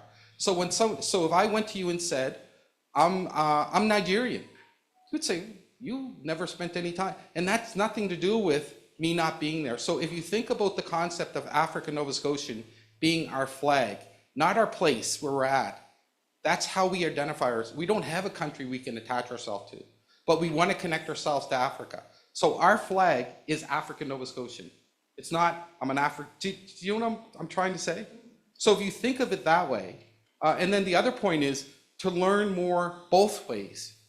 I've had children go through the system and one at SPUM, one at Dal, and come back and say there are no African Nova Scotians and this is not picking those universities out. Those are probably some of the better ones we have, right? There's no African. So there's some real situations that are happening for different populations. I'm using African Nova Scotian, I've used South, and we as a collective need to get behind the idea that that's what we need to fix. And that's how you open the door up to actually starting to have an ongoing communication with the communities. I don't know if that makes sense. Thank you very much. We good to go back there? All right, and just, some online questions, okay, we'll take those. But just before we go to those, Dr. Molefe challenged us this morning about using slavery. I would say the African hostages, commonly referred to as slaves. All right, we'll take the online questions.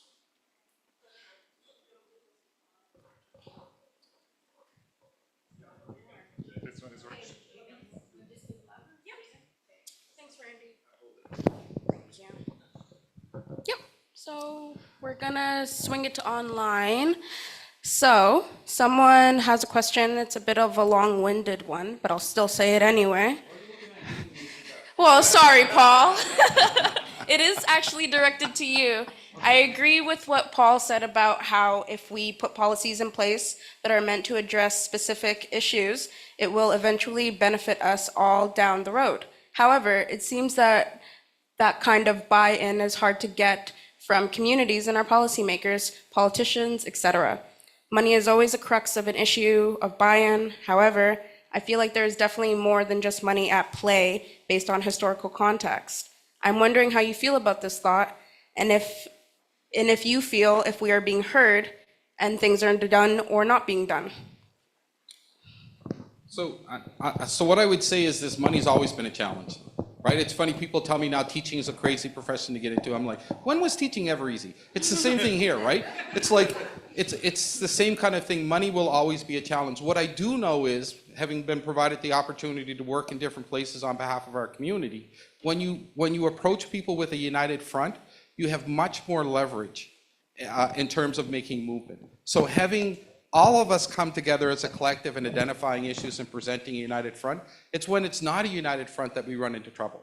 And that's not only true of, I'm having this conversation of communities, right? African ancestry, African Nova Scotia. That's true of our organizations as well, right? So the thing that I'm kind of hoping to have come out of the conversations we're having here today is a much more united community and a much more united organizational structure as well. Thank you. So, without any further ado, I will call Michelle Colley to lead us into our next session. I think we're good. Thanks for such. Round of applause, round of applause. Good afternoon, everybody. So before I begin, as Sylvia mentioned earlier, the quilts back there. If y'all take a good look, I'm going to tell you who made those quilts. Those quilts are made by Anja Kleik. Those who don't know her, she started quilt making in 2003, fell in love with the craft. Anja is a founding member of the Maritime Modern Quilt Guide, 2012.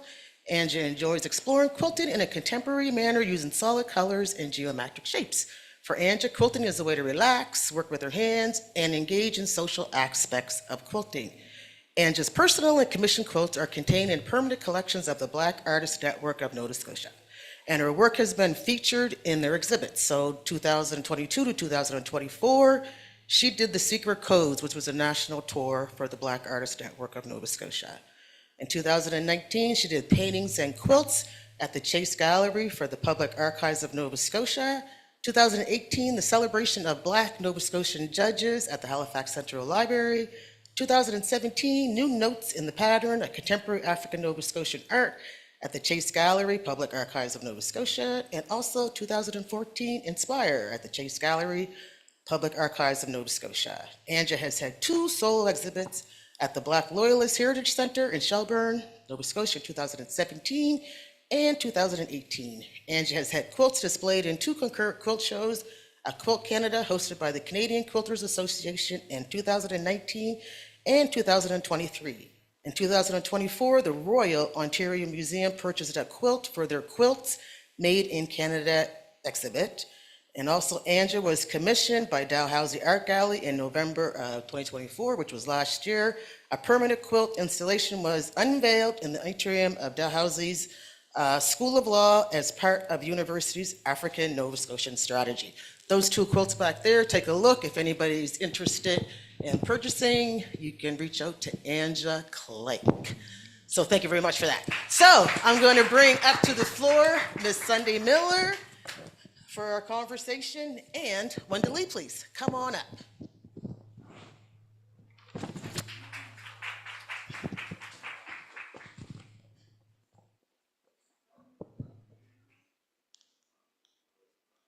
Good afternoon.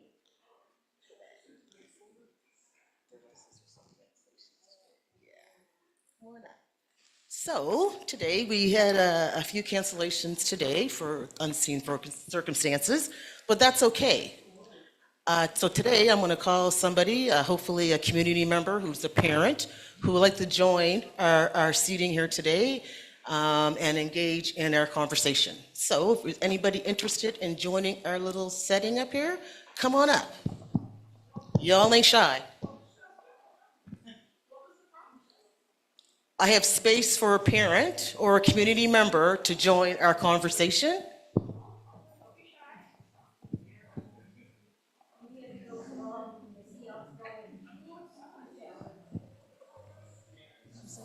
Anybody? Okay, we'll work it through. We'll see how the afternoon goes. So let me begin by introducing to you our table here. So we have Sunday Miller. So Sunday Miller has a background in science and business. She's worked as a microbiologist for a few years and then made a jump to business. So after graduating with her MBA, she became involved in business development at home and abroad for about a decade. Now she's using her skills to help not-for-profits and business achieve their goals, as well as deliver business and leadership development workshops. Ms. Miller worked as a volunteer with the homeless for 30 years and was the interim executive director of Absent House, which provides housing for women and children at risk of being homeless. She has also been the executive director of a number of educational not-for-profit organizations.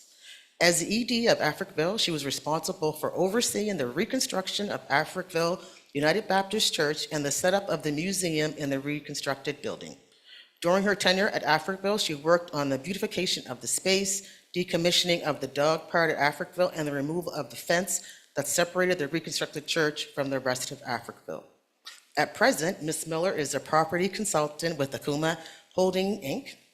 Akuma is an organization that is doing development in the Halifax Regional Municipality to benefit those of African descent living here in the HRM and their province.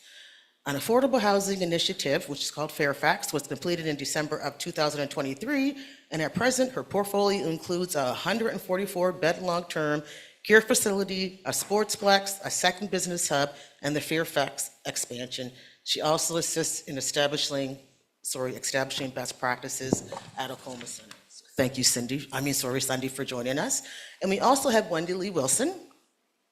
So Wendy Lee is a mother, an educator, artist, and a cultural activist whose work bridges education and food sovereignty.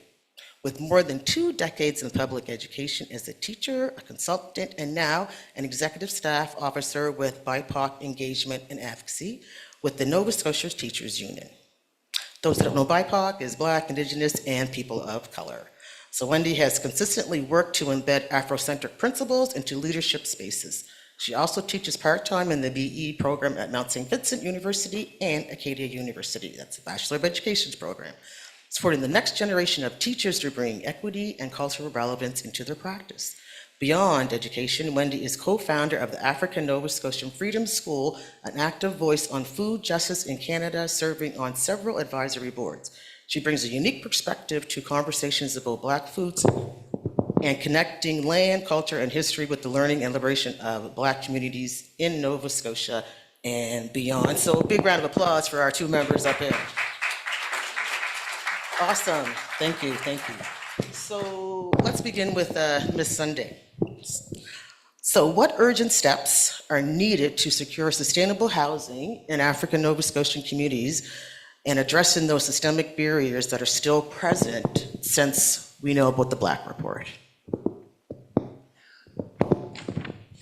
So housing has always been a major issue, right? I mean, we know that when the Black Loyalists came, their first homes were holes in the ground.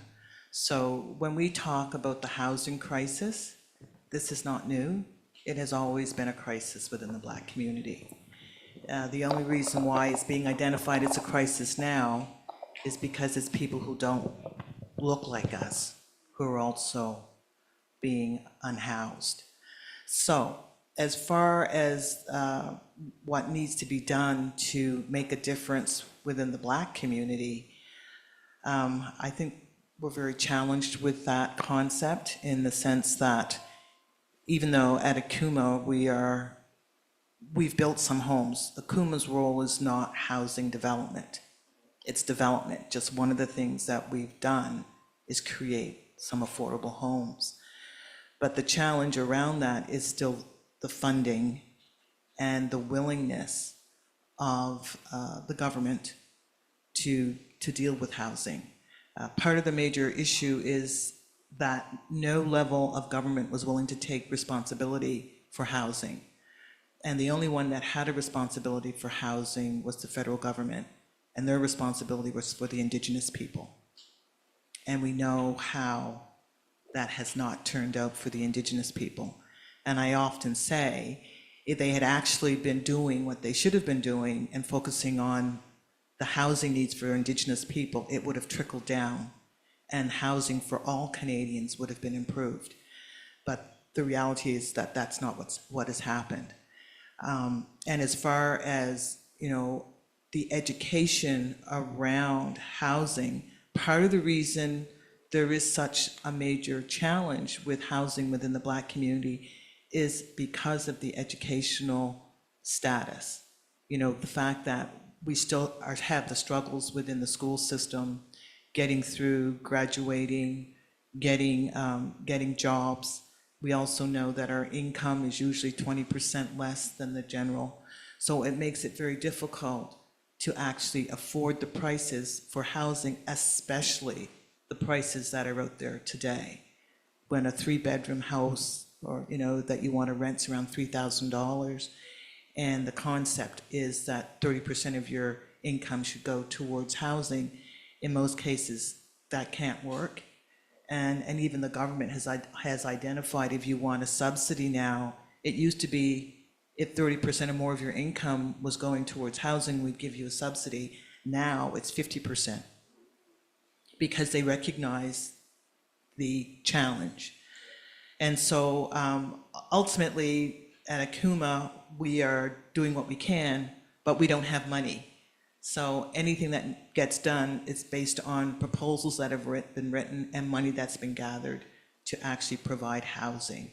Yet housing is incredibly important for people to be successful in school, because they need to know that they've got a place to live, they've got a roof over their head, they can come home, do their homework, they've got a place to stay, they can, you know, be warm, and they're not on a bench somewhere. So I don't know that I've been able to answer your question, but I do think I've probably given a bit of background and a bit more understanding of what the situation may be, and that it's going to be a major process. Right, so the Acoma Center we all know from back in the day as being the, you know, the house where we house kids, and mostly our Black kids were there and other kids. Now your narrative is changing. Now you're working at moving into building the community.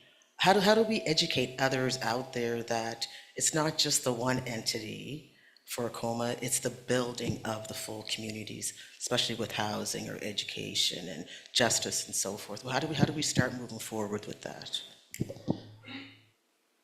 You know, I don't know that I have an answer for that. The need for housing is huge. And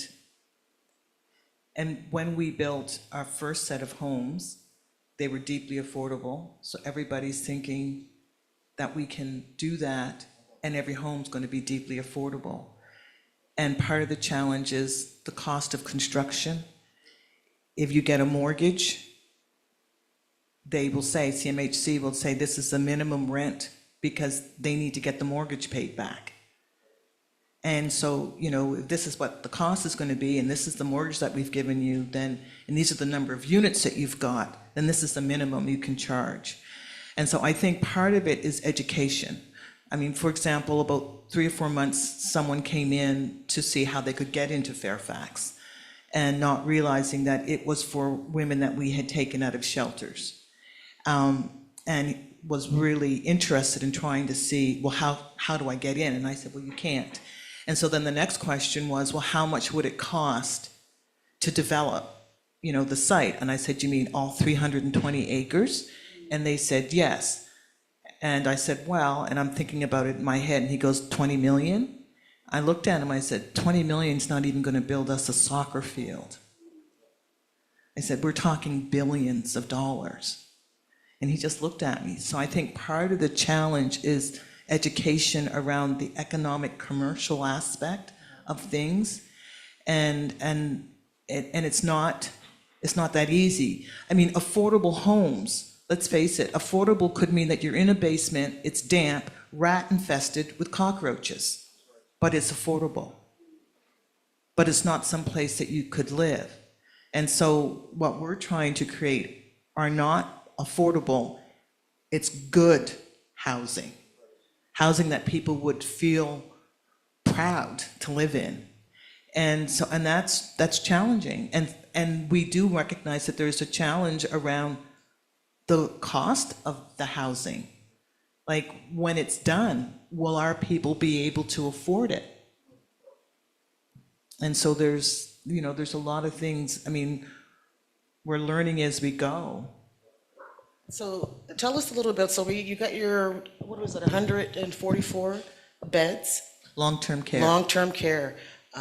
Even with that, so we know that in the system today, we don't have enough people that work, you know, in that type of field, industry or so. So how do we get our people in that space so that we know that our elders that are in that space are comfortable and they feel safe?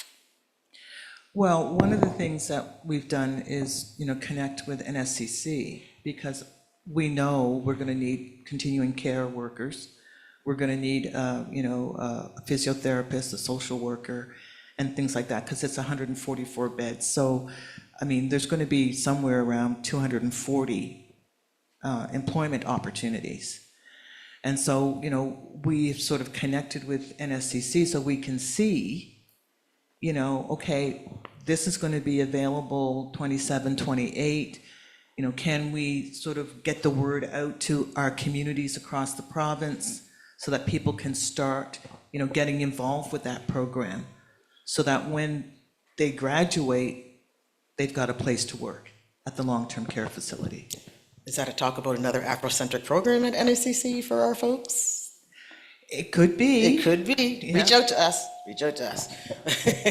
So let's move on to Wenda Lee. So Wenda Lee, a question for you is, how can Afrocentric, community-driven food systems reduce disparities and strengthen the futures of Black learners and families? Right. Good afternoon, everyone, and hello to everyone. I did get to tune in this morning for a little bit, and Mr. Barrett, I'm going to take a page from your book in terms of, like, if I didn't see you when I came in, how important it is for us to acknowledge each other. So hello to each and every one of you out there. So happy to see so many familiar faces. I also want to start just by placing myself here in Mi'kma'ki and in my community as well. I grew up in Uniacke Square. I'm Charlie and Dorothy's daughter. They're both in the spirit world.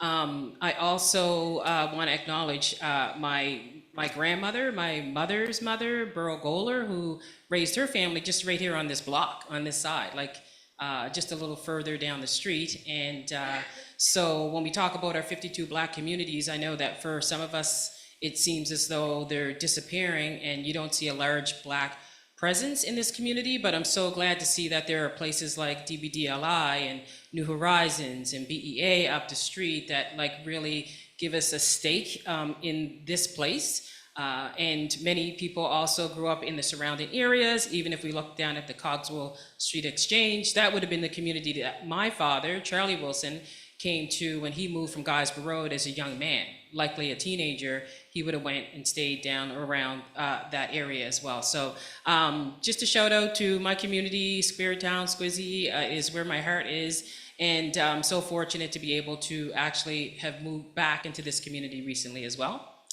So I want to be able to talk about, I'm going to talk about food sovereignty is what I'm going to be talking about for the next little bit, and how that connects to learning and education. And so, and that whole sense around Africentric food systems and what that means. So we have to take it back a little bit because usually when we talk about this area around food security, government language is that we want people to be food secure. Like that is the goal, right? For people to have easy access to food, for food to be affordable. But actually, I am a food secure person, and probably many of us in this space hopefully are as well. But that is so restricted to being interdependent on the people that are currently involved in the food systems in Canada and in Nova Scotia. So I am only as secure as those transport trucks coming in, bringing the food, the grocery stores where most of us usually get our food from, the availability of food. Once that is no longer available, I'm very vulnerable as well as the rest of us. So what we're trying to move towards as a member of the African, Nova Scotian, and Black Food Advisory for the City of Halifax. This is an advisory that came out of the Just Food Action Plan. Halifax has an action plan for food, a food strategy plan, so that people do have easy access to healthy, affordable, culturally relevant food. And so in saying all that, what I do want to put out there is that we as Black people need to be creating our own food systems. So from harvesting to carrying the seeds, storing the seeds, ancestral seeds, to be able to process our food. We all know the connection between food and food-related diseases as well. And so I find that when people are connected to community, things generally work out better for community. So I always think that the people that are connected to the problem should actually always be the people that are connected to making the decisions to actually help resolve things as well. And I'll tell you the way that I got into this space was through education. So I've been an educator for over 20 years, worked in my community here at Joe Howe School for at least half of that, and then worked at the department for a couple years. Now I'm with the NSTU. And just over the last 5 years, my passion really has been in food work, food systems, food sovereignty for Black and Indigenous folks here on Turtle Island. And my road in was the Coalition for Healthy School Food. If people don't know what that is, the Coalition for Healthy School Food is the entity, national entity. There's a chapter or an advisory in every province that drove the advocacy for the Universal School Food Program. It took 10 years of lobbying and advocating to have students being able to access healthy, culturally relevant school food in schools.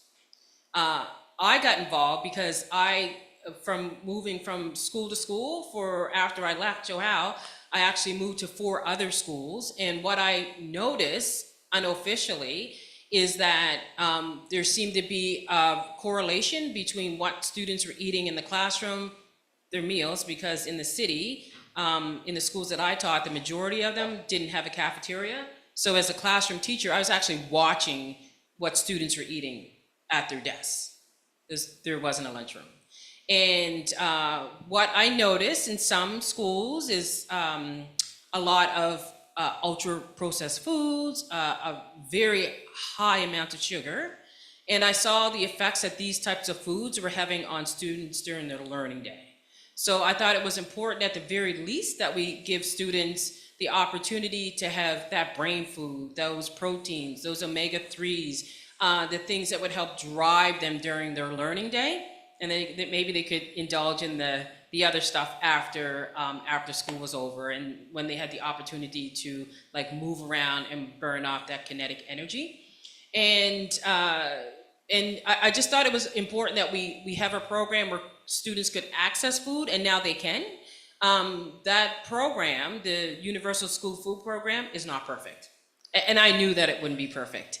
And if you are privy to what students are eating currently, since last October when the program was launched, you saw a lot, there were a lot of complaints. Like you saw people saying this food is not, it's not edible, the food is not desirable to students. And so that's why I stuck with it, because my plan was to implement this universal school food program and then have it localized into communities, right? Having communities decide what communities want to eat. But most importantly is having parents and community members being able to actually profit, like to build generational wealth. Like someone's got to make this money, right? Like there are vendors involved. And so how can we get more African Nova Scotian vendors, Black vendors, Indigenous vendors? What I didn't mention at the beginning is that when I started this work 5 years ago, the food insecurity rate for Black students of African descent, was about 36%. And that was over 50% for Indigenous students. And just as recently as over the last year, it's about 46.3% of children in Canada are food insecure. Black students are food insecure. So the number has increased. And the numbers for Indigenous students has just lowered a little bit, right? But I don't know what the correlation, or I can guess that there is, there's in the Indigenous communities, you can see that there's sovereignty building. They're always sovereignty building. They're nations. And so there's opportunities for Indigenous people in some regions, in some communities, to actually profit off of their land, right? Build businesses and institutions on their land. And so if 46.3% of our students in Canada, Black students, students of African descent, are food insecure, that's a crisis to me. That needs to be resolved. So how do we make those shifts within education? How do we change that so that that our students, first and foremost, and that's always, I come at this on a national level, very transparent, is I am working for my community, right? That's my first priority, is to work for to localize food and food production in Nova Scotia, in the Black communities in Nova Scotia. And so, Michelle, I think, how do we use Africentric paradigms and principles to help resolve some of the issues that are currently in the school system? I think it's about building capacity for us to be able to be in control of our own food systems. So even with our food, we often forget that agriculture is attached to that. Sunday, do you want to talk a little bit about that? Because Coma has a few spots out there that are agriculture. Yeah, I mean, Akuma had when it was the home for colored children, it had one of the largest farms in the province. And, the Truro Agricultural College would send their people to the farm to learn how to farm and how to produce. I mean, they had 7,000 chickens, and they, so it was huge. And I think that whole, and even now we've got that huge community garden, which is, I think that's the largest in HRM. And it's very interesting, because I would have a tendency to say the majority of people who have a plot there are not of African descent. So Wendy, with your program, what does that look like for you if we don't understand how agriculture connects us to our food? Okay, so I want to take it back a step further as well and talk about the communities that the majority of people are connected to here. My people come from, my mother was born and raised in this community, but her family came from Fall River, where they had very fertile ground, and it was the Black families in Fall River that fed everyone else. It was just like, it was the flip. And so we already have within us that agricultural knowledge, both in our bones, but mostly in the people that are still in communities. Like if you go to any rural community and have conversations about Black food sovereignty, what you eat, what are our principles around food and sharing food and etiquette around food, you will hear so many stories about people who, like my father, who was born in 1927, he was food sovereign. He depended only on the land and the community to feed him. There were no grocery stores in Guysborough Road. There still aren't. How did they eat? They were connected to the land. So there was this man, there is a man by the name of Byron Beardy. I met him when I started doing this work. He's from Four Arrow Nations in Manitoba. And he said something to me that was so profound when I first met him. And at first, it took me months to really get deep and really understand what he meant by the phrase or the sentence that when you're born, food is included. Food has been made into a commodity, right? When you're born, food is included. The first food is potentially your mother's milk, right? And from there, we're looking at not traditional agriculture, but how do we forage from the land? So when he said food is included, I just thought he meant, everyone has the inherent right to enough food. But what I understood, what he really meant was the type of food that we are entitled to, the food off the land. Think about how blueberries, as Black people in Nova Scotia, how blueberries have sustained us. Think about, any of the berries or any of the fruit that might fall from the trees, crab apples, fiddleheads. I know my father, my family never bought fish from a grocery store. Fish always came from someone you knew in the community. My father taught my brother how to snare rabbits. He taught me how to, clean them and dress them. I watched my mother as she cleaned the mackerel. We didn't buy that at the grocery store already as a fillet frozen in a package ready to go. Where we come from a time, my generation, I was raised in the 70s and 80s. I came from a time where the mackerel man or the mackerel woman came to the neighborhood, when the vegetable man came to the neighborhood, where people bought potatoes in 50-pound bags and apples, and they went to the valley. My mother was always a part of a community group here, just up the street at the library, and at least once a year, they would go to the valley and bring back apples, right, that we would munch on, that would last probably for the rest of the winter. She also brought back a couple of switches when she came. She always brought a couple of switches back with her, just in case. And just to add something to that, because when you stop and think, and I think of Africville, that's one of the reasons how they survived. If you go down there and all the apple trees and the pear trees and the berries, the cranberries, the blueberries, the raspberries, the blackberries, the fish that was right there. So whether they were employed or not, they could still eat well and healthy, because it was, from the land. One of the things that we have at Akuma is that we do have Emotep. We have created programs to get the youth there involved in growing so that there is that level of food security. We have the farm, but we also have the hydroponic farm. And so, we have the garden and the hydroponic farm. And that is something that is producing year round, so people can have their lettuce and things like that. So it's really important, this whole concept, especially within the Black community with income, that there's that food, security, and the best way to have it is to be able to grow it yourself.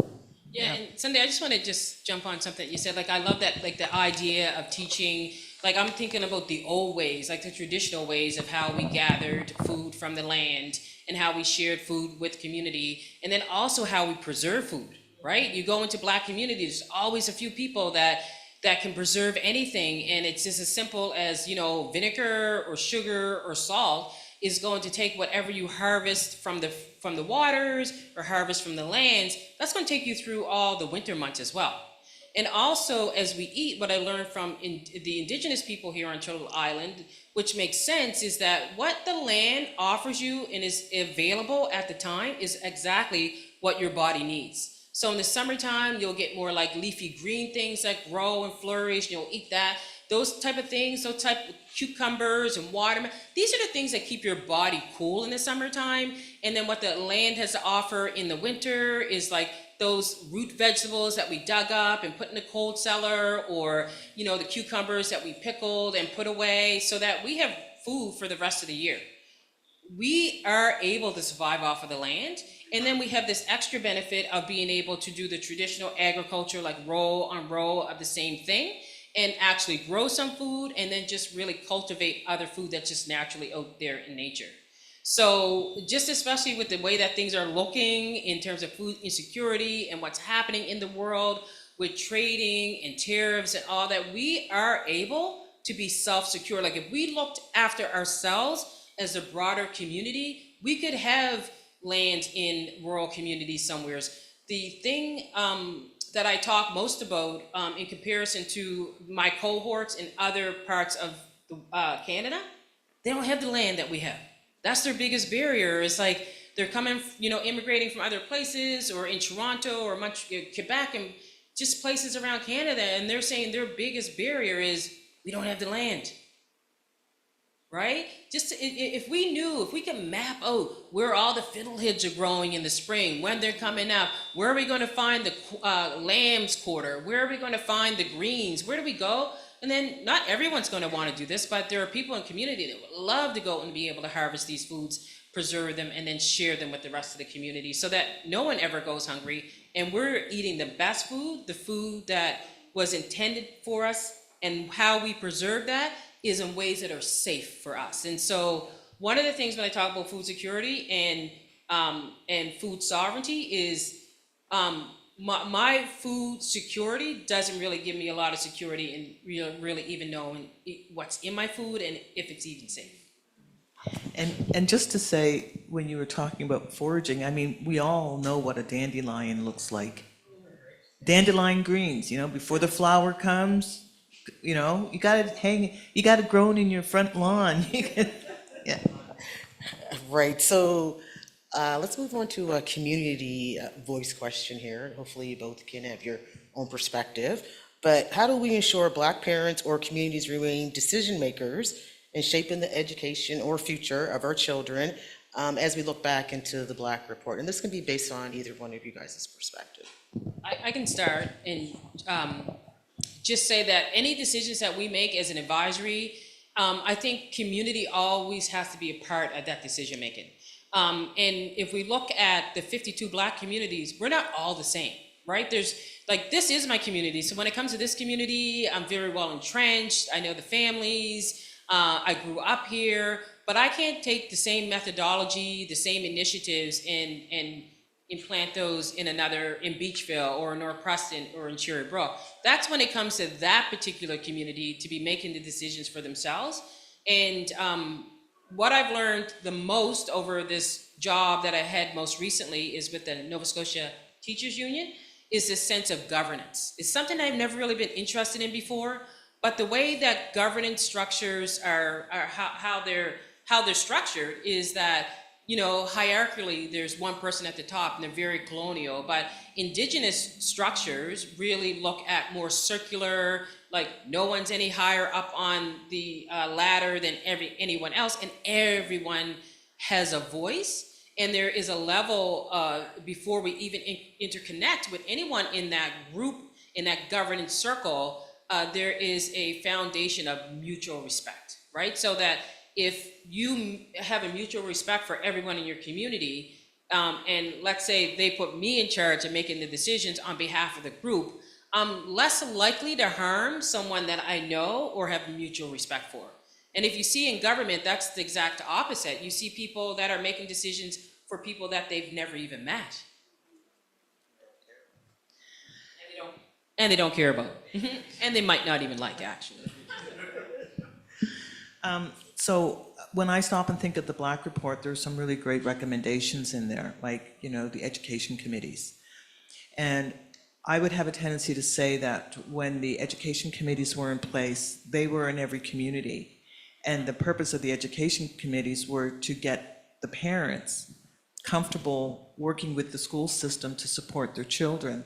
But I think part of the challenge is that, you know, you get a little bit of success and then you think, okay, we're okay, we can sit back and we can coast. And in the process of sitting back and coasting, we went backwards. And so I think, you know, it's really important for the parents to be involved. And even if your child is doing okay, you still need to be involved, because your involvement is impacting the educational system. And I think we can all agree and understand that the educational system was not created for our benefit. And so it's something that if we let it go unchecked, we'll end up doing more harm than good, which is why parents need to be involved. And I don't know what the status of the education committees are, but I think it's really important that there are committees. And I also think it's unfortunate that we don't have a school board for the English-speaking schools, because that was also one way where parents could get involved and hold the school system accountable to the needs of children of African descent within the school system. So, yeah, I think to a certain extent, maybe some progress was made. Maybe we had more kids getting through high school, going on to post-secondary, and then we kind of felt, okay, it's not too bad, we're doing well. And then, you know, we had, you know, many more people coming from the Caribbean and from Africa who were having success, seeing more people within the school system in professions and stuff like that, and not realizing that there's still an awful lot of work that needs to be done for the Indigenous African Nova Scotian students, and to provide that support, because it has to be family support, and it has to be those who've had success with the system supporting the parents who still might be afraid of the system and don't know how to be in that system to support their own children, because it's not easy. It's not. So moving forward after this, if you're not heard, we will be having the full conference in May of next year. And we always look for that call to action. So what are some recommendations based on food, based on housing, that you will put forward towards our call to action? In order to have the housing that you want, you have to get an education. It's one of the things my mom always said, that once you get your education, you can actually determine how you want to live. And, you know, because she said they will never think that you deserve to live as well as they do.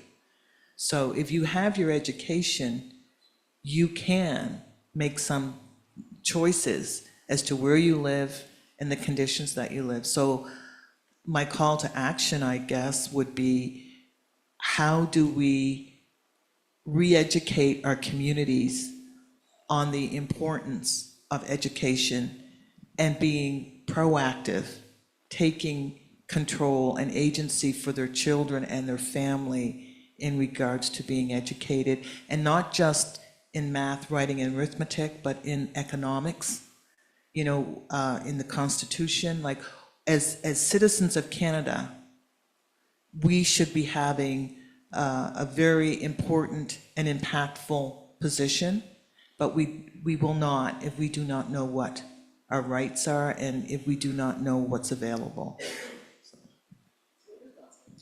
Yeah, so I think call to action is, and this is my favorite part about being able to do this work, is to put theory into practice, right? And so One of the things that we're doing with the Just Food Action Plan is we've created a program called Blended Forward. I noticed there's a couple people in here that took part in the Blended Forward program. And that's bringing a program on how to prepare like fresh, local healthy food with just the use of a blender. And the resource of having a dietitian. Nikia Paris is the dietitian on our team, and she actually was my grade 3 student. She was one of the first classes, and so you can see this success that happens when students have access to Black educators. And so what we did with the Blended Forward program is we made it adaptable for different communities. Different communities have different needs. And the next program that we have, or initiative that we have coming up, is we're going to be creating a aftermarket. So of course we have the Seaport Market down the street, we have the Brewery Market as well, the Old Brewery Market, and just recently there's the Nova Lee Market up on Gottingen Street. But they've partnered with our advisory team to give us market dollars. And so what we're going to do is we're going to like bring the market to community to make it more accessible. So we'll go shop, have deliveries made with this market money, and then you'll find us this aftermarket in different communities within the HRM.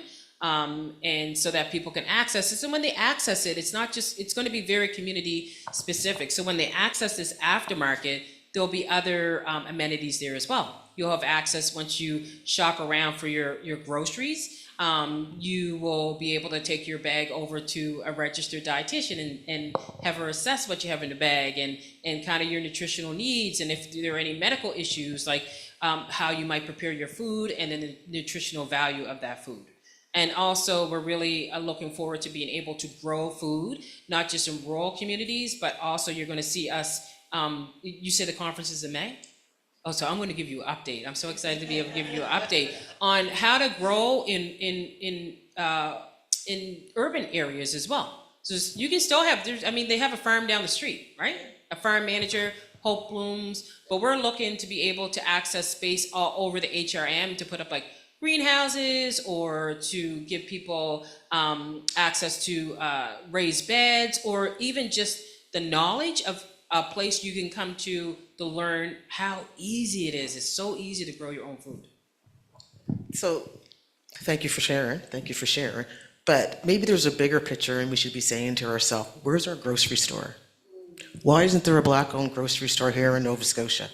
I'm just going to say it. I know, and it's great that we can have markets. It's great that, because my grandparents did flea markets, right? Like that's how they supported their families, whatever. My grandparents had a farm, and my great grandmother grew herbs and sold them faithfully down at the waterfront. But that's years and years ago. Let's look at today. Why don't we have a grocery store here? So There's a connection right here, though. We got housing. We have community housing and stuff, and then we have you that does our food. Is there a connection that we can make somewhere? As grocery store? Yeah. So I'll tell you why it's likely that we can't have a grocery store, especially in areas that are very accessible to folks. And our other initiative down the road, we're starting all these initiatives because our end goal is to have a food center or a food hub, right? Where people would be able to access food, Black people at highly subsidized or free, right? People would still be able to come in and shop and have wraparound services. But let me tell you, so you all are familiar with where Sobeys used to be up the street across from the North End Library, right? And you know that lot sat empty for about 40 years, for decades and decades. And I always wonder, like, oh, why didn't anyone put another grocery store in there? And then I found out that Sobeys had a restricted covenant that's written into the contract when whoever bought the land. And that restrictive covenant keeps anyone from building a grocery store. And so what I also found out is that it not only has a restrictive covenant on that location, there's at least 30 locations within this community along Gottingen Street that have restrictive covenants so that you can't. And this is a national problem with our 5 big major distributors, the Loblaws and the Sobeys. These guys have restrictive covenants all over the place. So then you're never going to see it's odd, it would be weird for you to see like a Sobeys and a Superstore like in close proximity to each other. It happens sometimes, but they own the real estate, and so they then, when they turn this property over to a buyer, the agreement is, if you buy this, you can't sell food. That's unfortunate. But I want to say thank you to both of you lovely ladies today. It was an awesome conversation. But with any talk, let's ask the audience, does anybody have any questions? Mr. Alvana Bernard, come on up. The mic is right.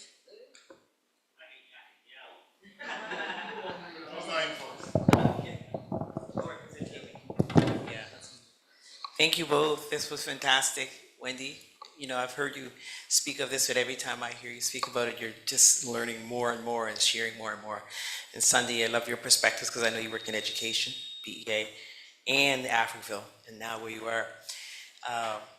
We listened today to a lot of amazing perspectives about things like policy, like Mr. Barton and Patrick Akimbo. We're speaking about policy and so forth. Then we had, you know, Brother Robert Upshaw and Paul as well. And then hearing you as well, Wendy, talk about learning so much from your last job with NSTU around governance and so forth and policy and all that. So this is kind of a comment and a question both, because I'm not wanting to sound the alarms, but listen to all the amazing work that's happening over at Akuma. And that's a place dear to my heart because my father grew up in the Nova Scotia Home for Colored Children, him and his 4 sisters. And so it always makes me get filled up when I think about the place. But that amazing work that's happening out there right now, and I served on one of the committees out there for a period of time. And so hearing about food sovereignty and all the things that we have done and can be doing, I have to just say this, not to sound the alarms, but Sunday, when you said that the plots of land out there where people are doing the farming, whatever, that the majority of them are not being farmed by people of African descent. Am I the only one in this room that blinked? Because I did. That made me blink. I was like, you're kidding me. And Brad earlier, and then over lunch, we chatted with Dr. Asante about certain things. And Brad, you were saying, you know, almost in a grieving way. And I agree with you. Gee, some of the things, we made great progress in education through the Black Report. We know we have. But some things that we didn't safeguard close enough got taken from us. Like we know the black seats on school boards was something we had, but they threw the baby out with the bathwater. And Brad, you talked about the government sort of clawed back and took case into their coffers and not allowing it to belong to the community any longer. So my question therefore is, seeing how policies and these things can be helpful and seeing how things change through time, and when we say calls to action, you know, I have to ask, what kind of community trusts can we build? What kind of community policies can we build? Community governance can we build to let us prioritize ourselves? Because when I think of a 200-bed plus facility that's going to be built, and I'm trying to think, do we have 200 seniors that are going to go out there? Now, my daughter is studying to be an architect, and she's actually doing her placement with the architectural firm that's working on that property. And she said, oh, it's going to be so nice. I said, yeah, but you ain't put me in there. So there are people who will not want to. And also, when we talk about Africentricity, and Dr. Sante gave us lots of lessons on that today, it hasn't been our culture to put our seniors in, because when we take those people out of the home and take them out of the community, we're taking knowledge out of the home and knowledge out of the community. So all of our knowledge is going to be sitting in a 200-bed facility. So the whole premise of having that in the first place is very un-Africentric, very un-Africentric. But since now it's being built, one of two things is going to happen, is that we're going to build this thing and non-Black people like the farm, right? will be living in there on our land, right? Subsidized by our tax and our work. Or maybe the younger gen, maybe the Gen Zs are gonna put us all in there. And if they do, you know, how do we maintain control of what is ours? That's my question to you guys, with your wisdom. How do we maintain control? Like we get the community land trust these days. That's one way we're trying to bring back control. What kind of policies, what kind of governance can we have to maintain control? Because we don't own much. All we own is our churches. Right. We own that piece of land out there, and we own Africville. Other Right. than that, we're broke. Right, thank you, Delvon, and I'm not trying to cut you short, but I'm on a time. I was finished. I'm on a time thing, and thank you for that. Should have brought up the hook. No worries. I'll let Sunday respond to that, but before she says that, for what you said about we don't put our folks in homes or whatever, we don't put our folks in home because of the treatment that they receive when they're in the homes that are around today, right? So when we look at it, we take our elderlies and we put them in a place where they're never going to see themselves unless it's somebody else that's coming in. I think that's a different outlook to look at things. When we think about what's going on out at Akuma Center and that space, we're hoping that from a community perspective that is going to be there to serve our community, right? But I can't speak for them, but I'm just saying, like, my mindset would be, well, that, of course, we're in the Preston Township, and those are our residents, and some of us, we want to take care of our folks or our elders, but we know that we can't, and we need help. But I'm assuming that spot that's coming is the safety for us to say, it's okay for my mom or my grandmom or whoever has to be in that space. And nowadays, we can't even say our grandmom or whatever, because things are happening to us at 50, you know, Alzheimer's, whatever, any kind of disease that's out there that our family members might not even know what it means to take care of you. You see what I'm saying? So I look at it as this space, because my sister is a social worker herself, but works at Northwood, and this is part of one of her projects that she's working on. My thought is, well, yeah, God love us. Now we have a space that we can call our own. Now we have a space where we have workers that are like us when we walk in there, right? Now we have a space where it's governed by people that look like us. So to me, that's 100%. However, but I'm not the one that's working there. That's just my thought as a young person in this community of coming from the Prestons and stuff, because that is my community. Now, I grew up in the North End, Dartmouth, but I don't take away that I got family, Cherrybrook, North Preston, East Preston, and who knows where else, but everywhere around the way, we say, we'll find a cousin. You see what I'm saying? So I'm gonna let Sylvia answer that right quick, and then it'll be off to our next session. Thank you, everybody, for taking the time to listen. Thank you for questions, and moving on to Sunday. Thank you. Yes, so the long-term care facility is being built because the community said they wanted one, because an assessment was done, and that was one of the things along with affordable homes. It is a 144-bed facility. It's over 200 jobs that we're expecting to have. And we're also anticipating that it's going to be people, not just from HRM, but from across the province. There are those who are from HRM, but they couldn't get housing. They're in Windsor, they're in other parts, they're, you know, in Antigonish, and there are those who would like to come back because we were informed by family members that it's very difficult to go and visit them because they're so far away. So, yeah, I mean, our hope is that, you know, if they're closer, then their family members will be able to come and visit them more frequently, so.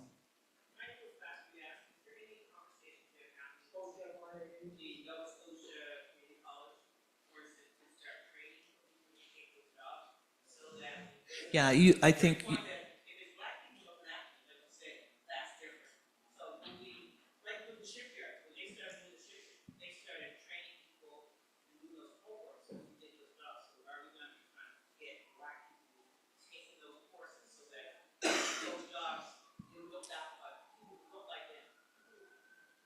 Yeah, I had said initially when I first started speaking that we've been connecting with NSCC to identify, we gave them the list of all of the positions that are going to be available at the long-term care facility, so we can start working now across the province and all the different communities where they have different programs so that people of African descent can start taking those courses so that when they graduate and the facility is ready, then they will be able to have employment.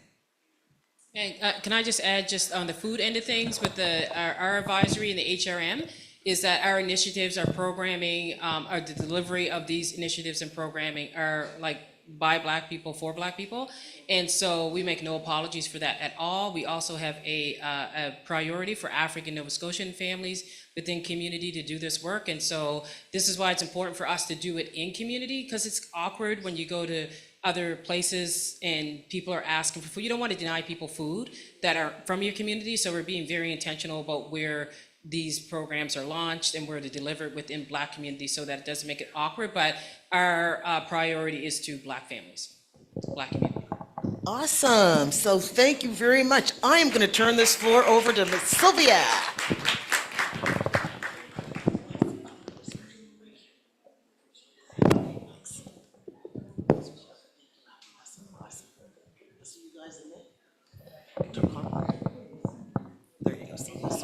No, thank you very much, Michelle, and all the panelists.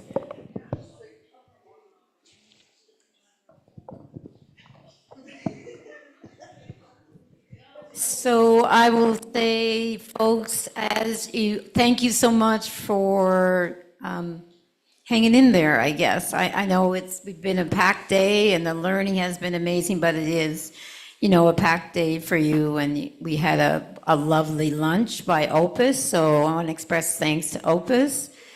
All right. Yeah, that's right. Let's bring that on. And I also want to express thanks to the team members here who have been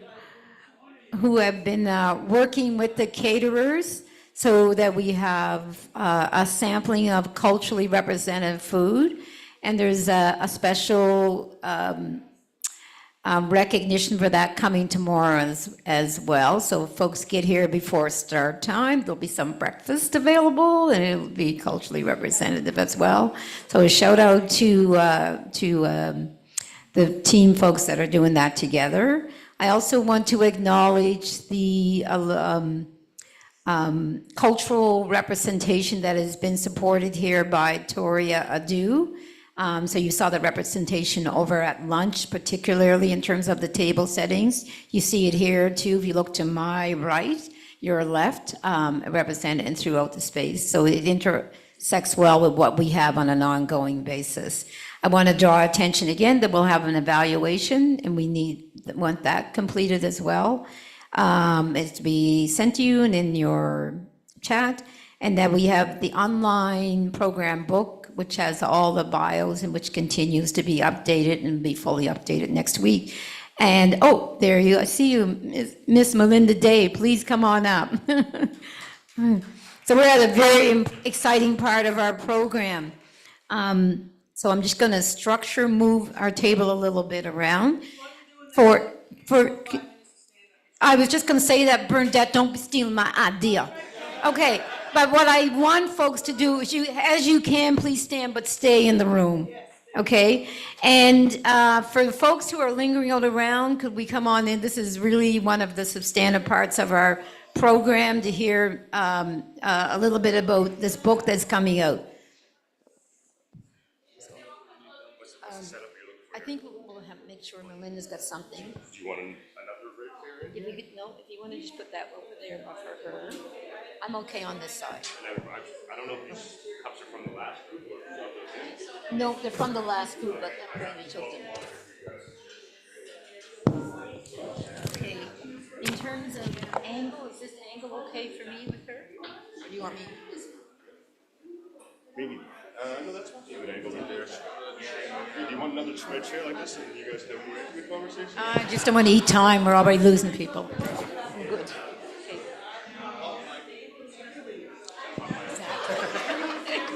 Exactly. I think if you're comfortable there is great, and we've got those set up. Okay.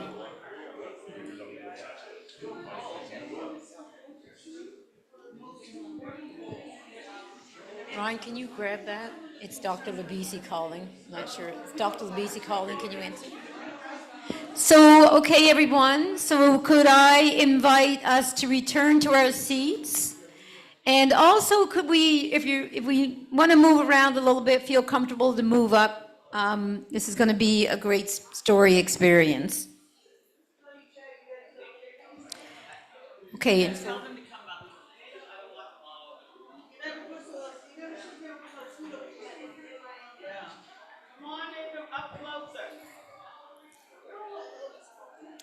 And it's recorded. We'll get it. Yeah, and it's recorded. We'll get it.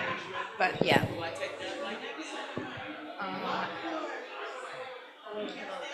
Hear it? He'll probably give it to me. Yeah, This that- one is working. So if we could have everyone kind of move back in, and we are going to go into a conversation. Thanks. And are we going to put the slide up? Okay, great. So welcome, Melinda Day,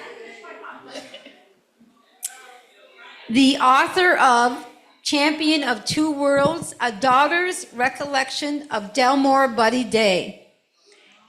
So we are privileged to have you here with us in Delmore Buddy Day Institute.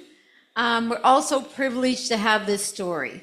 We know that this story is going to be impactful and remarkable. So I just want to begin by saying to folks, this book, as you can see on the slide, is November of this year will be launched, and we'll have, of course, a launch session, and They have to and go we'll come back have, in. Yeah. and we'll also be able to have like a book launch and such with it. So what is going to happen here today is we're going to have a bit of a conversation with the author, with the daughter. I've got a few questions, but I wanted to begin by, Melinda, inviting you for any little opening comments you'd like to have in terms of the meaning for you to be the author of such a personal connection story.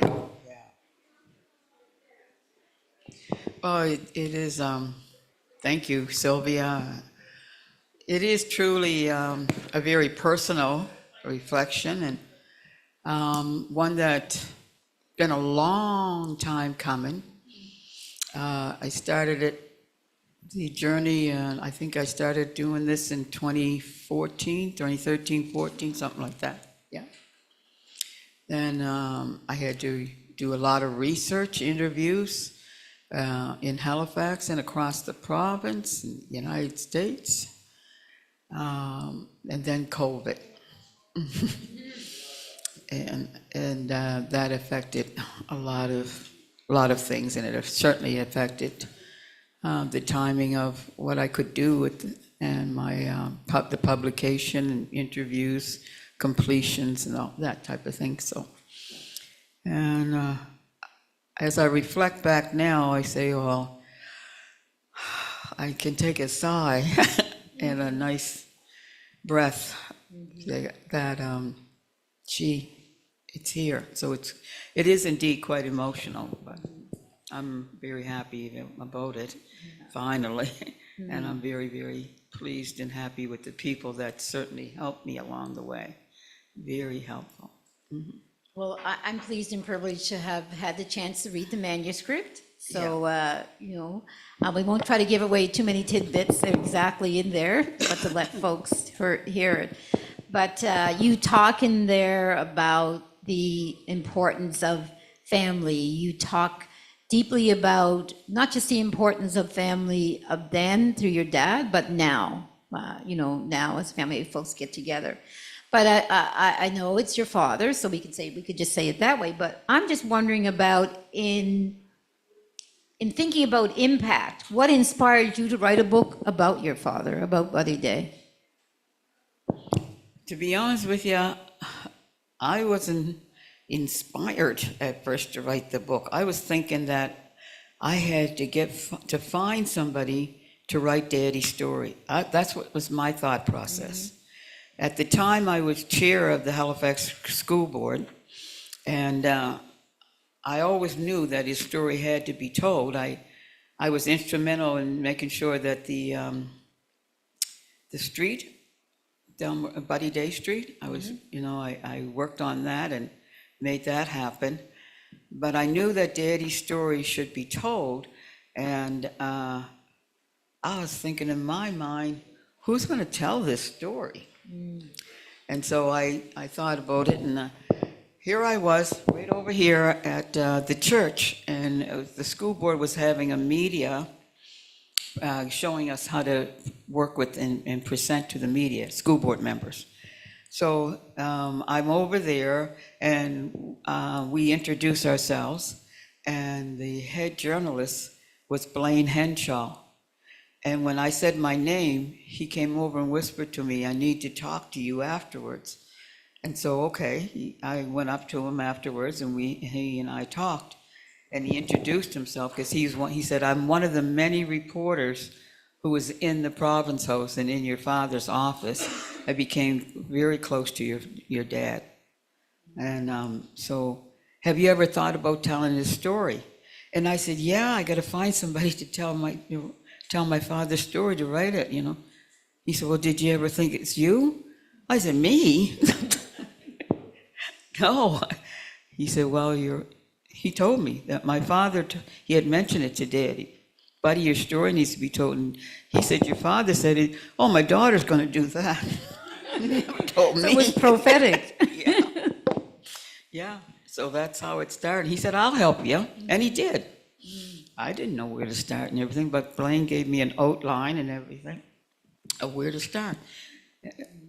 Then the inspiration started coming. Oh, boy, yeah, I was really into it. Because I think folks might think, oh, it's her dad, and so that's probably pretty easy. Yeah. So it's nice to hear you share that while it's maybe a bit easy in the sense you obviously know the person well, there's still, you want to tell the accurate, full story of the person, is what I'm hearing. That was a bit of a weight on you, for a term. And I'll mention the folks too. To my right on the floor there, in front of the panel, you see a picture of Mr. Day, and kind of in two versions of the self, if you'd say that, whatever. And also we have one here on the wall and one on the entrance in that. So in terms of that recognition. But I wanted to, I was quite taken by this, so I wanted to ask this of you. So, because you write in your introduction, you wrote, being Daddy's girl, so who loved just being with him. So how did that closeness influence your path into teaching, leadership, and storytelling? I am a daddy's girl. And the thing about it is that there's 6 of us. And how does everybody get to feel like I'm daddy's girl? But I don't know. I'm a daddy's girl, and I like many of my siblings. I loved to be around Daddy. I was always there. I was around him. I was with him, and if I wasn't, then he would say, "Where's Lynn?" My family called me Lynn. I'm not Melinda. And with my family and real close friends, they know me as Lynn. So he would often ask, "Where's Lynn?" And so he was doing a lot of things. Daddy was a boxer. I can tell you that as a young girl, the young kids on Creighton Street, the way you see the guys, the kids with the basketball heroes. Well, we in Nova Scotia and Halifax, and we can be very proud of our boxers, right? They were just, true champions to us. We just looked up to our boxers, and they were on Creighton Street. And Creighton Street is a predominantly black community. That's where we grew up. And the gym, the boxing gym for black boxers was on Creighton Street. So the kids would come out of their doors because they would know that the boxers were making their way to the gym, and they would come out of their houses and want to carry their bags. That was a big deal, to carry the bags of the men that were going to train. So I would run around and behind Daddy, right? And I would want to be there. So I remember Daddy said, Lynn, you're not coming to the gym no more. He said, you're 12 years old, you're not coming to. No, okay, and he talked to me about that. I said, no, you're not. You can't come to the gym. So what I did was I started reading Ring magazine, boxing magazine, so I could know everything about boxing. That's what I wanted to do. And so he was doing that, and he was doing social work, in the community, the neighborhood improvement center. He was very much involved in that, and that's where he worked with a lot of the kids in the community, at St. Pat's Alexandra. It was called St. Pat's Alexandra, but it was in the St. Pat's gym, and it was in the Alexandra School gym right here. These buildings were in here at that time. It was called Alexandra School. And we would go there, guys and girls, and they had recreation classes for us. So we would all make our way there. So I was around him, so were my other brothers and sisters, but we were around Daddy, and we were seeing what was going on and hearing him. We always had people in our home, Sylvia. There was lots going on in the home. People were coming from all over the world. And there was a lot of conversations and meetings. Yeah. I think there was a few influencers that you have talked about as well. Yeah. He was always counseling us, teaching us, even before we knew the term Afrocentric education. I know now, we talk amongst ourselves, there are 9 of us, that we were engulfed in Afrocentric education from one Buddy Day, our dad. He was so proud, and he was so engulfed in this history. And here was a man that never had the opportunity to get all this education, but Daddy wanted to be educated, so he kept educating himself. And so we were engrossed in Malcolm X and Martin Luther King, right? We grew up with both of them. We had to know what Malcolm X was saying, and then Daddy wanted us to know what Martin Luther King was saying. Then he would sit and talk to us and counsel us. Then he had us engulfed in plays and skits, and he liked to watch us, in plays and skits. And he also took these parts in plays and skits, and he put us out there. And one time we were called the Daylights, and we were a singing group. Oh, he did all kinds of stuff with us. He was doing that. He was enjoying all this, right? These 9 kids and these 6 girls, and 3 boys, and we had a good time, And Tracy, my youngest sister, she plays piano. So Daddy and Mom would both have us always had us in the living room singing. We were doing a lot of things like that too. So. Yeah, that I feel like you're echoing some of community stories that people recognize on the, getting ready for Sunday services, or, even like a Friday night gathering. It feels so familiar. Yes. And it feels like as well, is it fair to say that just the works, I heard you say research, and I heard you say thinking about like that you did for this book, also gave you a fuller story of your daddy, as you say? Yeah. We called him Daddy, Mom and Daddy. But certainly when I was doing this, and I talked to other writers along the way now about how you feel when you're writing a book and you're writing a story. And you interview persons, and you have to take notes and so on. I was doing all of that, and then I would have to write it and type it and all this. So many times I was at the computer at all hours of the night, but I wasn't here. It felt like I wasn't here because it was the 1960s and 70s. and 80s and sometimes the 50s because of the way I was interviewing and the period of time that I was in. I was way back here, so it was almost like you were taking yourself up out of here and you were back here someplace. And the experience was quite overwhelming and unique to experience that. But I often saw some of the hurt and the pain of, especially my dad, but of our community, of our people, and that hurt.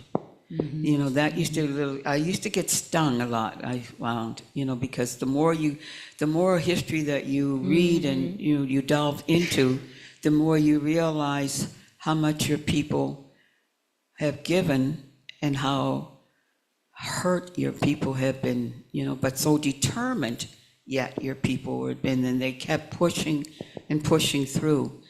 And that was my dad. He was just pushing through all the time because Daddy prided himself in wanting the best, not especially for us, but he wanted the best for our people. He just wanted to see us succeed, and he wanted to see these young people. He would get very engrossed in the way that the system, the education system and the justice system was treating our young people. Daddy, the pain would hit him, and he would come home, and when the mom used to say, "There goes the finger," but Daddy used to always talk like, you know, when he got talking, he would go like this, and he'd squint his eyes, and what they did, you know, like. But it was about the kids, it was about the young people, and so what he started doing at the Province House, Daddy started making sure that the kids come, the classrooms, and he wanted them to come to the Province House. And so he had several classes that would come, and he would tell the story later to us about how they would come to the Province House, and he got a chance to talk to them about being proud of being Black. And then he would point out Queen Charlotte, on, you know, in the Province House, in the Red Room, there's Queen Charlotte. And we know that Queen Charlotte was a Black woman, but down there, they were never pointing that out.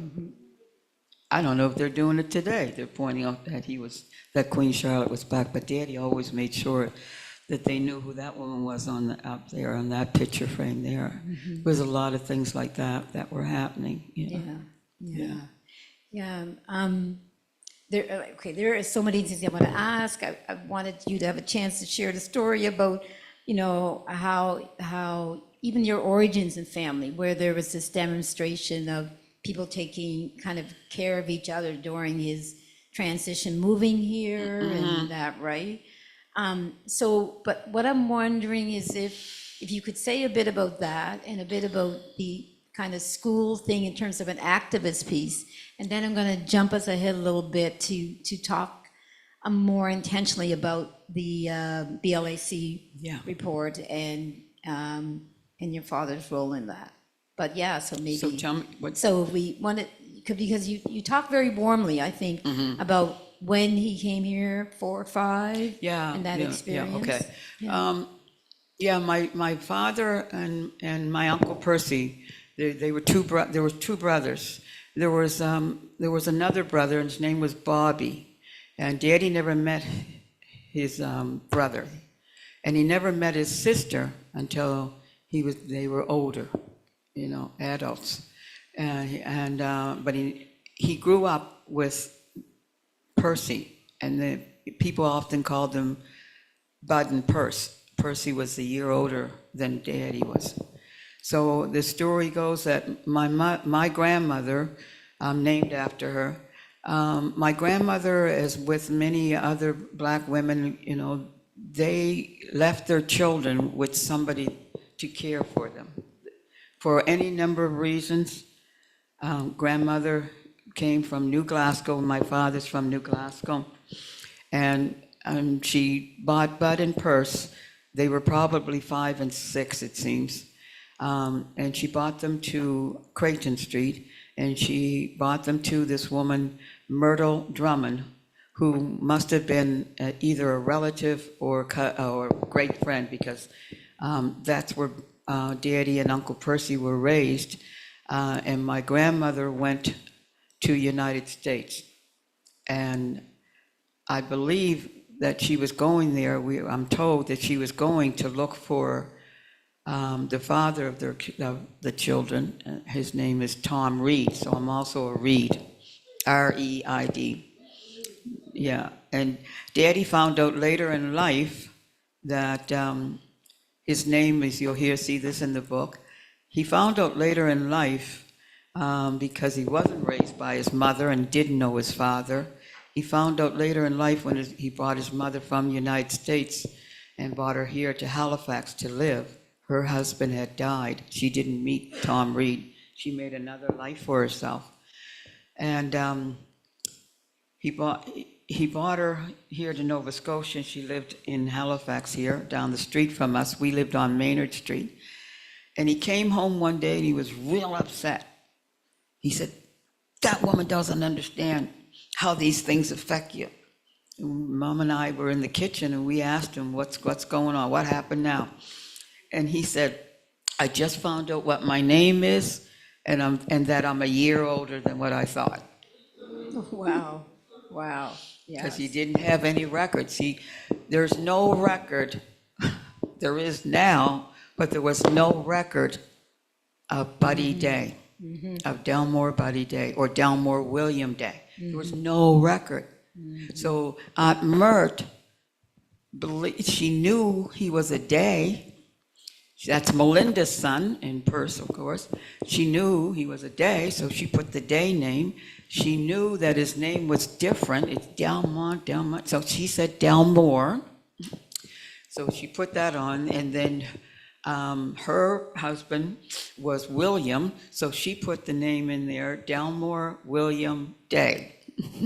But they always called him Buddy, But there was no birth certificate, so Daddy always asked, where's my birth certificate? And she said, your name's not Delmore William Day, it's Delmont Bruce Reed. She went, oh. And, oh, buddy, you're not born in such and such a year. You were born in this. So he wasn't getting a lot of things until later in life. And then he said, well, I am Delmore William Day. So he changed, of course, he changed his name legally and made sure that was done. And then we went on from there. But I forget the question I'm going. What? Well, I mean, for me, it's like roots go deep, right? And so what was rooted in that activism and identity, I felt like that was coming through and comes in terms of the stories that you're sharing with us in the book. And for me, kind of makes the opportunity to think deeply about the engagement with the Black Report, right? And that leadership piece. And so that's what we're here, that's a part of what we're talking about during this time together. Yeah. So we know that he played a key role in pushing for the Black Report.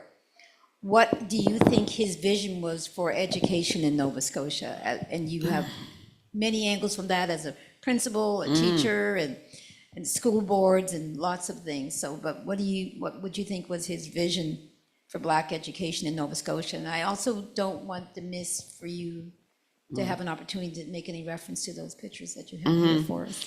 Well, oh yeah, good, thank you. Here was a man that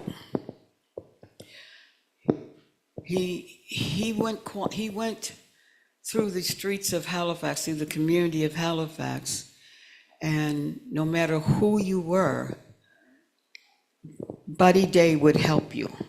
And that's what it was. If you needed help, then you came to Buddy. Whether you were Black or white, poor, you just asked Buddy and he was helping people. It was just, it seemed like it was a given. The phone would ring all hours of the night. The phone would ring late at night, and it would be some mother on the other end.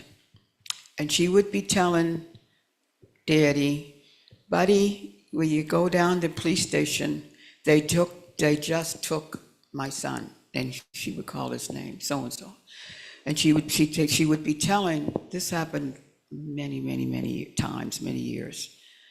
And she would be telling him about what happened to her son, and there was a fight and so on, whatever. And so, yeah, she would ask Daddy to go down to see about her son, because oftentimes the same thing that happened in the United States happened here. Your son went down to the police station, he didn't always come back the same way you saw him. They were beat up, yeah, quite badly. Yeah. So oftentimes we would get those kind of calls, and Mom would come in my room and tell me, Lynn, go with your father. So I know these things. I went with him. He would be driving, and I would be on the passenger side. It'd be 3, maybe sometimes 3, 4 o'clock in the morning. He'd go down to the police station, park around the back. He had that long blue overcoat on. Daddy swaggered like that. And he used to say things on them dirty buggers. What did they do to them? No, he didn't play. He wasn't this meek mouth. He knew what to do and when to do it. He'd ring the bell, and I could hear the police saying, who is it? And he'd say, Buddy dead. And then somebody would say, oh, it's Buddy, let him in. And they would open the door, and he would come in. I would stay here, and he would say, you got so-and-so, so-and-so? And yeah, and Daddy said, I want to see him. I got to see him.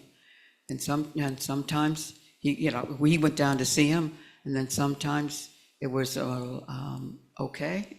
But a lot of the times, Daddy would come back, rush back to the front desk and tell them, you get him to the hospital now. And they would do it.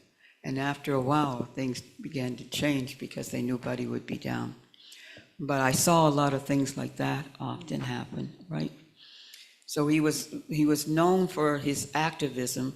So I too followed in those footsteps. I couldn't help it. But it's not just me. It was my other family members as well, because of the way we were counseled, because of the way we were brought up, with Mom with the religious conviction, and then with Daddy with social justice, and that strength of power, and that strength of who you are, that you had to stand and fight, right? So we tend to plant ourselves in different places where we can make a difference. I planted myself in different places where I could make a difference. When it came to the Black Report, I was a little younger than now. It was only a couple years ago. Delvina? It's only a couple years ago. No, seriously, I have a sense of humor, and I love to bring it out at times.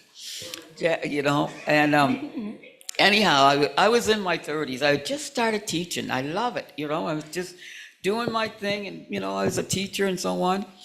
And that was all fine, doing good. I knew that he was down the province house, right? Daddy was the director of legislative affairs. He didn't just become the sergeant at arms. He was down there making a big difference all the time with all 3 political parties, right?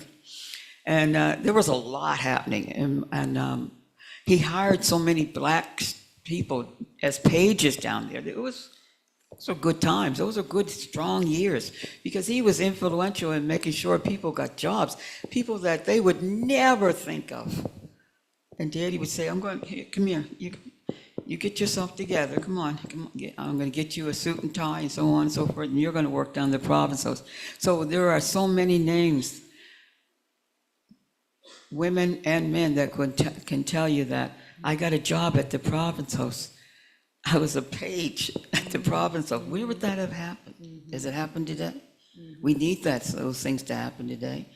I was a page in the province house. How did I do that, So anyhow, those type of things were happening, and I knew that, with the Coal Harbor fights and what was happening, the unrest, the racial discrimination, the cry for justice was there. So a lot was happening, and in all of that, he was putting these people together, and he told the government, they came to him, and they said, Buddy, what do we do? Because they heard Evangeline Kane Grant and what was the cries in her committee. They heard what was happening, not only, especially in Halifax, in Dartmouth, but the cries from across this province of the racial injustice and the racism in the school system. And we just couldn't take it anymore. We weren't. The students were fighting. It was, those were really tense times. So they came to him and he said, it has to be community. It has to come from the grassroots, and it has to come from us telling you, not you telling us. And he had this conversation with the government, and they said, we'll leave it with you, who you bring to that table. And the names that you see in the volume of the Black Report, some of those people that are here today, some had to leave earlier, and some are, Robert said we have to have a moment of silence because they're gone, but those people were at that table. And I was reluctant to come to this table because I was teaching. And I said, Daddy, I don't know if I should be there because you got the heavyweights, and then there's me. But then he said, no, I know why I want you there. He said, I know what I'm doing and I know why I want you there. So I was there, and I was the youngest. And a few months later, Jonathan Smith, Reverend Wallace Smith's son, he came, and he became part of the Black Learners Advisory Committee, part of CASE. He was one of the members of CASE. And we're so proud of that. We all have a bond. We truly do, Cass was the first, and then Brad was the second chairperson. We did have some heavyweights around that table. They knew their stuff. And that's how we started going. At first we were the Provincial Advisory Committee. And then we called ourselves the Black Learners Advisory Committee. And from that report and everything, all those recommendations that you see there, they're all very, very determined. There's a lot of work that went into those things. A lot of meetings. I don't know if people today are meeting like this, like we did. We never stopped meeting. We were always meeting, and we never missed meetings. There was, you had to have some real good excuse if you weren't at that meeting, but because we were there. We wanted to see it happen and we make it happen. So there was a lot of meetings with the researchers, with government, with community, all that type of thing. A lot of things were happening at that time. I mean, it is such a rich story, and I need the signal that we're near closure, needed to do closure in terms of the next part of the program. But in terms of moving to that piece, given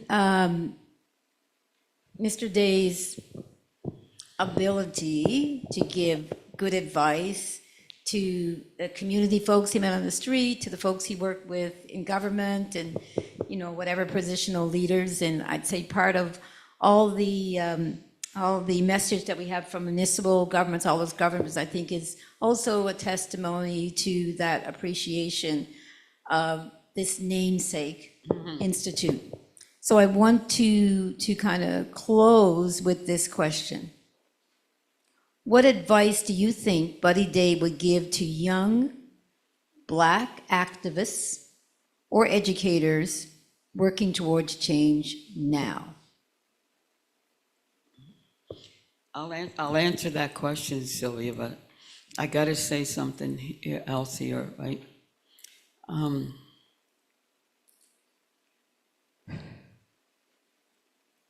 He hurt for us, right? And oftentimes, because of his pain, he was, this strong man we saw as daddy, a boxer in strength, But at the same time, we saw hurt. And he never talked too much about his hurt or his pain because he always felt like he wanted to push us to be that much more, right? So he didn't say too much about it until he got sick. And I'll talk about what he asked about the black, children and that. But when Daddy got sick, then we saw a different side of him too, right? And he was sick he had cancer, right? And so when he got sick, we were really worried and we were upset because Daddy didn't fight anymore. It was almost like the fight was gone. And I remember what happened. What was really good was that he has this first cousin, and her husband happened to be a fighter too, and they lived in Phoenix, Arizona, and we always had company coming in the summer to visit, and they came to visit one summer, and it was that time Phyllis, she knew that Daddy was sick, so she definitely wanted to get home, right? So anyhow, and he lived for 3 years after this visit. So anyhow, the fight was, he came home, her and her husband were there, and he was a boxer, Daddy and him, they naturally knew each other. And he was telling the fighter, Phyllis's husband, he said to us, how's he doing? And we were talking to him, and we were telling him that we were really concerned because Daddy is a fighter, but he's not fighting. And so he said, he left it with us. He said, just let me do something here. So later in the conversation, he took my father for a walk. And maybe they walked over the commons, I don't know, but they went on a walk. And when they came back, it was a different story. It was different. And later, it was, another week or so when the other fighter told us what happened in that talk. And he said to him, from one fighter to another, he said, buddy, all the fighting that you've done, in the ring, on the streets, justice, fight in the ring, justice, fight.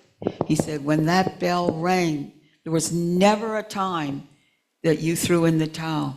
There was never a time when you said, I can't answer that bell. And you know very well, buddy, there were times when we didn't feel like answering that bell. We did not want to answer that bell. We had to muster up every bit of strength. He was telling us this, to answer that bell. He said, buddy, you got to go in and fight. This is one of the fights, buddy. You got to fight this one. And he fought. And we fought with him.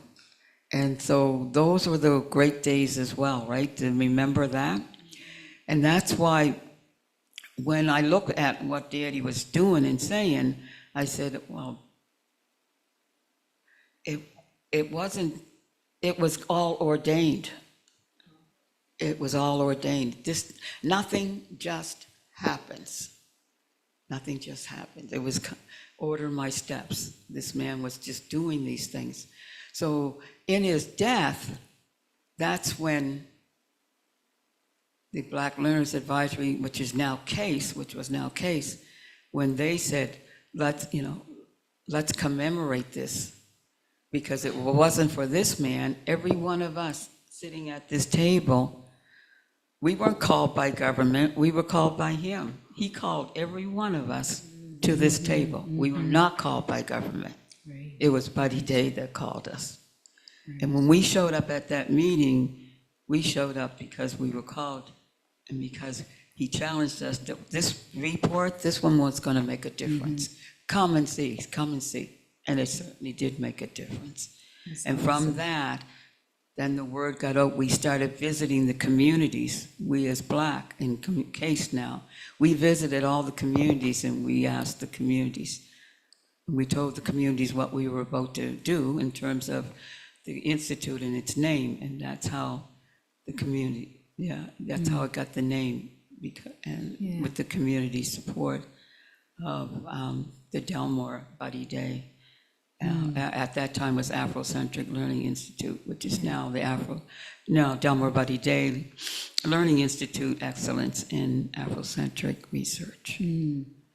He wanted to see the best in the youth. Yeah. He was counseling the youth. He was on the corners with the youth. When there were a couple of riots in Halifax, he got up out of his bed, not only to go especially see about those kids down in the jail cells, but he was asked to get up out of his bed many times, and he got up and went down to Gaudican Street and Agrigla Street. And I learned a lot, from interviewing people in terms of how he was able to calm the storm. Yeah. The respect that he had from especially his community, they loved him. They listened to him. Activism is action. Activism. Action. Yeah. And that's what he did. Yeah. Yeah. Yeah. Thank you for this. As I said, we're going to be having a book launch, so we'll be able to hear fully more of the story and around. And right after we finish here, we're going to have youth voice perspective sharing. So we'll have a youth component, and that'll help wrap us up until we all convene again tomorrow. But Melinda, thank you so much for sharing. Thank you, Sylvia. It was very deep. Thank you for all you do, Sylvia. Thank you. Thank you.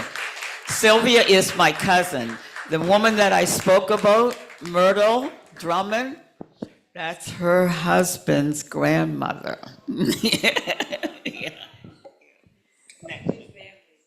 Thank you all very much. Please stay and hear the youth so about 20 minutes or something in total, and then we'll welcome you back tomorrow. So thank you.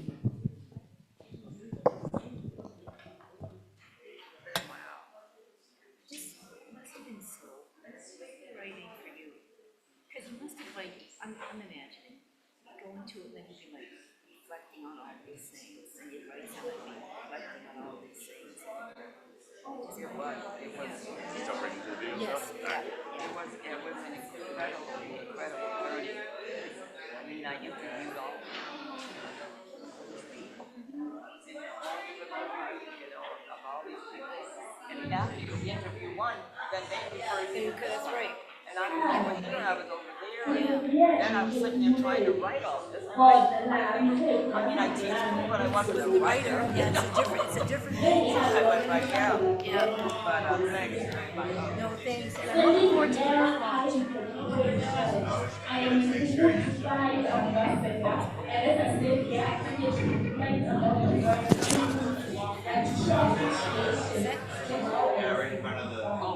So, there was a different organized by the one speaking from the African who was providing us application activity and showing us ways education, power, and participation. So, as I said, yeah, we were talking about this humanity, we were talking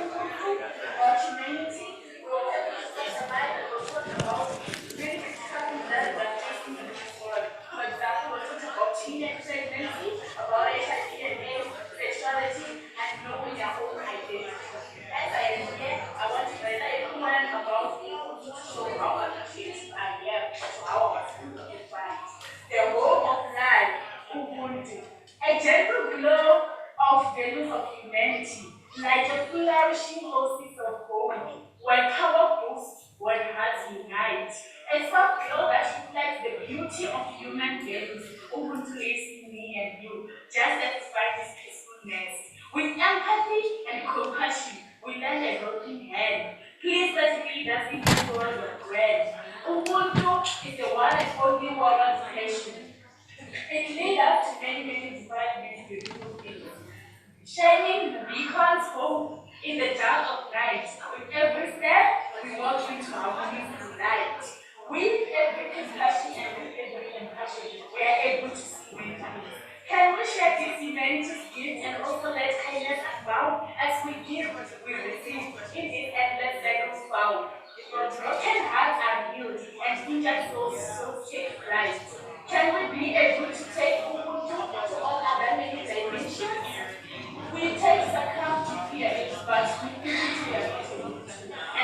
wonder who is like suffering and who want to overcome suffering. In the tapestry of our humanity, we are clad so white, interwoven with love, care, and kindness so divine. Our world united, where love shines with all its light, and also our shared experiences, a testament to our might. Mutu mutu ngabantu, umuntu ngumuntu ngabantu, izandla ziyagezana. A person is a person within others, the hope of life. Ubuntu. I thank you.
Elle se distingue par un rendement académique exceptionnel et une passion manifeste pour les sciences de la nature. Curieux et motivé, il se démarque par une moyenne nettement supérieure à Paris Brown de l'école acadienne de Truro. Paris est une élève remarquable qui excelle autant sur le plan académique que sur le plan personnel. Ses résultats scolaires sont exceptionnels. Elle se distingue aussi comme athlète passionnée en volleyball. Raphaël Nguemme, qui nous vient de l'école secondaire Mosaïque. Arrivé en octobre 2025, Raphaël s'est rapidement démarqué par son excellence académique et son implication dans la vie parascolaire. Malgré les défis liés à son arrivée récente, il a su faire preuve d'une grande détermination. Sarah Vaz, qui nous vient du centre scolaire de la Rive-Sud. Sarah brille par son engagement envers son apprentissage et par la qualité exceptionnelle de son travail. Cette année, elle s'est démarquée en remportant la première place au concours d'art oratoire, ainsi qu'à la dictée PGN de l'école. Taylor Izard, qui nous vient de l'école acadienne de Ponquette. Taylor est une élève d'exception, qui se démarque par son dévouement, sa détermination et son énergie inépuisable, qu'il s'agisse de ses études, d'activités sportives, artistiques ou communautaires. Elle s'investit toujours avec sérieux et passion. Sienna Kusik, qui nous vient du centre scolaire de la Rive-Sud. Sienna est une élève exceptionnelle, qui maintient une moyenne académique de plus de 95%, tout en démontrant une